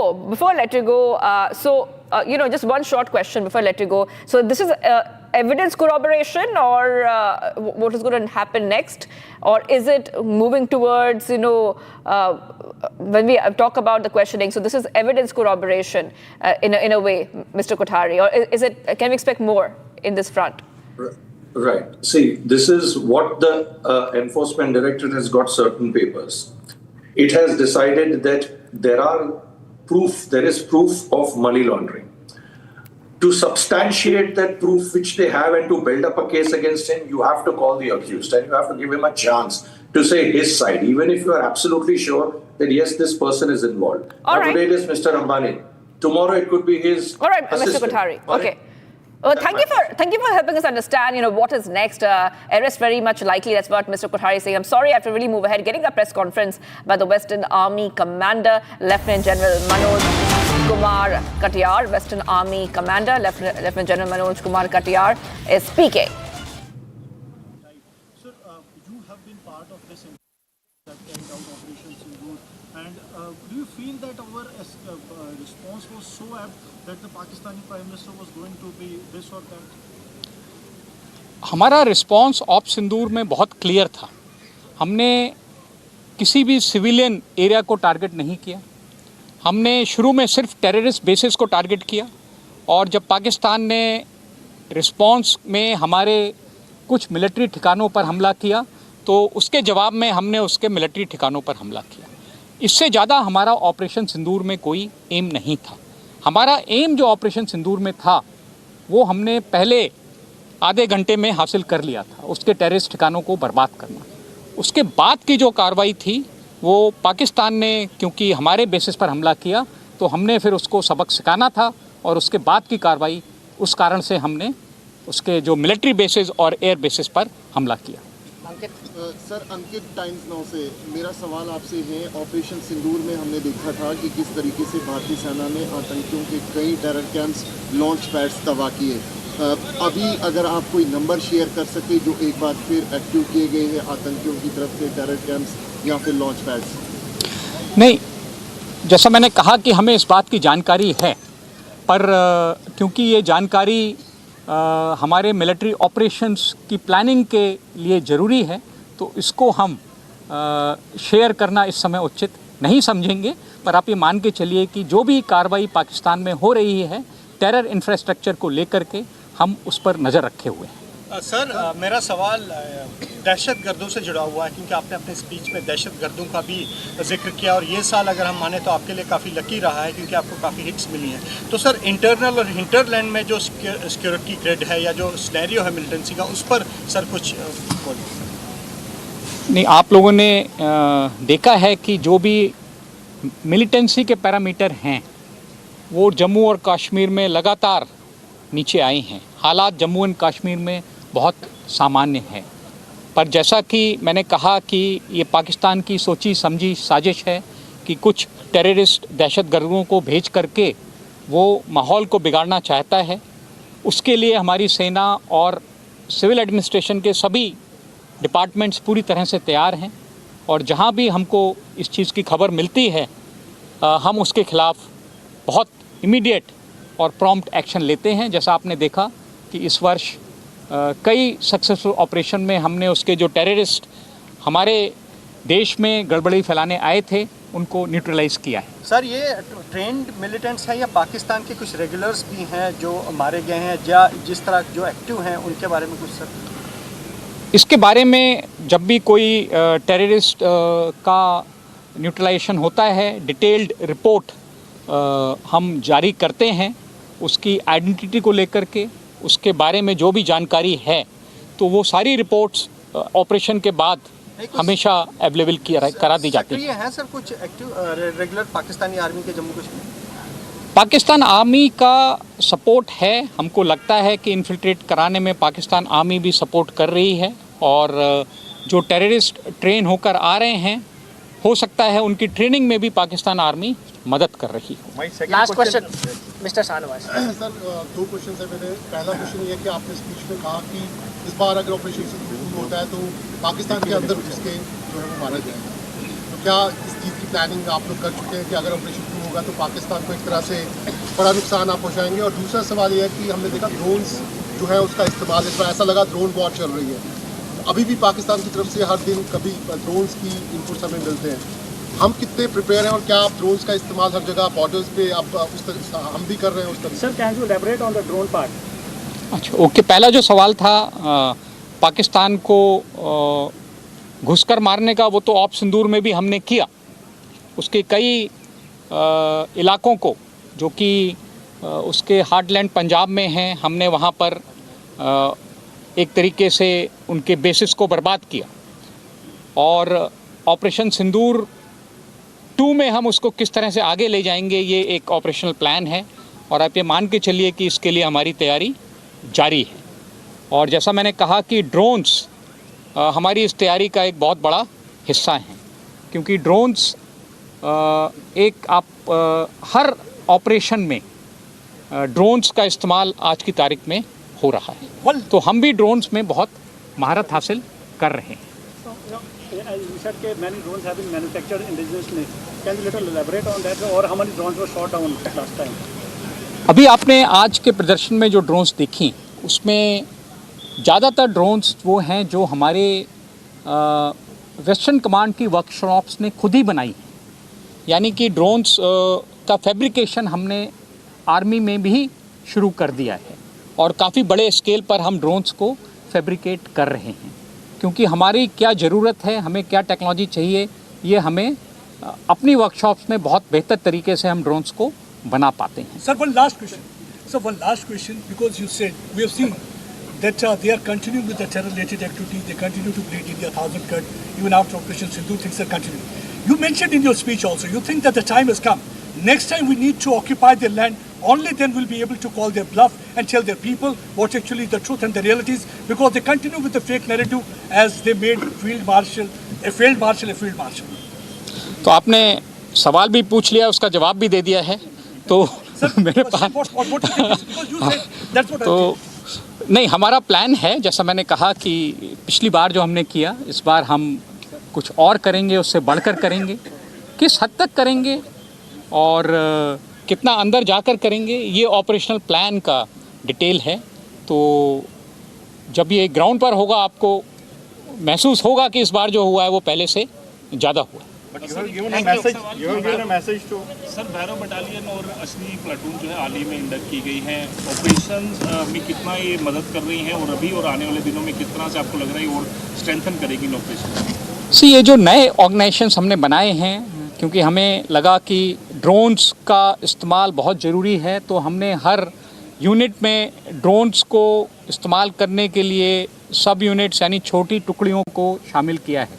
तो अश्नी platoon ये एक infantry battalion की छोटी टुकड़ी है जो drones में महारत हासिल करेगी। और ये हर एक रेजिमेंट में, आर्टिलरी के, आर्मर्ड के हर रेजिमेंट में इस तरह की टुकड़ियाँ आएंगी जो ड्रोन की लड़ाई में महारत हासिल करेंगी।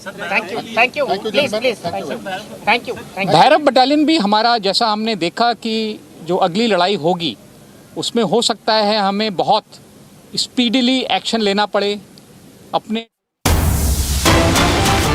Big breaking updates coming in, viewers. Stinging observations. Big observations being made by the CGI on the NCRT controversy. CGI observes seems like a calculated move to undermine the court. This is a big update coming in. Let's tell you exactly what has been happening in this case. This is the Supreme Court is hearing a suo motu case registered over the inclusion of a chapter, the role of the judiciary in our society, on corruption in the judiciary in the NCRT's newest social science textbook for class 8. And on this, we have seen that the CGI has made some stinging observations, saying it's a move to undermine the courts, saying that Justice Joymala Bakshi says an online platform should be told to take it down. It's extremely lopsided, as it has not been highlighted that judiciary is the protector of the constitution. Heads must roll. Okay, let's go straight across to Sarthak. Sarthak, heads must roll. Justice Bakshi says there must be a deeper probe in this issue. Who are the persons behind this? We want to know. We must. This is what the CGI is also stating. Yes, Sarthak, big observations coming in. Well, regarding the NCRT case, yesterday, senior advocates, including Kapil Sibal and Mukul Rohatgi, brought this into the knowledge of the Supreme Court that in the Class 8 chapter, it discusses about corruption in judiciary. Although at that point it was not a legal petition that was filed in the court regarding this matter. However, after listening to these very precise and specific arguments about how judiciary is being put in a bad light in that particular chapter, the Supreme Court decided to take cognizance of the case and on a suo motu basis. And today, Solicitor General Mehta, in this suo motu case, at the outset itself, he said that they tender an unconditional apology. And the observations that have been made by Justice Bakshi in this case is that some of the materials in this are in the digital domain, and they view that this is extremely lopsided. This is the word that they use, and there is no view on judiciary. And they have not really put it out as judiciary as a protector of the fundamental rights and the legal rights of the people. The Chief Justice of India as well has decided to have a deeper probe into this matter, and they have identified that there are certain issues with the kind of education that is being provided. The kids of 8th standard, and they need to find out who is actually responsible and who are these particular individuals who decided to put the... That's right. You know, there's so many stinking observations coming in, Sarthak. So also, yes, Sarthak, so CGI Suryakant says, deep-rooted conspiracy against the judiciary. These are very strong statements. And at the same time, senior advocate Kapil Sibal says that the textbook is available in PDF format. It would be circulated. So, of course, there's a lot of concern being showed by the court about the PDF format of that chapter.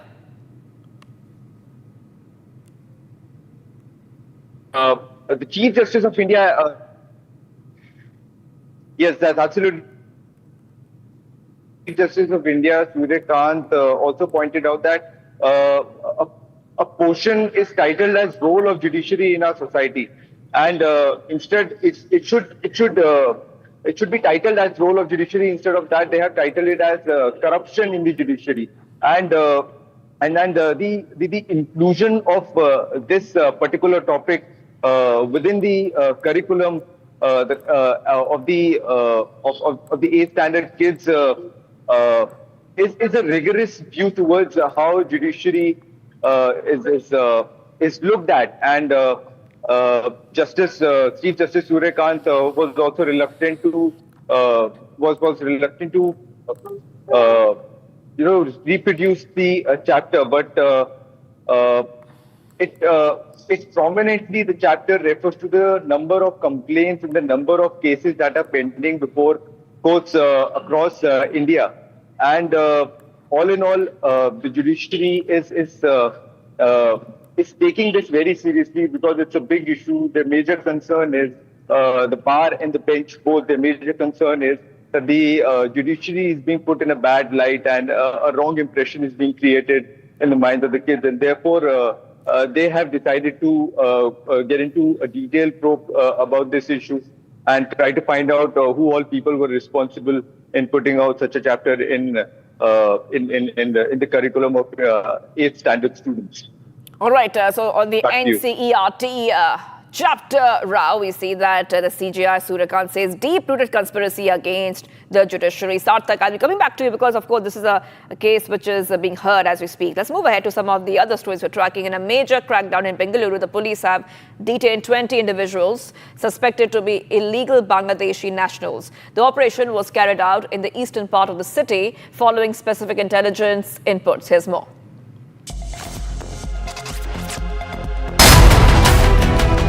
In a major operation, Bengaluru City Police raided suspected hideouts of illegal Bangladeshi nationals residing unlawfully in the city. The drive was conducted following directions from Bengaluru City Police Commissioner, with senior officers supervising the coordinated action across key zones.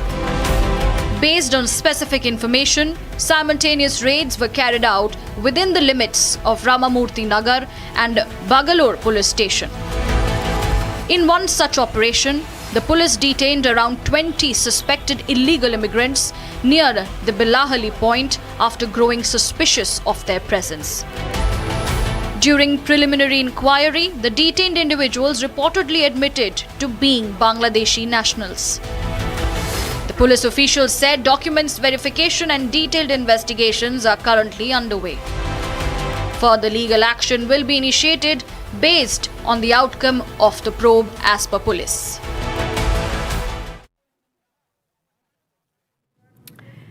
And taking a short break, viewers, do not go anywhere. We'll be right back. Prime Minister Modi's big message on terrorism at the Knesset.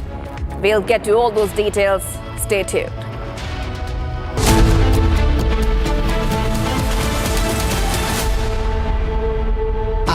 Pure सूजी pasta उबालो मिलाओ और खाओ 8 minute में तैयार क्या taste है सबका राजा R pure masala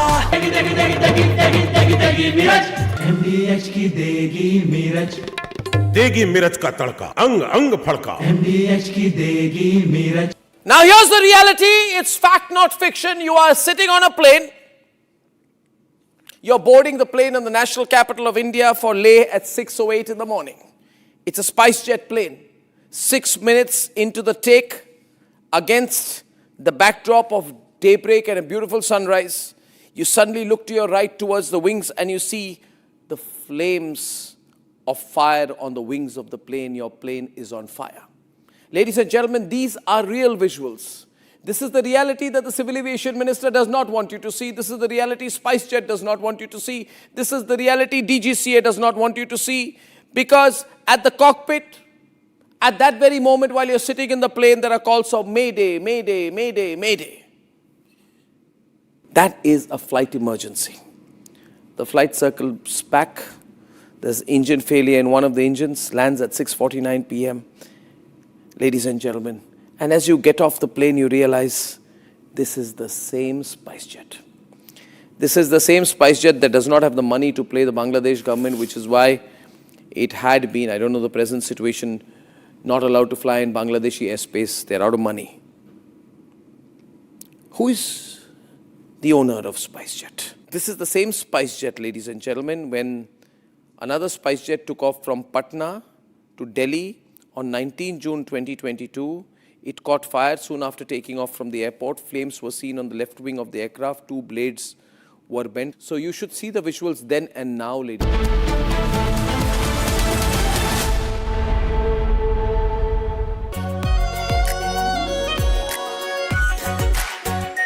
are pure shahi paneer masala, delicious, healthy everyday. केसरिया से मन जोगी हुआ रे, दिल झूमे देखो मतवारा हुआ रे. केसरिया से मन जोगी हुआ. हर पल मनाओ केसरी त्योहार. विमल, बोलो जुबान केसरी. अब छोलिया हो या लोबिया, सफेद चने या काले चने, सब कुछ मजेदार बने.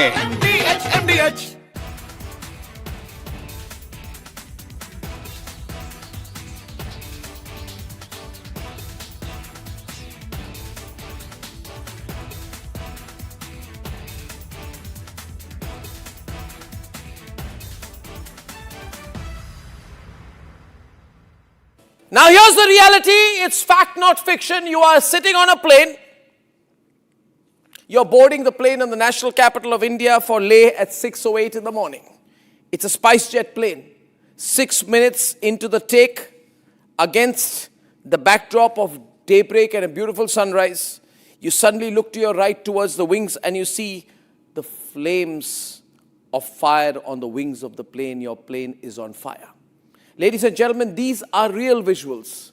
This is the reality that the Civil Aviation Minister does not want you to see. This is the reality SpiceJet does not want you to see. This is the reality DGCA does not want you to see. Because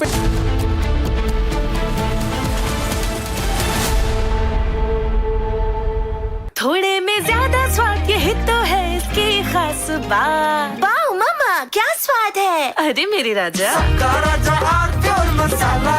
रानी इस घर में कुछ है जो टूटता नहीं। ये pillar कभी नहीं टूटेगा। रुंगटा स्टील TMT से बना।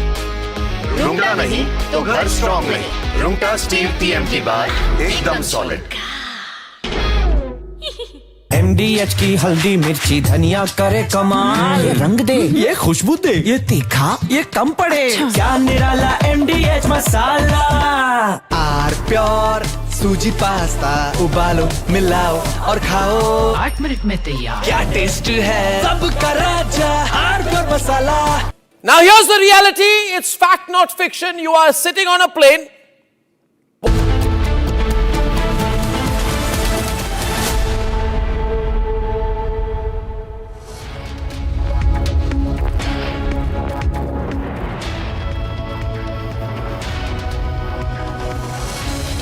A very warm welcome, viewers. You're watching the Republic TV. This is Shivam Dutt Mehta, and the top focus in this bulletin will be on the bilateral talks between India and Israel. Yesterday, Prime Minister Narendra Modi addressed the Knesset in Israeli parliament. We'll get you all the details of the latest update today, but let's first have a look at the top headlines of the hour.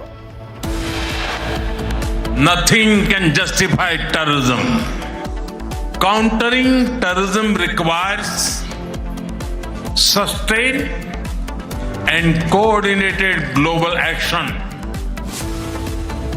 PM Modi's big message on terrorism at Knesset address says sustained and coordinated action needed for countering terrorism. India-Israel to hold bilateral meetings today. Defense, economic and trade on agenda.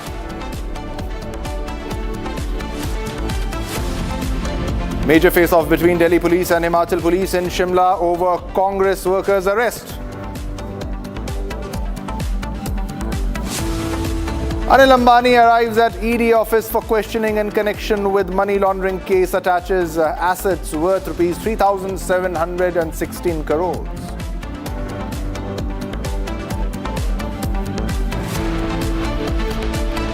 And big development, NCERT apologizes for inappropriate content after facing SC's ire over a chapter talking about judicial corruption in a Class 8 textbook. Says distribution of book has been stopped. Canada tones down terror accusations ahead of Prime Minister Carney's visit. Says India no longer linked to violent crimes in Canada.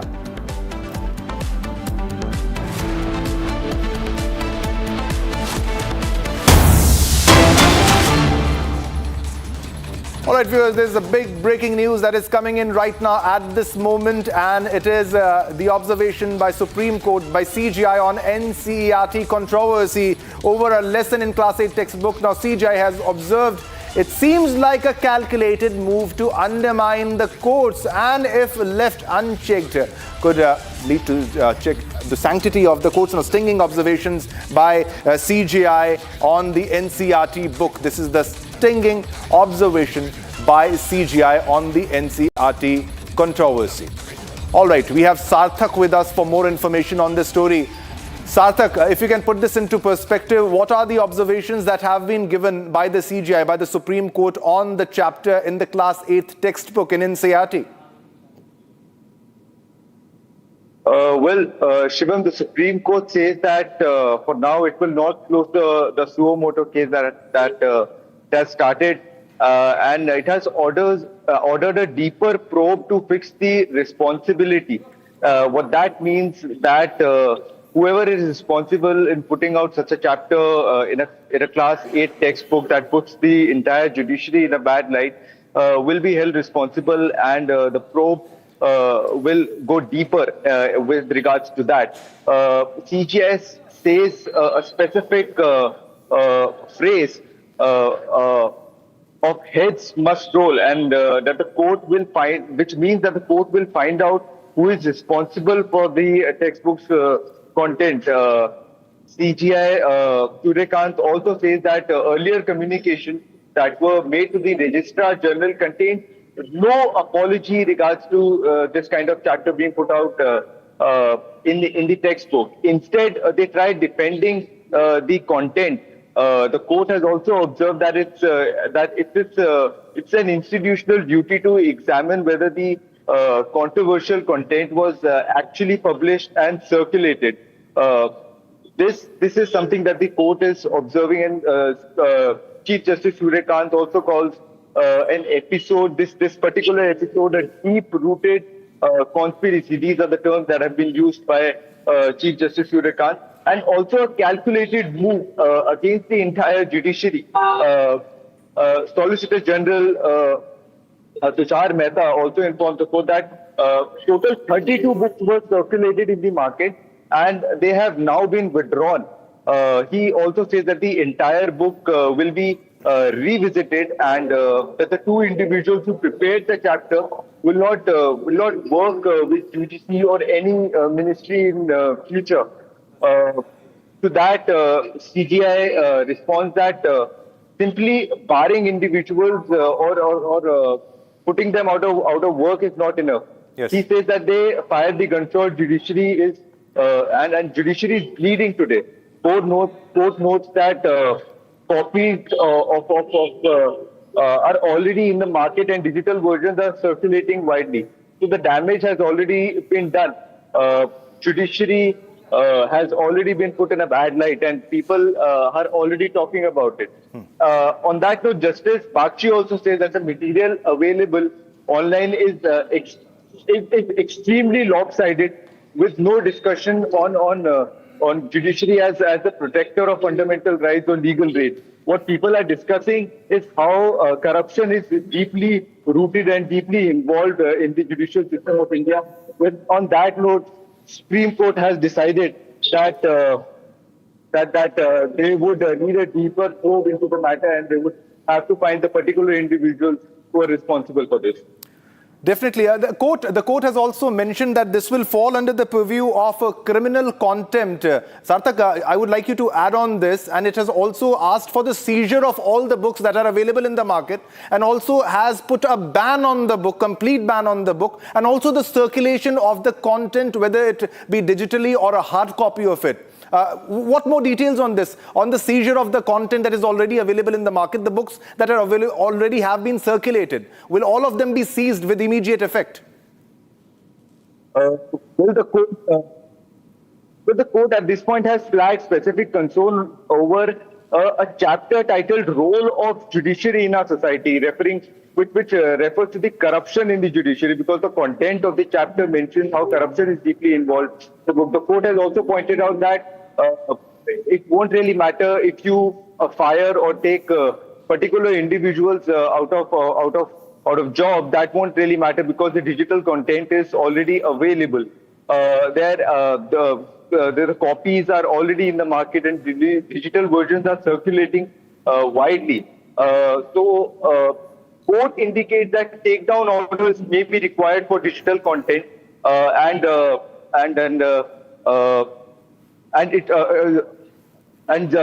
Advocate Singhvi submits that online circulation is far wider than the hard copies.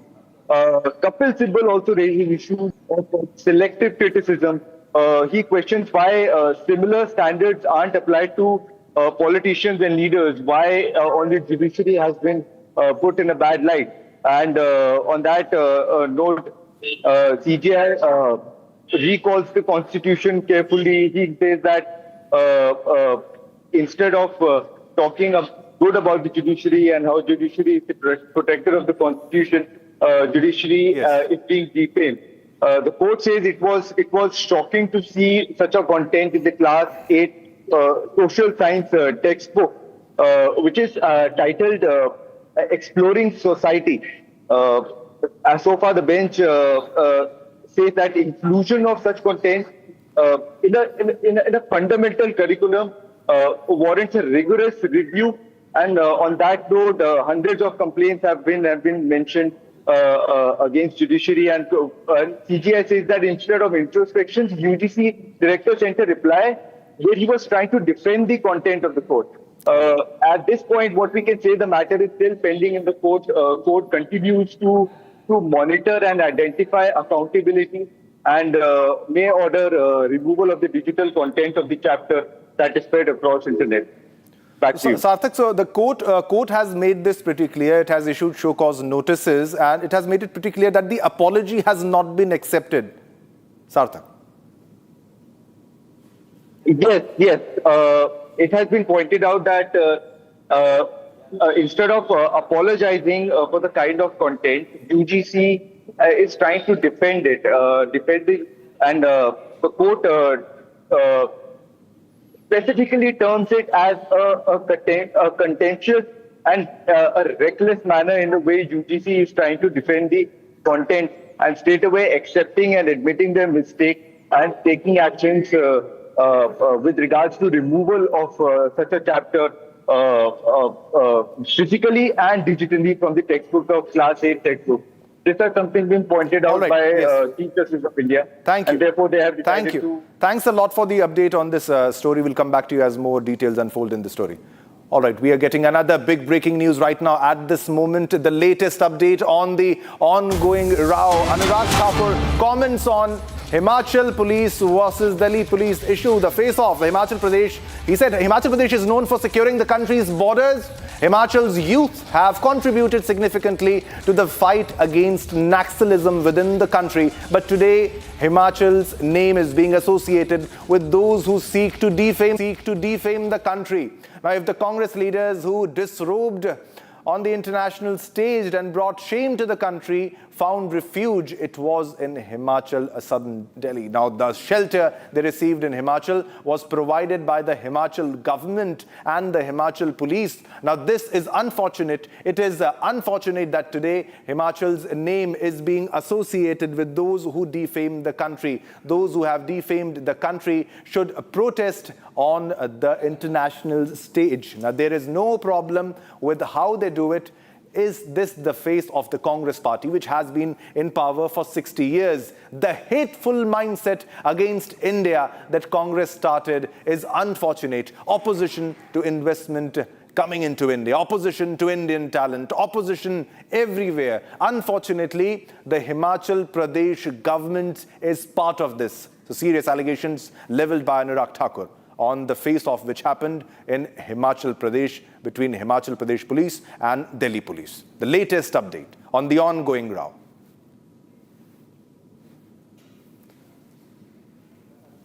All right, let's listen into what Anurag Thakur has said on this. Himachal Pradesh जाना जाता है देश की सीमाओं को सुरक्षित करने के लिए और देश के अंदर भी नक्सलवाद से संघर्ष करने के लिए। हिमाचल के युवाओं का योगदान उस दिशा में था, लेकिन आज हिमाचल का नाम देश को बदनाम करने को बचाने वालों में आ रहा है। अंतर्राष्ट्रीय मंच पर कपड़े खोलकर नंगा नाच, शेमलेस और शर्टलेस प्रदर्शन करने वाले कांग्रेसी कार्यकर्ता जिन्होंने देश को शर्मसार दुनिया भर के सामने किया, उनको पनाह मिली तो हिमाचल सदन दिल्ली में मिली, हिमाचल सरकार के द्वारा मिली। उनको पनाह मिली तो हिमाचल प्रदेश की राजधानी में मिली, हिमाचल की सरकार, हिमाचल की पुलिस के द्वारा मिली। ये दुर्भाग्य है कि आज हिमाचल का नाम देश को बदनाम करने वालों के साथ जुड़ रहा है और कांग्रेस की सरकार उनकी मदद कर रही है। लेकिन हिमाचल पुलिस किस तरीके से नाज़िर पेश कर रही है? देखिए, कुछ भी हो, जिन लोगों ने अगर ये कुकृत्य इस तरह से किया कि देश को बदनाम किया, अंतर्राष्ट्रीय मंच पर आप प्रदर्शन करिए, विरोध करिए, उसमें कोई दिक्कत नहीं, लेकिन किस मंच पे कर रहे हैं, किस तरीके से कर रहे हैं? क्या ये 60 साल सत्ता में रहने वाली कांग्रेस पार्टी का यही चेहरा है कि भारत के बढ़ते कदमों का विरोध, भारत में आने वाले निवेश का विरोध, भारत के युवाओं को रोजगार का विरोध, भारत की बढ़ती लोकप्रियता का विरोध, हर तरफ नफरत की सोच मोदी जी के खिलाफ, भारतीय जनता पार्टी के खिलाफ, और अब भारत के खिलाफ नफरत की जो सोच राहुल गांधी जी और कांग्रेस पार्टी की है, ये दुर्भाग्य है कि हिमाचल प्रदेश की कांग्रेस सरकार इसका हिस्सा है। प्रधानमंत्री जिस तरीके से इजराइल के दौरे पर गए, लेकिन असदुद्दीन ओवैसी और तमाम विपक्ष के नेता सवाल उठा रहे हैं। असदुद्दीन ओवैसी जिस तरीके से इजराइल पे दौरे पर सवाल उठा रहे हैं, और क्या कहेंगे आप? इजराइल भारत का मित्र है और हमने आतंकवाद के खिलाफ एक आवाज़ के रूप में बात की है और प्रधानमंत्री मोदी जी के संबोधन में बहुत स्पष्ट है, भारत इजराइल की मित्रता के बारे में भी और आतंकवाद के खिलाफ जो जीरो टॉलरेंस पॉलिसी हमारी है वो उसको लेके।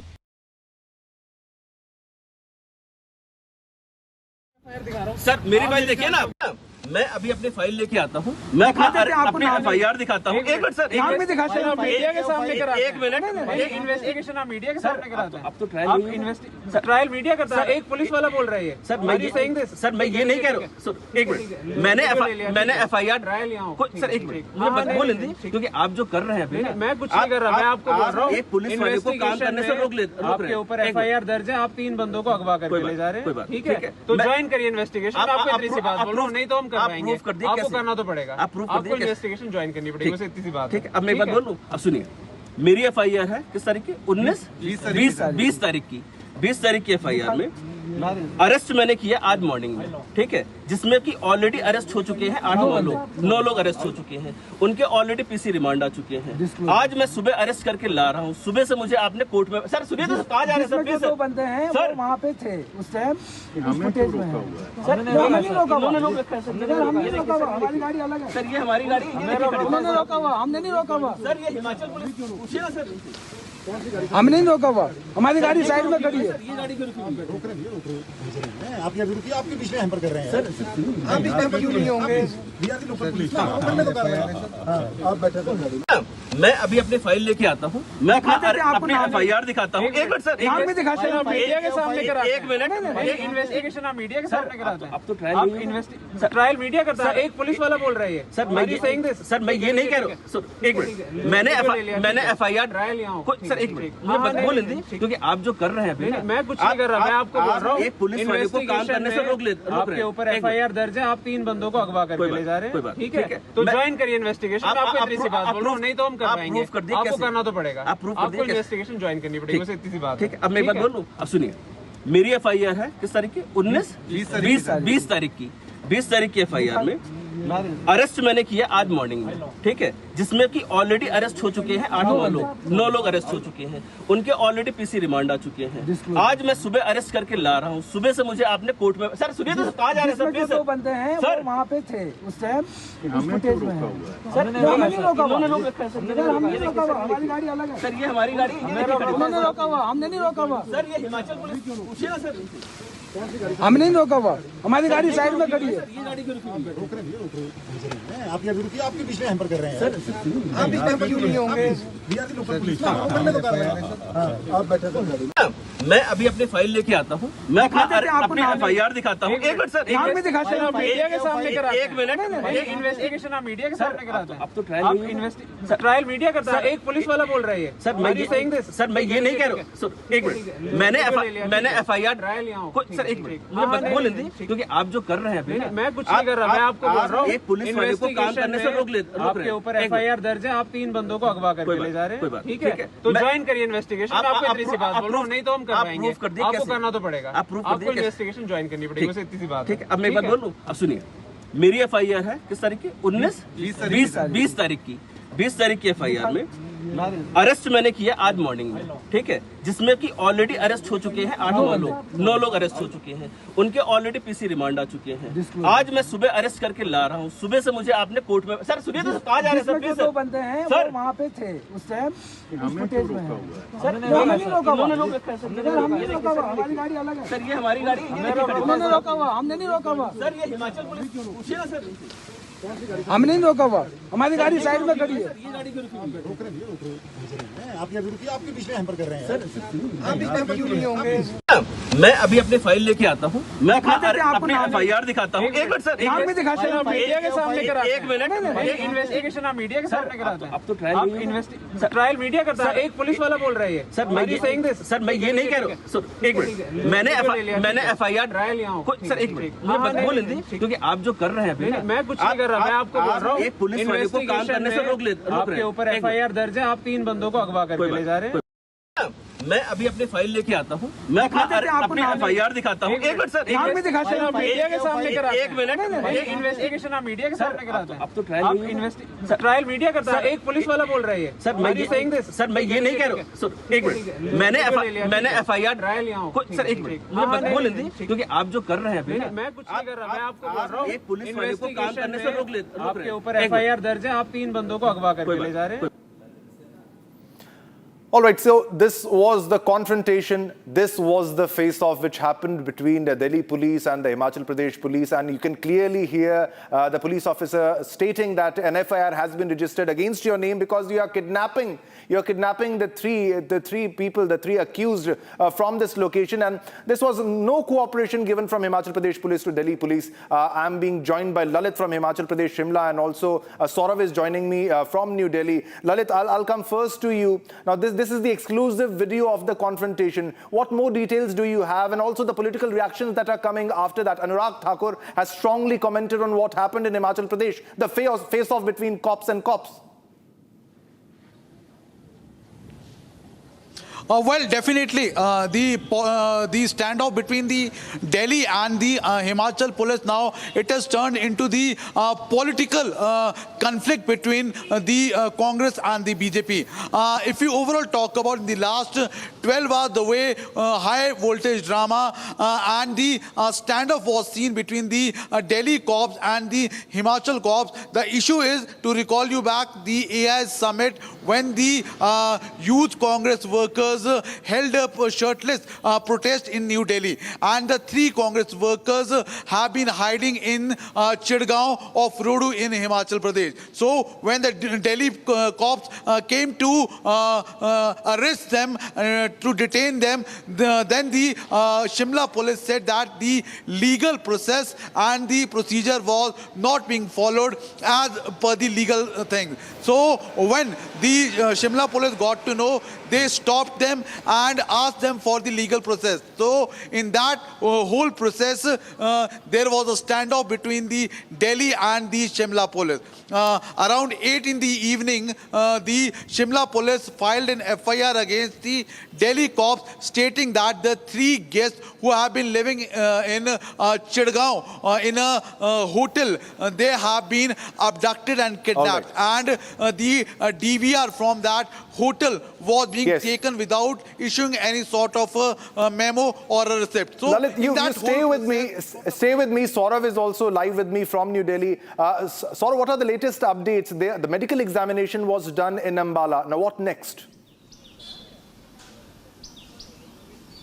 Yeah, the medical examination was done yesterday night only, and now the Delhi Police Special Cell is bringing all the 3 accused to the national capital, and where they will be produced in the Patiala House Court today. Yesterday, a major confrontation erupted between the Himachal Pradesh police and the Delhi Police Special Cell officials when they reached the Shimla's Roru district, which is 120 kilometers far, in 4 vehicles to arrest the 3 accused whose names was registered in the FIR, which was done on 20th February regarding the shameless protest done by the Youth Congress leaders at the international stage, AI Impact Summit 2026. And after the police reached to the spot and they have arrested all the 3 accused, they were bringing them to the national capital.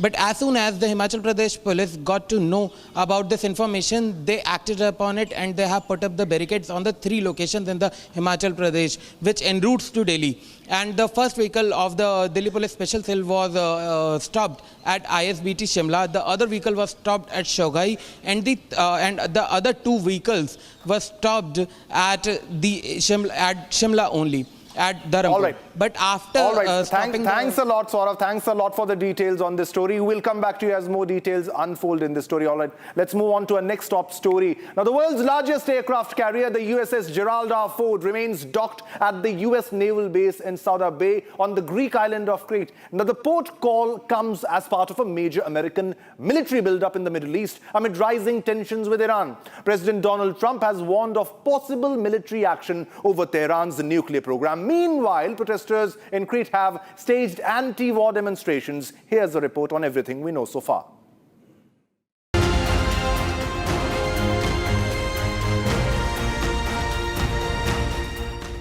The USS Gerald R. Ford arrived at Sauda Bay on Monday and remained docked on Wednesday at the strategically located naval base in Crete. The deployment is part of a broader US military buildup across the Middle East aimed at reinforcing American presence in a volatile region. Tensions have escalated after President Donald Trump warned of possible military action against Iran if concerns over its nuclear program are not addressed. Tehran has responded with strong rhetoric, insisting it will defend its sovereignty as regional tensions spike once again. The development also carry a China dimension. Beijing has deepened economic and defense ties with Iran in recent years, and reports suggest growing military cooperation between the two nations. Back in Crete, protesters gathered in the port city of China for a peaceful anti-war rally, voicing concern that the island could be drawn into a wider conflict.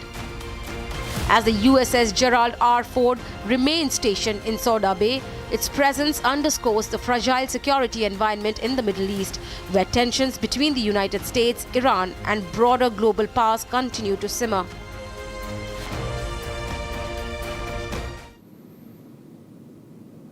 All right, viewers, now let's move on to our next top story. Street vendors protested in Delhi's Chandni Chowk amid ongoing anti-encroachment drives by the Municipal Corporation of Delhi. Now, during the demonstration, slogans were raised claiming government land belonged to them. The protest follows a Delhi High Court order directing the MCD to survey encroachments around Jama Masjid, after which civic authorities began action in the area. Watch this report.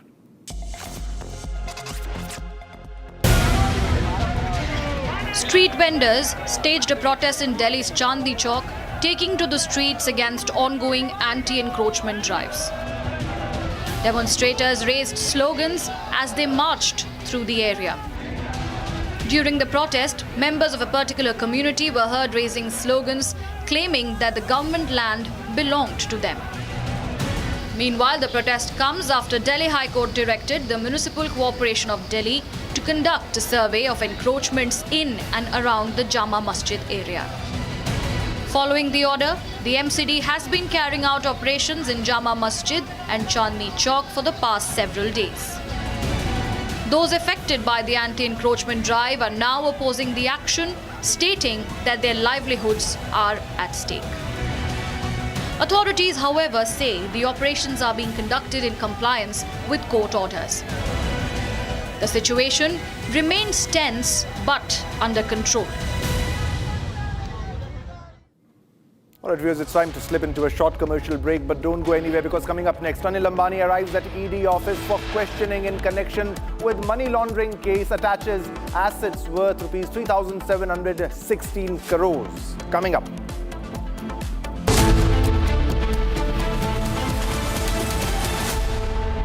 दादी के हाथों का जादू और खुशबू से महकता घर, माँ की मुस्कुराहट और खाने की सुगंध। MDH गरम मसाला, क्योंकि हर रिश्ता है स्वाद से जुड़ा।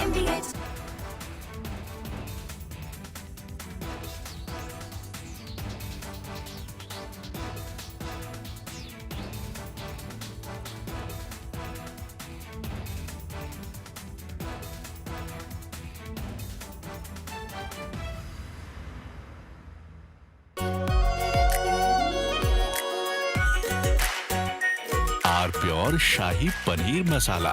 Delicious, healthy, every day. Now here's the reality. It's fact, not fiction. You are sitting on a plane.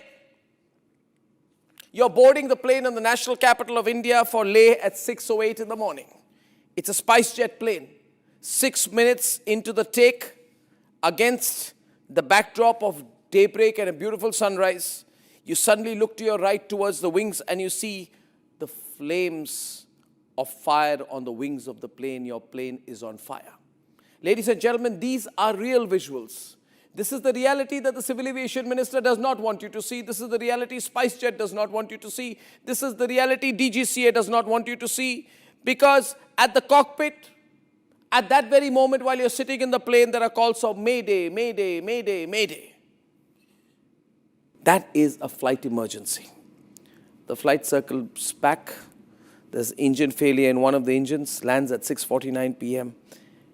Ladies and gentlemen, and as you get off the plane, you realize this is the same SpiceJet. This is the same.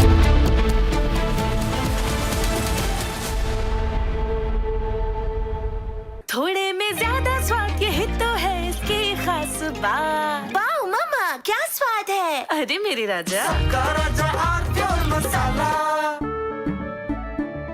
केसरिया से मन जोगी हुआ रे, दिल झूमे देखो तुम्हारा हुआ रे, केसरिया से मन जोगी हुआ। हर पल मनाओ केसरी त्योहार। विमल, बोलो जुबान केसरी। MDH की हल्दी मिर्ची धनिया करे कमाल, ये रंग दे, ये खुशबू दे, ये तीखा, ये कम पड़े, क्या निराला MDH masala. Now here's the reality. It's fact, not fiction. You are sitting on a plane. You're boarding the plane in the national capital of India for Leh at 6:08 in the morning. It's a SpiceJet plane. 6 minutes into the take, against the backdrop of daybreak and a beautiful sunrise, you suddenly look to your right towards the wings and you see the flames of fire on the wings of the plane. Your plane is on fire. Ladies and gentlemen, these are real visuals. This is the reality that the Civil Aviation Minister does not want you to see. This is the reality SpiceJet does not want you to see. This is the reality. Pradeep ji, ये 8 साल का बच्चा coma में है, police 5 दिन से कुछ नहीं कर पाई है अभी तक। वो जो पिस्टल है, लाइसेंस पिस्टल है, वो तक बरामद नहीं कर पाई है। आपके विधानसभा के लोग हैं सर, जवाब मांग रहे हैं आपसे। प्रदीप जी, एक जवाब, आपके ही लोग हैं, आपसे आप सर, एक बच्चा 8 साल का, आप बिल्कुल आप भोजन कर लीजिएगा। एक 8 साल का अपराधी है, उसमें उसको सजा मिलेगी। पुलिस ने FIR दर्ज करा ली, वो लश्त करेगी। सर 5 दिन हो गए बच्चा। कोई बात नहीं है ना, पुलिस ने FIR दर्ज कर ली ना। अभी 5 दिन में क्यों? क्योंकि अभी तक उनको वो लाइसेंस वेपन है वो भी बरामद। विधानसभा में चली, विधानसभा से आई तो माता वैष्णो देवी चले गए, अभी कल लौटे। कल उसके परिवार के लोग आए थे। आपकी उनके परिवार वालों से अभी तक बात हो पाई? कल उन परिवार में संस्कार आया था, मेरे को नहीं पता क्या परिवार में है, लेकिन मैंने उनसे कहा कि जो भी मदद हुई करेगी।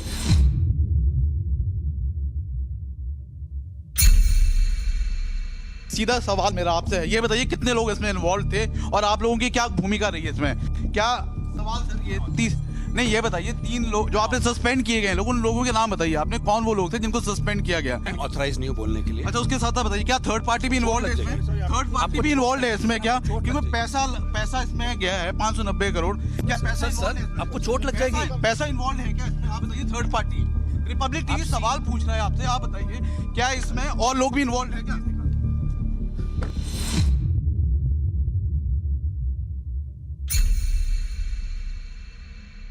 राहुल जी, जनरल नरवणे ने कहा है कि वो आप गलत कह रहे हैं। राहुल जी, जनरल नरवणे ने कहा कि आप गलत कह रहे हैं। भारत की जमीन पर कब्जा नहीं हुआ। और राहुल जी, जनरल नरवणे ने कहा है कि आप गलत कह रहे हैं, गलत आर्टिकल का हवाला दे रहे हैं, भारत की जमीन पर कब्जा नहीं कर रहे हैं। जनरल नरवणे ने कहा है कि आपने अज्ञात सूत्रों का हवाला दिया है, भारत की जमीन पर कब्जा नहीं हुआ। राहुल जी, आपने गलत कहा था, जनरल नरवणे ने कहा कि अज्ञात सूत्रों का हवाला।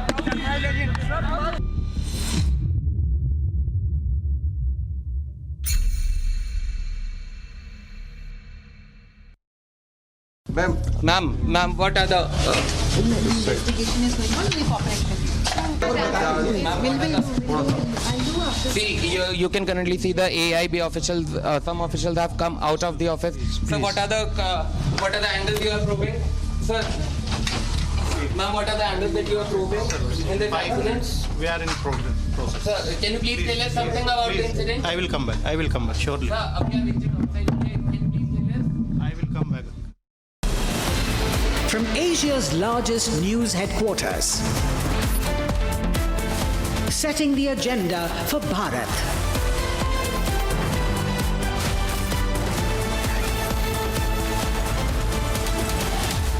You're watching Republic.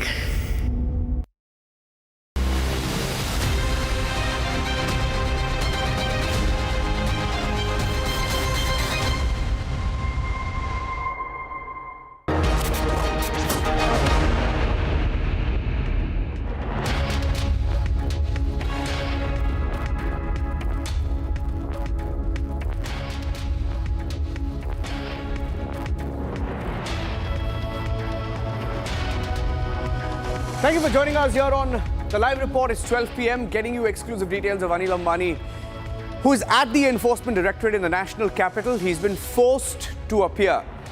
Skipped several summons in the past, was summoned at least 4 times. He's appeared today in the national capital. We have details of the fraud on the show. Here are the headlines.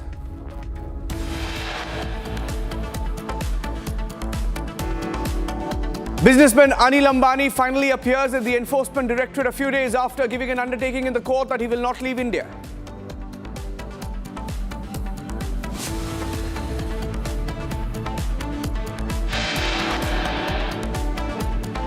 Full Anil Ambani fraud file accessed by Republic TV.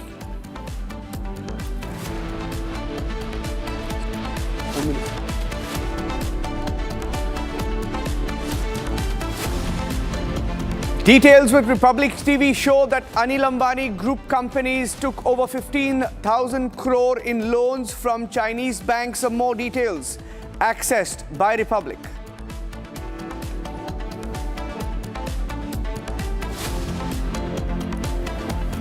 Himachal Pradesh police and Delhi police facing off over Congress workers in connection with the AI summit investigation. The war of words continues.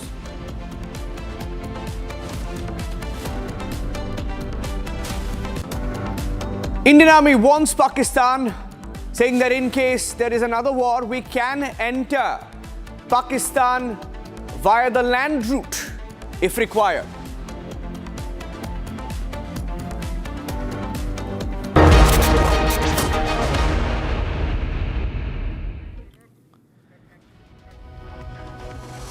Getting in some breaking news on top of 12 p.m. on the Anil Ambani fraud. Republic TV has accessed the full file. The full file and the attachment order, which was given out by the Enforcement Directorate yesterday. His home in Mumbai, which is called the Abode, valued at over 3,700 crore, has been attached by the Enforcement Directorate. And Anil Ambani, who has in the last 1 year almost skipped summons at least 4 times, was forced to appear this morning. Let's go across straight to those pictures that came in along with the breaking news update coming in. Anil Ambani, forced to appear before the ED this morning in the 40,000 crore fraud. There are details we've picked up. There are many details. But among the details that have been picked up, let's go across to the breaking news updates with the visuals. The exclusive details, those are pictures coming in. The exclusive details we have picked up is of the Chinese loans. Chinese loans. Shravan, if you can tell us a little bit more about the loans that were taken by the Anil Ambani group. Shravan?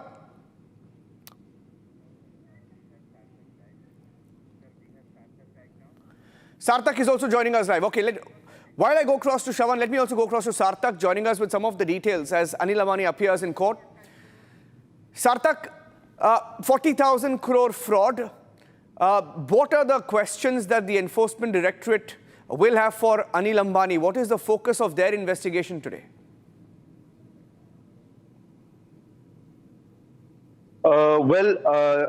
ED is looking at the entire case from a fraud angle, and the new report that Republic has accessed recently about the Chinese bank loan, that may also be taken into consideration by ED, that Reliance Communication and Anil Ambani, this is not the first time they are under this fraudulent act. This is something that they might come across as repeated offenders. Because just to give a little background on the Chinese bank loan to Reliance Communication, in 2012, 3 banks, including China Development Bank, Export-Import Bank of China, and Industrial and Commercial Bank of China, they extended a loan about 925 million USD. If we convert that into Indian rupees, that will total the amount to a little over 6,000 crores, close to 7,000 crores. They extended this much loan to Reliance Communications that was led by Anil Ambani. And also the information that we have received, the loan was structured to replace foreign currency convertible bonds that were maturing, and the banks claim that Anil Ambani's group provided a personal guarantee for that facility. On that note, it has also come into Republic's knowledge that Reliance Communication began defaulting on these payments to these three Chinese banks around 2017, after which these banks filed a lawsuit in the UK, in the High Court of England and Wales, where they were seeking to recover the owed amount that was nearly 700 million USD. Anil Ambani's defense in that case was that he only provided a non-binding comfort letter, and he never signed a personal asset-backed guarantee.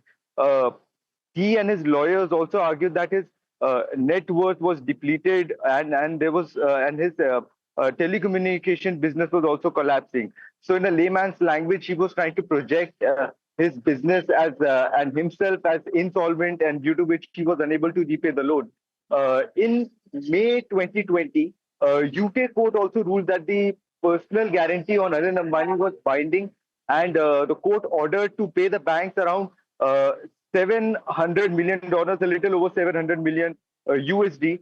The Anil Ambani's spokesperson stated that the UK judgment would not have immediate effect in India. So this is this one development that, although it is not directly connected to ED's probe in this case because it's a separate matter, but a repeated offender in terms of not being able to pay the loan amount, and repeated offender in this fraud-related cases might be taken into consideration by EB and may try to extract more details regarding this. Back to you. Stay with me. Shravan is also live. And Shravan, this is interesting. Now, we've gone through the details of that file. I mean, you're looking at that file. Where does the Chinese bank loan come from? Now, what is the China angle here, and why is it interesting? 15,000 crore is a big amount of money. Well, in fact, I just want to take our viewers through this probe document, which gives us a sense of the extent of the scam that we're basically talking about. The loans that were allegedly received by companies linked to Anil Ambani. A new link basically emerges, and that's sensational in nature. That is about the funds that were basically coming in from Chinese companies. In fact, there have been multiple litigations, because from this probe document, it seems that from the seizure that was basically made from Anil Ambani's residence and Anil Ambani's companies, it does appear that there was an attempt that was being made by the family itself to divert the funds. In fact, I just want to show you this particular document, and perhaps I'll going to come a little closer here and take a look at this document, in which there is a clear mention of the outstanding loan amounts from the consortium banks as well as non-consortium banks which constitute the proceeds of crime. Now, here you have the enforcement directorate saying that this money that was received by RAG, which is the company linked to Anil Ambani, and the outstanding funds, take a look at here. China Development Bank, 9,134 crore rupees. Export-Import Bank of China, 3,048 crore rupees.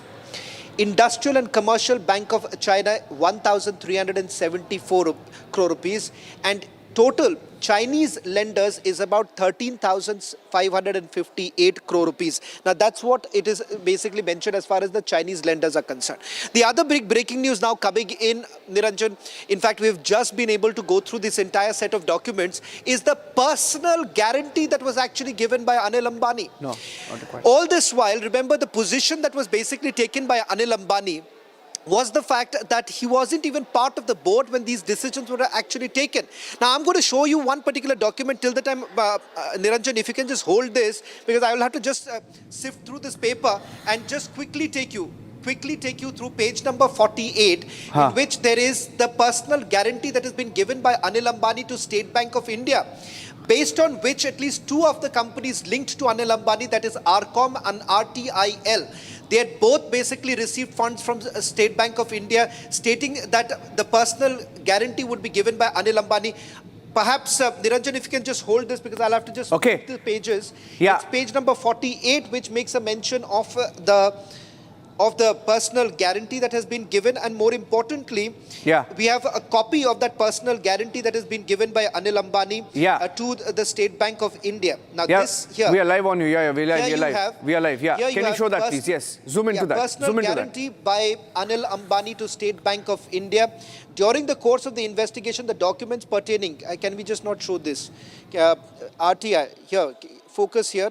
RITL were submitted by SBI. These loans have been discussed previously in the order. In the said documents, one of the securities for sanctioning of these loans was the personal guarantee of Anil Ambani as the guarantor in favor of SBI. Now take a look at this. This is the stamp paper form. This is the personal guarantee. This is personal guarantee signed by none other than, here, take a look at it, attested here, signed by Anil Ambani. So it is Anil Ambani who had given personal guarantee of repaying these particular loans. So it's very clear from the fact that Anil Ambani was very much aware, not only aware from these documents, take a look at once again, from these documents, it's very clear that Anil Ambani had given he had essentially given a personal guarantee for availing these loans.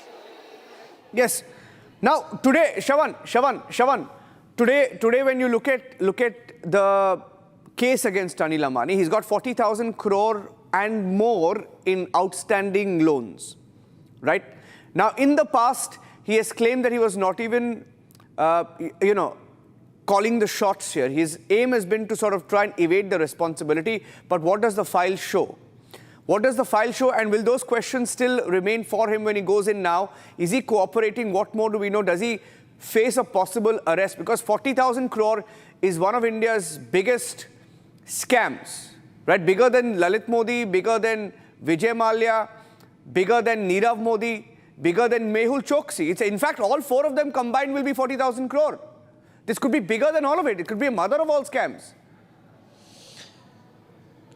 Well, in fact, that is the reason why questions were basically first raised about the role of the investigating agencies itself. Why did it take the investigative agencies so very long, starting from the Central Bureau of Investigation to the Enforcement Directorate? Now, in fact, if you take a look at the tranche of documents that have been accessed by Republic TV, it shows that the Central Bureau of Investigation had already filed the FIR. It seems that this is between 2016, a little after 2016, when the bulk of the loans that were basically received by Anil Ambani. Now, take a look at these documents. I want to just show you again, because here they make a mention of the investigation that was basically with respect to Anil Ambani and RCOM. They are clearly stating that digital records that were downloaded from Bombay Stock Exchange website pertaining to the shareholding of RCOM starting from the quarter ending June 2008. As per the filings, RCOM from the period June 2006 and 2025 the promoters includes Anil Ambani, Tina Ambani, Jay Anmol Ambani, Jay Anshul Ambani. Now, all of this was available to the investigative agencies in the past too. What is it that they have found now? An answer which has come in from the sources is that they've been able to basically establish the money trail. Now, the question is, could this have been done earlier, is something that they may have to answer before the Supreme Court, because the Supreme Court has also now intervened and have asked the central agencies to submit a status report every month. So there is pressure that is building on the investigating agencies to also build a watertight case. I'm quickly going across, Shravan, stay with me. I'm quickly going across to Sarthak as well, because he's still being questioned. For how many hours has he been there, Sarthak? What time did he come in? For how long has he been there? And for how long is he likely to be at the ED? Well, Niranjan, there is no official statement that has come out from ED or any official. But what we know of that, he has been there for a couple of hours, and ED is trying to question him regarding the loan frauds. Was he doing it deliberately? Was he aware of it? Was it just a default, or he was purposely trying to avoid the entire situation and not repay the loan? These are certain questions, certain details about how much amount has in total he has taken as loan so far. And the ED is trying to question about the business attachments of Reliance Communications and the past dealing that the Reliance Communication has done. Has Reliance Communication taken any more loan?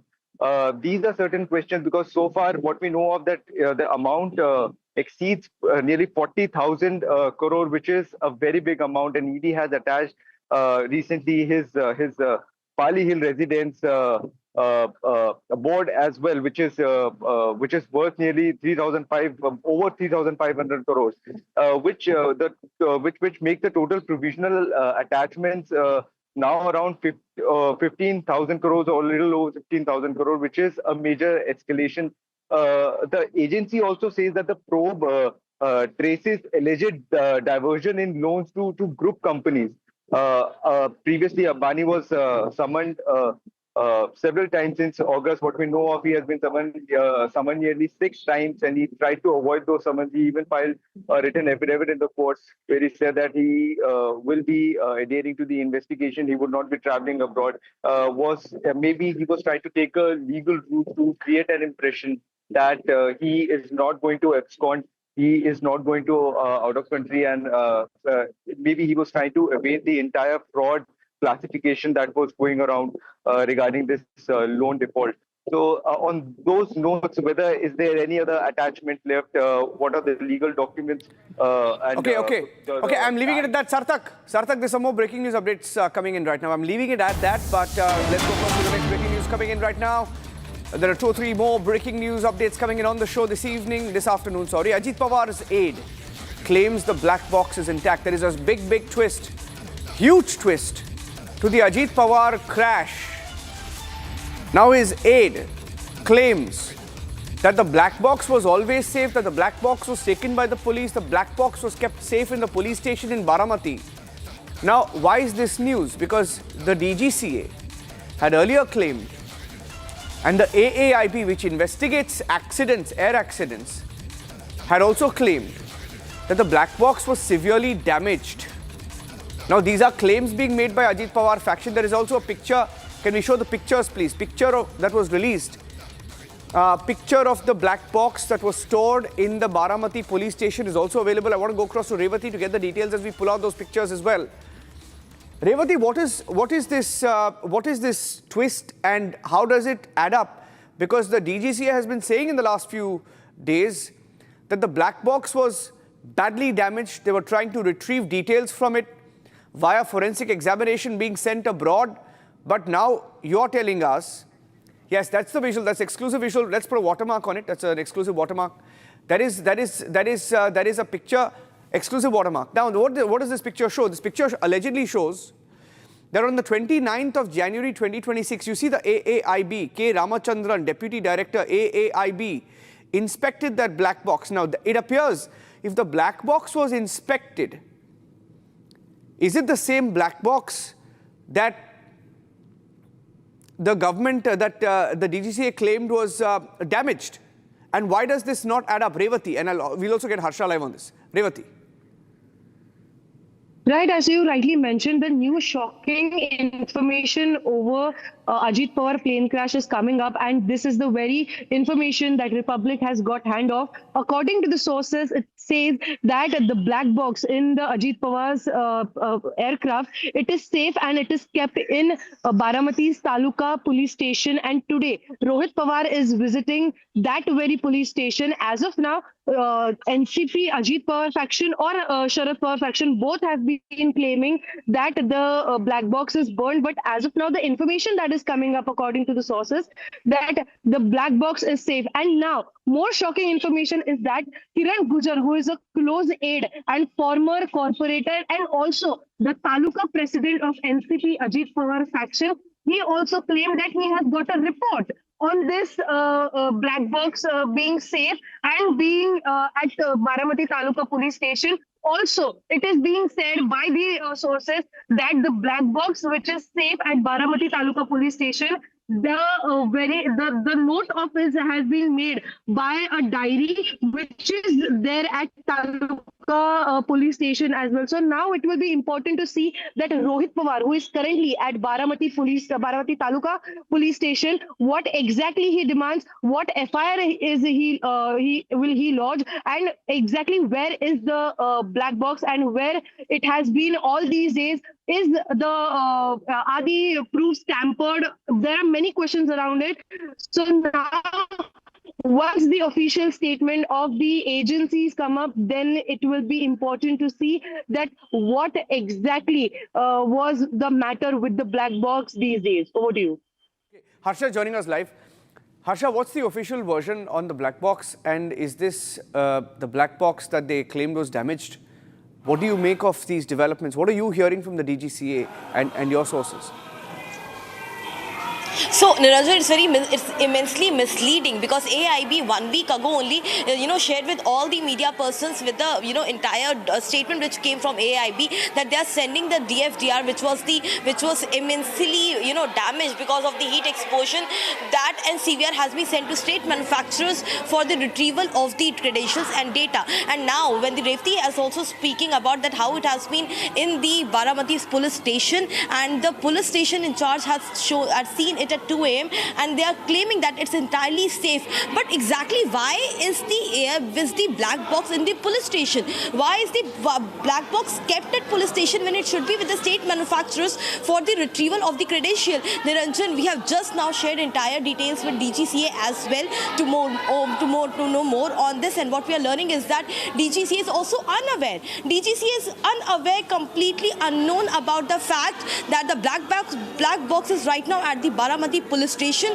They were only aware that it is with the AIB in the AIB lab, and after that it was sent to the state manufacturer to retrieve the credential because it was damaged with the heat explosion, heat caused during the crash. But there's a new information which are learning, and it's immensely shocking that AIB has misled not only the family members of Mr. Pawar but also to the media by stating that it has been sent to the state manufacturers. A week ago also AIB maintained its stance by stating that the final report will be out in 30 days and major data has been retrieved from the CVR. Only DFDR is left, which was damaged, and the data is being retrieved, and now what we are learning is that it's kept at police station. That means no data is retrieved, no credential is out, it's not with the state manufacturers, and exactly what is happening with the black box, that's the bigger question. And we have also spoken to DGCA. They are unaware about it, Niranjan. They will speak to AIB and get back to us on this more.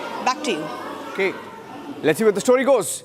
Is the black box safe? Rohit Pawar has now also tried to file an FIR in Baramati. He tried to file an FIR in Mumbai, did not happen. He's filing an FIR in Baramati. Now he's been claiming that there's been a huge cover-up at play. So the story is just becoming more and more interesting. The story is not going to die down. Revati and Harsha, thank you for joining us with those inputs. Taking a break now on the live report, ladies and gentlemen. And when we come back, getting you the breaking news updates. Anil Ambani story, he's at the Enforcement Directorate. The fraud and the money that he owes to the banks is much more than what Vijay Mallya, Mehul Choksi, Nirav Modi all combined owe the banks. This is a very big story. We're taking a break, coming back with the breaking updates of that and more. Stay tuned.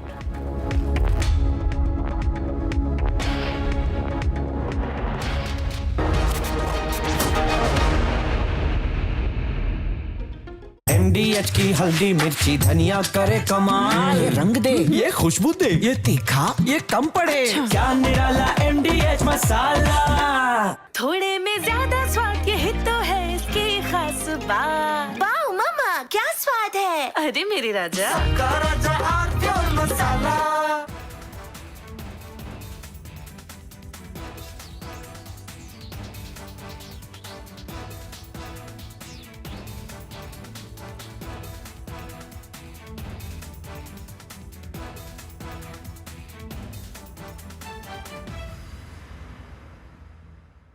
Now here's the reality, it's fact not fiction. You are sitting on a plane, you're boarding the plane and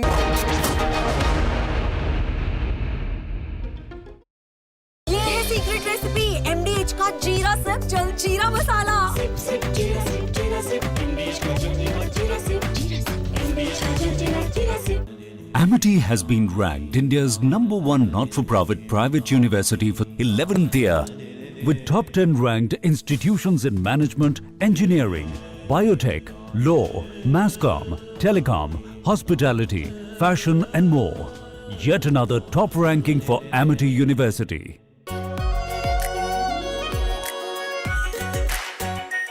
Our pure Shahi Paneer Masala.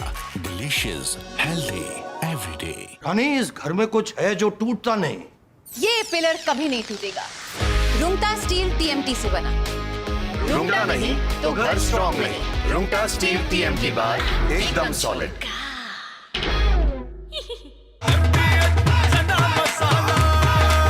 अब छोलिया हो या लोबिया, सफेद चने या काले चने, सब कुछ मजेदार बने। Now here's the reality. It's fact, not fiction. You are sitting on a plane. You're boarding the plane in the national capital of India for Leh at 6:08 in the morning. It's a SpiceJet plane. 6 minutes into the take, against the backdrop of daybreak and a beautiful sunrise, you suddenly look to your right towards the wings and you see the flames of fire on the wings of the plane. Your plane is on fire. Ladies and gentlemen, these are real visuals. This is the reality that the Civil Aviation Minister does not want you to see. This is the reality SpiceJet does not want you to see. This is the reality DGCA does not want you to see.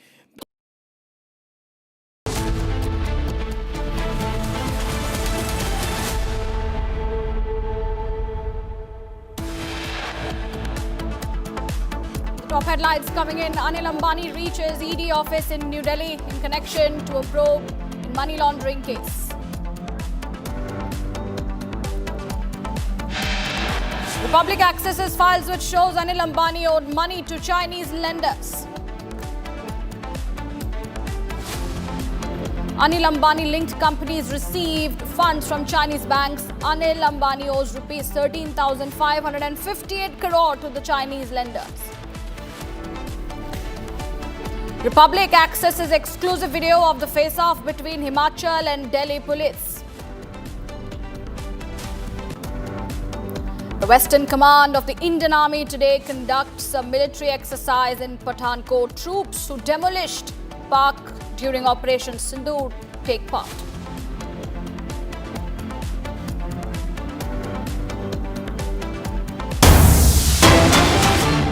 Breaking news coming in a presentation made by Air India to the Civil Aviation Secretary and the Minister on 9th of February, several safety observations were highlighted.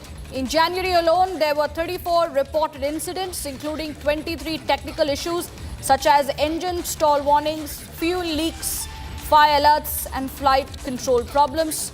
Multiple aircraft including A320, A321 and Boeing 787 reported repeated engine and fuel-related warnings. Some of these cases are still under review. Now, one Boeing 787 continued operating despite repeated auxiliary power unit fire warnings, which has raised questions now. The January month also saw multiple rejected takeoffs. One of the most critical phases of a flight, regulatory inspections noted missing oxygen bottles and unsecured emergency equipment in certain cases. Now, the presentation has triggered serious discussions at the highest levels of aviation oversight.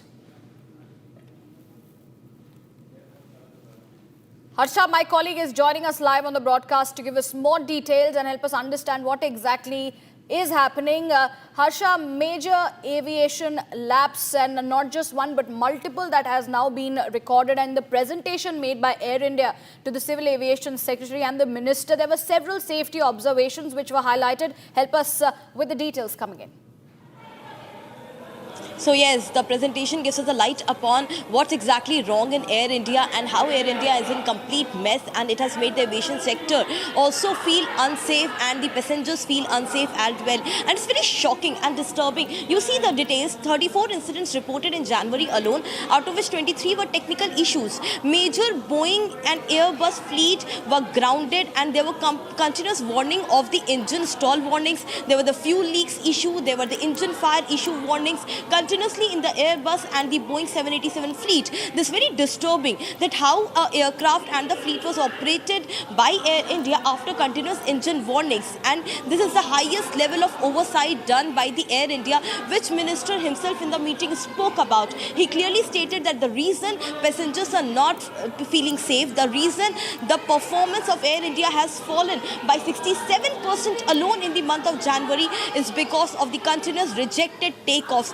Multiple times in January the takeoffs were rejected because of the engine failure issue, and in Republic we have continuously been stating that how Boeing has the severe fuel leak and engine issue which should be monitored and investigated at a higher level. And that also experts also in Republic have stated that how there's an engine issue and the Boeing mechanical system should be reviewed and inspected and audited well. But till now what we have seen after AI-171 crash, there has been a templated response from the side of Air India and Boeing that everything is fine in Boeing, everything is fine in the cockpit, everything is well, there's no mechanical, there's no technical error. But here PPT, the PPT which is with Republic TV right now raises that there were red flags. The Boeing was operating without the auxiliary power unit and the fire warning, and it has raised several questions that how one Boeing was continuously operating till the time it didn't come into the notice of the regulators and the whistleblower didn't complain about it. Eight operations, 8 regular domestic via an international operation Air India Boeing 787 particular flight did.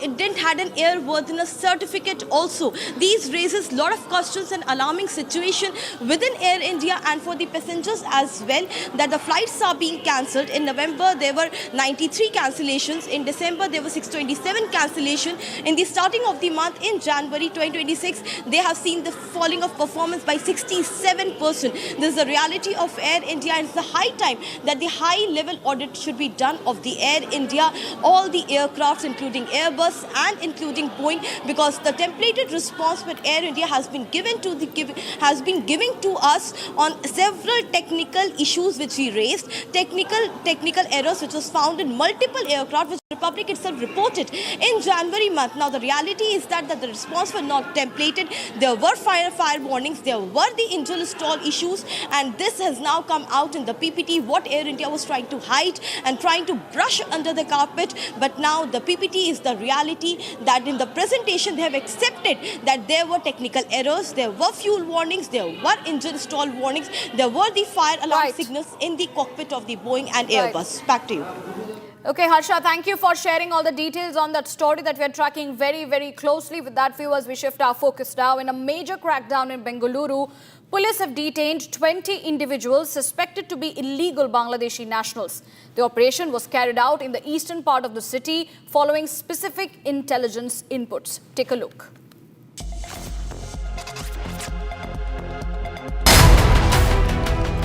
In a major operation, Bengaluru City Police raided suspected hideouts of illegal Bangladeshi nationals residing unlawfully in the city. The drive was conducted following directions from Bengaluru City Police Commissioner, with senior officers supervising the coordinated action across key zones. Based on specific information, simultaneous raids were carried out within the limits of Ramamurthy Nagar and Bagalore Police Station. In one such operation, the police detained around 20 suspected illegal immigrants near the Bilateral point after growing suspicious of their presence. During preliminary inquiry, the detained individuals reportedly admitted to being Bangladeshi nationals. The police officials said documents verification and detailed investigations are currently underway. Further legal action will be initiated based on the outcome of the probe as per police. Breaking news coming in at this point. An update is coming in from the ongoing row between Delhi Police and Himachal Police. Over 3 arrests have been made in the AI Summit protest case, and Delhi Police have arrived in the national capital with the 3 accused arrested from Himachal. Delhi Police has entered the Delhi's borders. This is the first. The 3 arrested accused will be brought to the crime branch office, and then the further action will be following. This is the update coming in. The Delhi Police had traveled to Himachal Pradesh to arrest those involved in the protests. There was an altercation between. मैं अभी अपनी file लेके आता हूँ, मैं अपनी FIR दिखाता हूँ। एक मिनट सर, मीडिया के सामने कराते हैं। एक मिनट, इन्वेस्टिगेशन आप मीडिया के सामने कराते हैं। अब तो ट्रायल मीडिया करता है। एक पुलिस वाला बोल रहा है सर, मैं ये नहीं कह रहा हूँ। एक मिनट, मैंने FIR सर एक मिनट मुझे बोल दीजिए, क्योंकि आप जो कर रहे हैं मैं कुछ नहीं कर रहा, मैं आपको बोल रहा हूँ एक पुलिस वाले को काम करने से रोक ले, आपके ऊपर FIR दर्ज है, आप 3 बंदों को अगवा करके ले जा रहे हैं। ठीक है, तो ज्वाइन करिए इन्वेस्टिगेशन। आपको इतनी सी बात बोल रहा हूँ, नहीं तो हम करवाएंगे। आपको करना तो पड़ेगा, आपको इन्वेस्टिगेशन ज्वाइन करनी पड़ेगी, बस इतनी सी बात है। ठीक है, अब मैं एक बात बोलूं, अब सुनिए, मेरी FIR है किस तारीख की? 20 तारीख की 20 तारीख की FIR में अरेस्ट मैंने किया आज मॉर्निंग में, ठीक है, जिसमें कि ऑलरेडी अरेस्ट हो चुके हैं 9 लोग अरेस्ट हो चुके हैं, उनके ऑलरेडी PC रिमांड आ चुके हैं। आज मैं सुबह अरेस्ट करके ला रहा हूँ, सुबह से मुझे आपने कोर्ट में सर सुनिए तो कहाँ जा रहे हैं सर? 2 बंदे हैं सर, वहाँ पे थे उस टाइम, फुटेज में है सर। हमारी गाड़ी अलग है सर, ये हमारी गाड़ी उन्होंने रोका हुआ, हमने नहीं रोका हुआ सर। ये हिमाचल पुलिस पूछिए ना सर, हमने नहीं रोका हुआ, हमारी गाड़ी साइड में खड़ी है। ये गाड़ी क्यों रोक रहे हैं? आपने अभी रुकी, आपके बीच में हैम्पर कर रहे हैं सर। आप बीच में हैम्पर क्यों नहीं होंगे? आप बैठे। हिमाचल प्रदेश जाना जाता है देश की सीमाओं को सुरक्षित करने के लिए और देश के अंदर भी नक्सलवाद से संघर्ष करने के लिए। हिमाचल के युवाओं का योगदान उस दिशा में था, लेकिन आज हिमाचल का नाम देश को बदनाम करने को बचाने वालों में आ रहा है। अंतर्राष्ट्रीय मंच पर कपड़े खोलकर नंगा नाच, शेमलेस और शर्टलेस प्रदर्शन करने वाले कांग्रेसी कार्यकर्ता जिन्होंने देश को शर्मसार दुनिया भर के सामने किया, उनको पनाह मिली तो हिमाचल सदन दिल्ली में मिली, हिमाचल सरकार के द्वारा मिली। उनको पनाह मिली तो हिमाचल प्रदेश की राजधानी में मिली, हिमाचल की सरकार, हिमाचल की पुलिस के द्वारा मिली। ये दुर्भाग्य है कि आज हिमाचल का नाम देश को बदनाम करने वालों के साथ जुड़ रहा है और कांग्रेस की सरकार उनकी मदद कर रही है। लेकिन हिमाचल पुलिस ये किस तरीके से नाज़िर पेश कर रही है? देखिए, कुछ भी हो, जिन लोगों ने अगर ये कुकृत्य इस तरह से किया कि देश को बदनाम किया, अंतर्राष्ट्रीय मंच पर आप प्रदर्शन करिए, विरोध करिए, उसमें कोई दिक्कत नहीं, लेकिन किस मंच पे कर रहे हैं, किस तरीके से कर रहे हैं? क्या ये 60 साल सत्ता में रहने वाली कांग्रेस पार्टी का यही चेहरा है कि भारत के बढ़ते कदमों का विरोध, भारत में आने वाले निवेश का विरोध, भारत के युवाओं को रोजगार का विरोध, भारत की बढ़ती लोकप्रियता का विरोध, हर तरफ नफरत की सोच मोदी जी के खिलाफ, भारतीय जनता पार्टी के खिलाफ, और अब भारत के खिलाफ नफरत की जो सोच राहुल गांधी जी और कांग्रेस पार्टी की है, ये दुर्भाग्य है कि हिमाचल प्रदेश की कांग्रेस सरकार इसका हिस्सा बनी। प्रधानमंत्री जिस तरीके से इजराइल के दौरे पर गए, लेकिन असदुद्दीन ओवैसी और तमाम विपक्ष के नेता सवाल उठा रहे हैं। असदुद्दीन ओवैसी जिस तरीके से इजराइल पे दौरे पर सवाल उठा रहे हैं, और क्या कहेंगे आप? इजराइल भारत का मित्र है और हमने आतंकवाद के खिलाफ एक आवाज़ के रूप में बात की है और प्रधानमंत्री मोदी जी के संबोधन में बहुत स्पष्ट है भारत इजराइल की मित्रता के बारे में भी और आतंकवाद के खिलाफ जो जीरो टॉलरेंस पॉलिसी हमारी है वो उसको लेकर भी। All right, my colleagues Saurav and Shambhavi are joining us. Let me go across to Saurav first. Saurav, the Delhi police has arrived in the national capital with the 3 accused arrested from Himachal Pradesh, and we saw the entire altercation between Delhi police as well as the Himachal police, and a reaction also coming in from Anurag Thakur there. What is the latest updates that we are gathering in the story? Yes, the Delhi police has brought all the three accused, including Saurav, Arbaz and Siddharth, to the national capital, and they will be taken to the crime branch office as we speak. And after taking to the crime branch office, they will be taken to the Patiala House Court so that they can be produced in front of a judge, and the police will seek a maximum police remand of all the 3 accused to further interrogate them. Notably, all the 3 accused were involved in the Banyan protest done by the Youth Congress leaders at the AI India Impact Summit. Let me go across to Shambhavi now at this point in time. Shambhavi, well, we have this latest updates coming in on this story with, the fact that the Delhi police have now arrested the 3 of those who have been involved in the protest in the AI Summit. 9 arrests have been already made in the past. Where is this investigation now headed to? So definitely this is a big development when 3 more people have been arrested from Himachal Pradesh, and that too with a lot of problems. Now, the problem itself, where the Congress youth workers embarrassed India, put India to shame on a global level by disrobing on an international platform at the India's AI Impact Summit. The problem continues. The problem continued when Delhi police tried to bring 3 accused from Himachal Pradesh, and they were stopped and hindrances were put on their way several times, not once, not twice, not thrice, but several times. That is when, and let us also tell our viewers the timeline which followed. That is when the Delhi police went to Himachal to arrest the 3 accused which were absconding. And it is so unfortunate that they found a home at the Himachal Southern. And when they arrested the 3 accused, the Shimla police, the Himachal police, they were alerted and they started taking action. They stopped 3 vehicles of the Delhi police at 3 different stops. Not once, not twice, but thrice.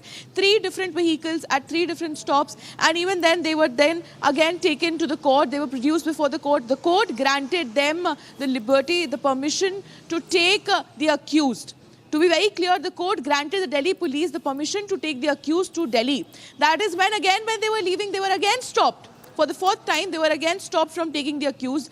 The accused were then captured, they were taken custody of from the Delhi police, they were taken to the hospital. From the hospital, they were again produced at the judge's place late at night, and the judge again gave permission to the Delhi police to take the accused. So you can see that several times this is a huge row going on between Himachal police and Delhi police, where Delhi police is face struggle getting the 3 accused in a matter so sensitive, in a matter that put India's name to shame on an international platform, in India's AI Impact Summit, where just to quickly remind our viewers, there were Congress youth workers who barged in the India's AI Impact Summit. They started disrobing, they started taking their clothes off, and they started sloganeering against the government, against the Prime Minister, and that is when they were captured, and these 3 absconded to Himachal. So now we know, as an update, that the Delhi police have brought these 3 accused.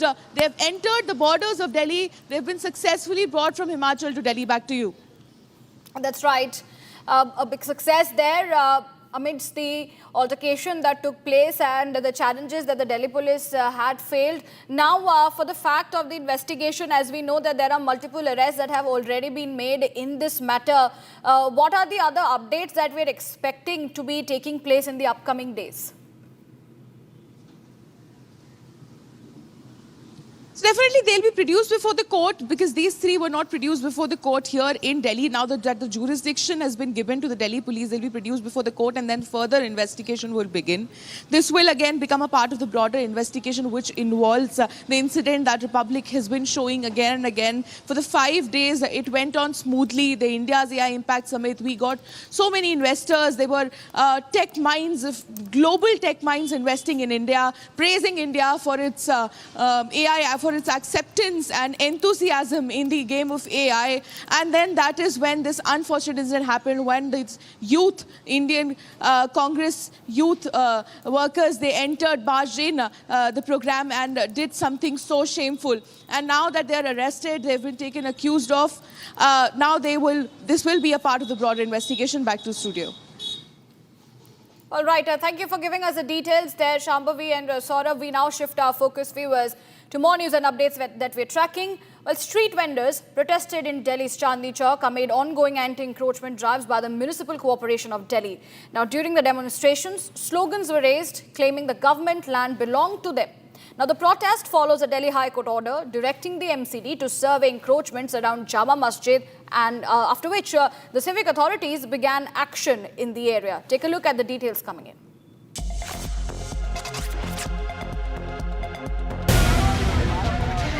Street vendors staged a protest in Delhi's Chandni Chowk, taking to the streets against ongoing anti-encroachment drives. Demonstrators raised slogans as they marched through the area. During the protest, members of a particular community were heard raising slogans claiming that the government land belonged to them. Meanwhile, the protest comes after Delhi High Court directed the Municipal Corporation of Delhi to conduct a survey of encroachments in and around the Jama Masjid area. Following the order, The MCD has been carrying out operations in Jama Masjid and Chandni Chowk for the past several days. Those affected by the anti-encroachment drive are now opposing the action, stating that their livelihoods are at stake. Authorities, however, say the operations are being conducted in compliance with court orders. The situation remains tense but under control. Let's leave it at that, viewers, shifting our focus in what would be the first time as Indian Prime Minister ever addressed the Israeli Parliament. Prime Minister Narendra Modi praised the shared bond between Israel and India during a Knesset plenum address on Wednesday, while outlining plans to strengthen relations by working together in innovation, in technology and in economic advancement. Well, in his powerful compilation, Relive the top 5 standout moments from Prime Minister Modi's landmark address to Israel's parliament, from the thunderous Modi, Modi chants echoing through the hall to the Indian Prime Minister boldly calling out Hamas's barbaric October 7 terror attack, and the Prime Minister even firmly declaring nothing can justify terrorism. The address paved the way for strengthening India-Israel ties, just and durable regional and international peace. Let's tune in.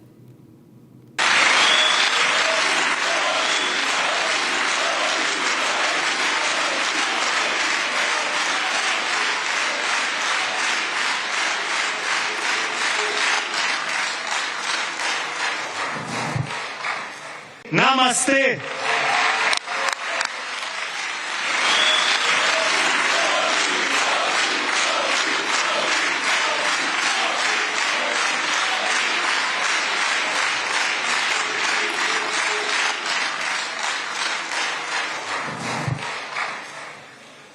For Prime Minister Modi, leadership is not merely the administration of a state, but the inspiration of a nation, a huge nation.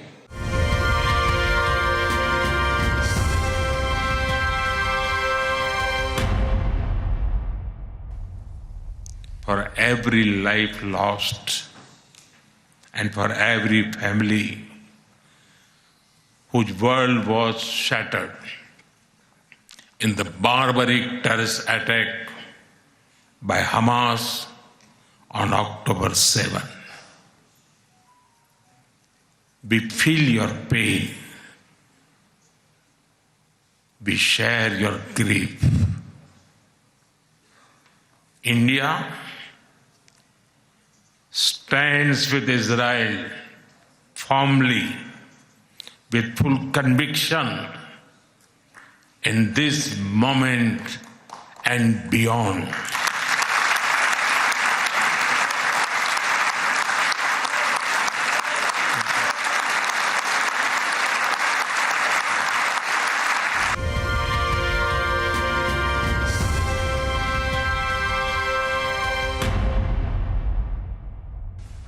No cause can justify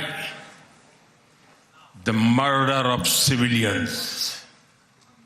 Nothing can justify terrorism. India has also endured the pain of terrorism for a long time. We remember the 26/11 Mumbai attacks and the innocent lives lost, including Israeli citizens. Like you, we have consistent and uncompromising policy of zero tolerance for terrorism with no double standards. Terrorism aims to destabilize societies, to block development, and to erode trust. Countering terrorism requires sustained and coordinated global action, because terror anywhere threatens peace everywhere. That is why India supports all efforts that contribute to durable peace and regional stability.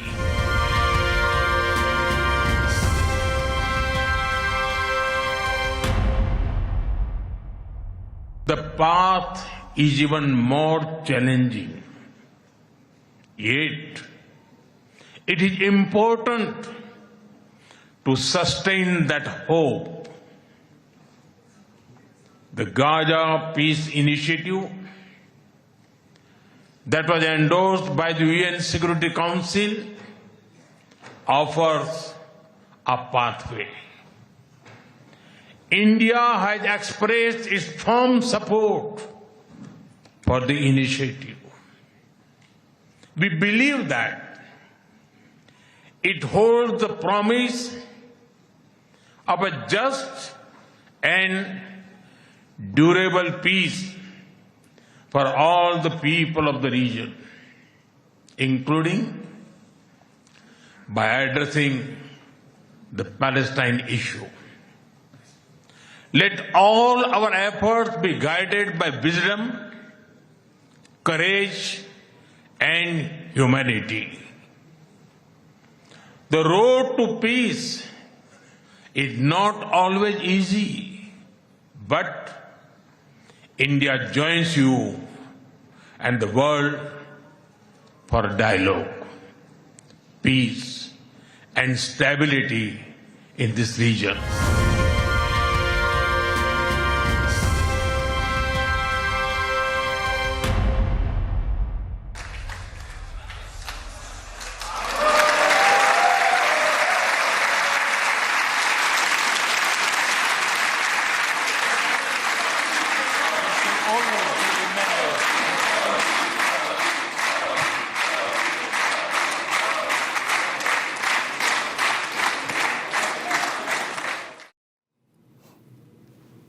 Breaking news coming in at a press conference by the Indian Army Western Army Commander Lieutenant General Manoj Kumar Katiyar warned Pakistan of ground invasion. This warning was given cautioning Pakistan against taking a war.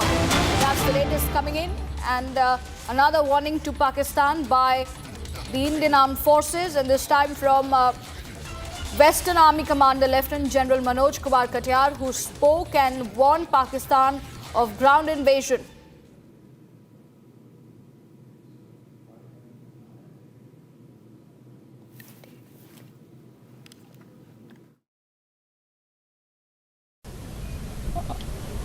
सिंदूर में जैसा आपने देखा कि हमने 7 तारीख को उनके सभी टेररिस्ट बेसिस पर हमला किया था। उसके बाद उन्होंने कुछ जवाबी कार्रवाई की और उसके जवाब में जो हमने उनके मिलिट्री बेसिस, एयर बेसिस को जिस तरह से बर्बाद किया, उसके बाद उसने फिर सीज़ फायर की मांग की। और सीज़ फायर की मांग सिर्फ डायरेक्टली हमसे नहीं की, हमको लगता है कि और भी देशों के पास उसने अपना ये मैसेज भेजा कि हमें इंडिया से सीज़ फायर करवा दो। तो ये था, हमारा मानना है कि वो हमसे लड़ाई लड़ने की क्षमता उसके पास नहीं है। जहाँ भी उसको हम चोट पहुँचाएंगे तो वो कोशिश करेगा कि हम इंडिया के साथ किसी तरीके से सीज़ फायर हासिल कर लें। सवाल था पाकिस्तान को घुसकर मारने का, वो तो ऑप सिंदूर में भी हमने किया। उसके कई इलाकों को जो कि उसके हार्टलैंड पंजाब में हैं, हमने वहाँ पर एक तरीके से उनके बेसिस को बर्बाद किया। और ऑपरेशन सिंदूर 2 में हम उसको किस तरह से आगे ले जाएंगे, ये एक ऑपरेशनल प्लान है और आप ये मान के चलिए कि इसके लिए हमारी तैयारी जारी है। और जैसा मैंने कहा कि ड्रोन्स हमारी इस तैयारी का एक बहुत बड़ा हिस्सा हैं, क्योंकि ड्रोन्स हर ऑपरेशन में ड्रोन्स का इस्तेमाल आज की तारीख में हो रहा है, तो हम भी ड्रोन्स में बहुत महारत हासिल कर रहे हैं। And viewers, that was a very stern warning from the Indian Armed Forces to Pakistan for ground invasion, and more have been said by the Western commander at this point in time. But it's time we shift into a short commercial break. More news and updates on the other side. Anil Ambani at the ED office for questioning in money laundering matter. Assets attached worth rupees 3,716 crore.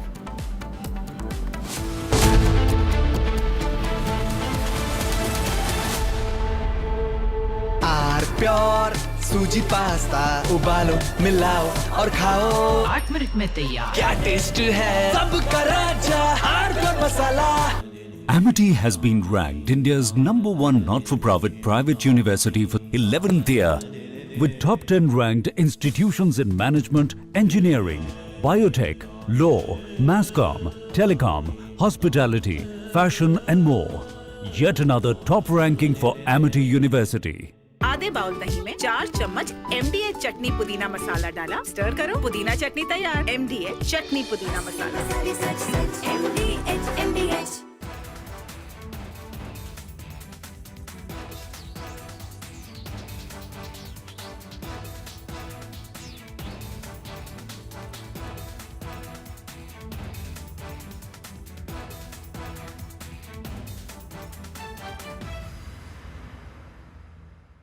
Now here's the reality, it's fact not fiction. You are sitting on a plane. You're boarding the plane in the national capital of India for Leh at 6:08 in the morning. It's a SpiceJet plane. 6 minutes into the take, against the backdrop of day.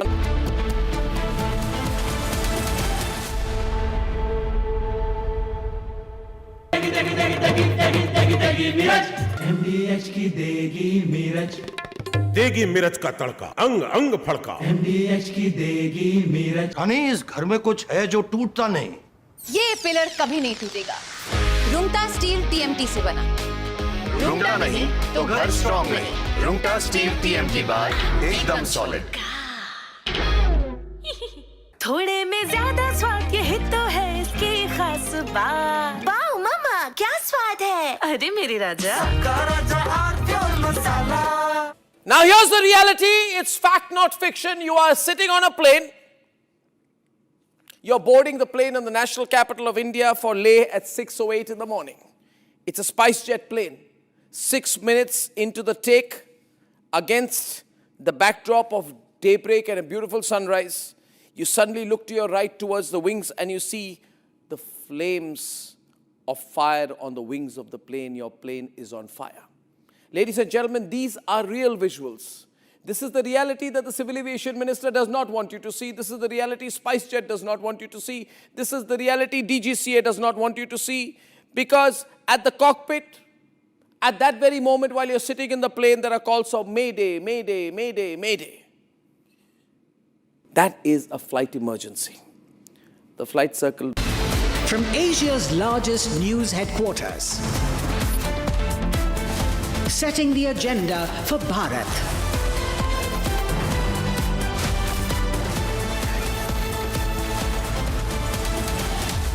You're watching Republic.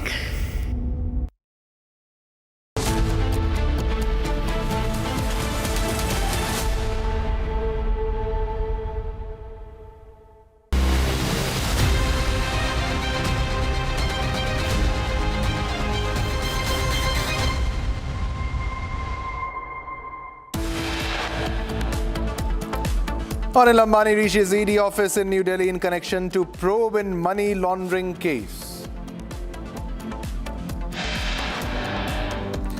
And also Republic accesses files which shows Anil Ambani owed money to Chinese lenders.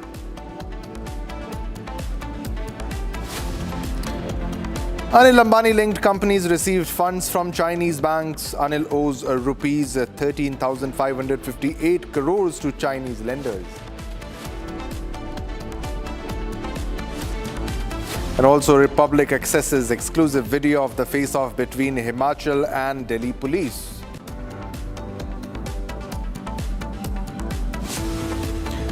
The Western Command of Indian Army today conducted a military exercise in Pathankot. Troops who demolished Pakistan during Op Sindoor took part. The message was clear: we can enter Pakistan.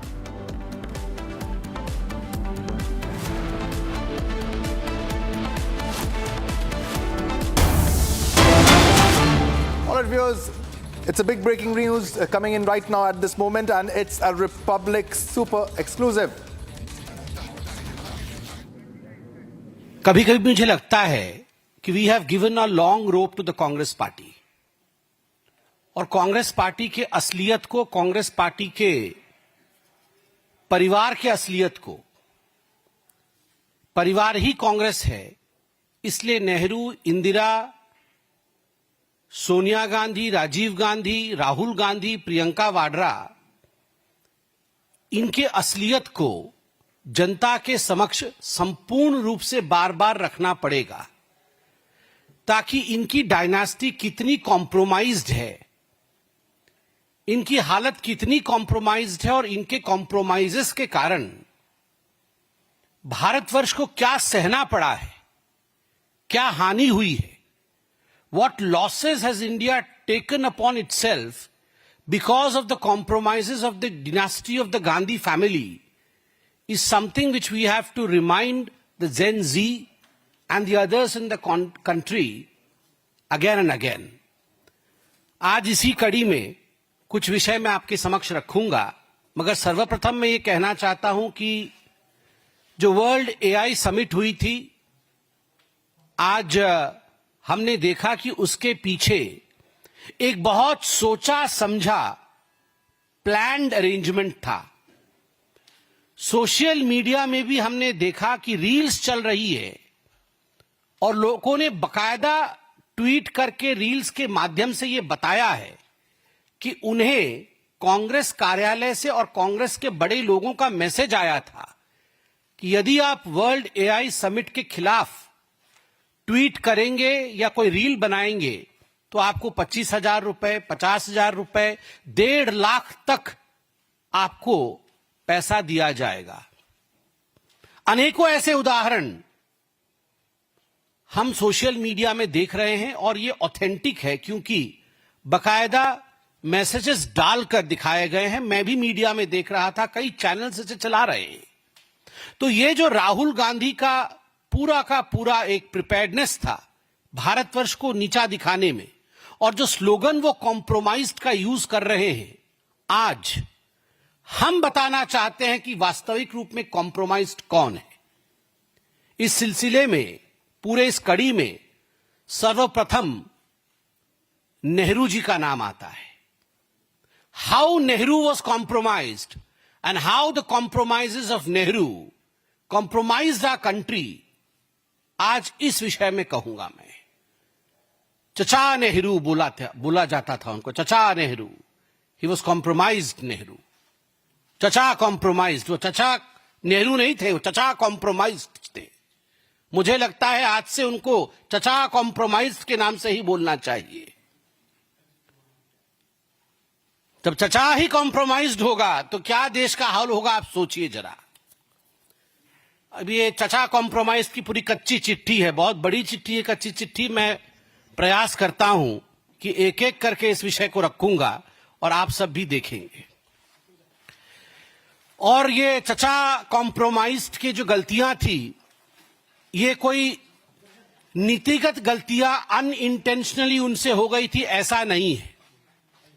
ये गलतियां सोच समझ करके, जानबूझ करके किया गया था ताकि देश कॉम्प्रोमाइज्ड हो। मैं पहला आरोप जो मीडिया के समक्ष और मीडिया के माध्यम से देश के समक्ष रखना चाहता हूं चचा कॉम्प्रोमाइज्ड के बारे में, वह है कि चचा कॉम्प्रोमाइज्ड के सचिवालय में, नेहरू के सचिवालय में सीआईए का इतना पैठ था कि उनके जो विशेष सहायक या विशेष सचिव थे, जिनका नाम M.O. मथाई था, M.O. मथाई को अमेरिकी एजेंट के नाम से बुलाया जाता था। और 60 के दशक में, 1960 के दशक में KGB, जो रशिया की एजेंसी है, KGB के एजेंसीज के एजेंट भी चचा कॉम्प्रोमाइज्ड के ऑफिस में मौजूद थे। तो चाहे वो M.O. मथाई हो, चाहे KGB के एजेंट्स हो, CIA और KGB का दबदबा चचा नेहरू के ऑफिस पे था। और in the 60s and 70s, it used to be said, in fact, it used to be said about Nehru's regime that any document that the foreign dispensation needed was readily available for US and for Russia. That was the situation, grim situation, I would say, and that was the compromise that Nehru did with the security of this country. सवाल है कि राष्ट्रीय सुरक्षा इतनी खोखली क्यों बनाई गई कि गुप्त दस्तावेज देश के विदेशी हाथों में सौंप दिया जाता था। दूसरा विषय है क्षेत्रीय समर्पण का। ये जो चाचा कॉम्प्रोमाइज थे, चाचा कॉम्प्रोमाइज ने भारत के नक्शे के ऊपर जब मन किया मानो अपने स्केच पेन से ही उन्होंने आंक दिया कि ये पोर्शन पाकिस्तान को दे देंगे, ये पोर्शन चीन को दे देंगे। He used the sketch pen to in fact cut off parts of India, dismember India, and hand it over to foreign dispensations like Pakistan and China. Tibet और अक्सई चीन की कहानी तो आप जानते ही हैं। 1954 में पंचशील समझौता होता है और पंचशील समझौते के जरिए नेहरू ने तिब्बत को चीन को गिफ्ट में दिया। आप सोच के देखिए, पंचशील के समझौते में चाचा नेहरू ने इतना कॉम्प्रोमाइज किया, चाचा कॉम्प्रोमाइज ने इस प्रकार काम किया देश के अहित में कि उन्होंने तिब्बत को चाइना को गिफ्ट में दे दिया। और 1951 से चीन अक्षय चीन में, इसको आज हम अक्षय चीन कहते हैं, वहां सड़क बना रही थी। यह नेहरू जी को भी मालूम था कि वहां सड़क बन रहा है।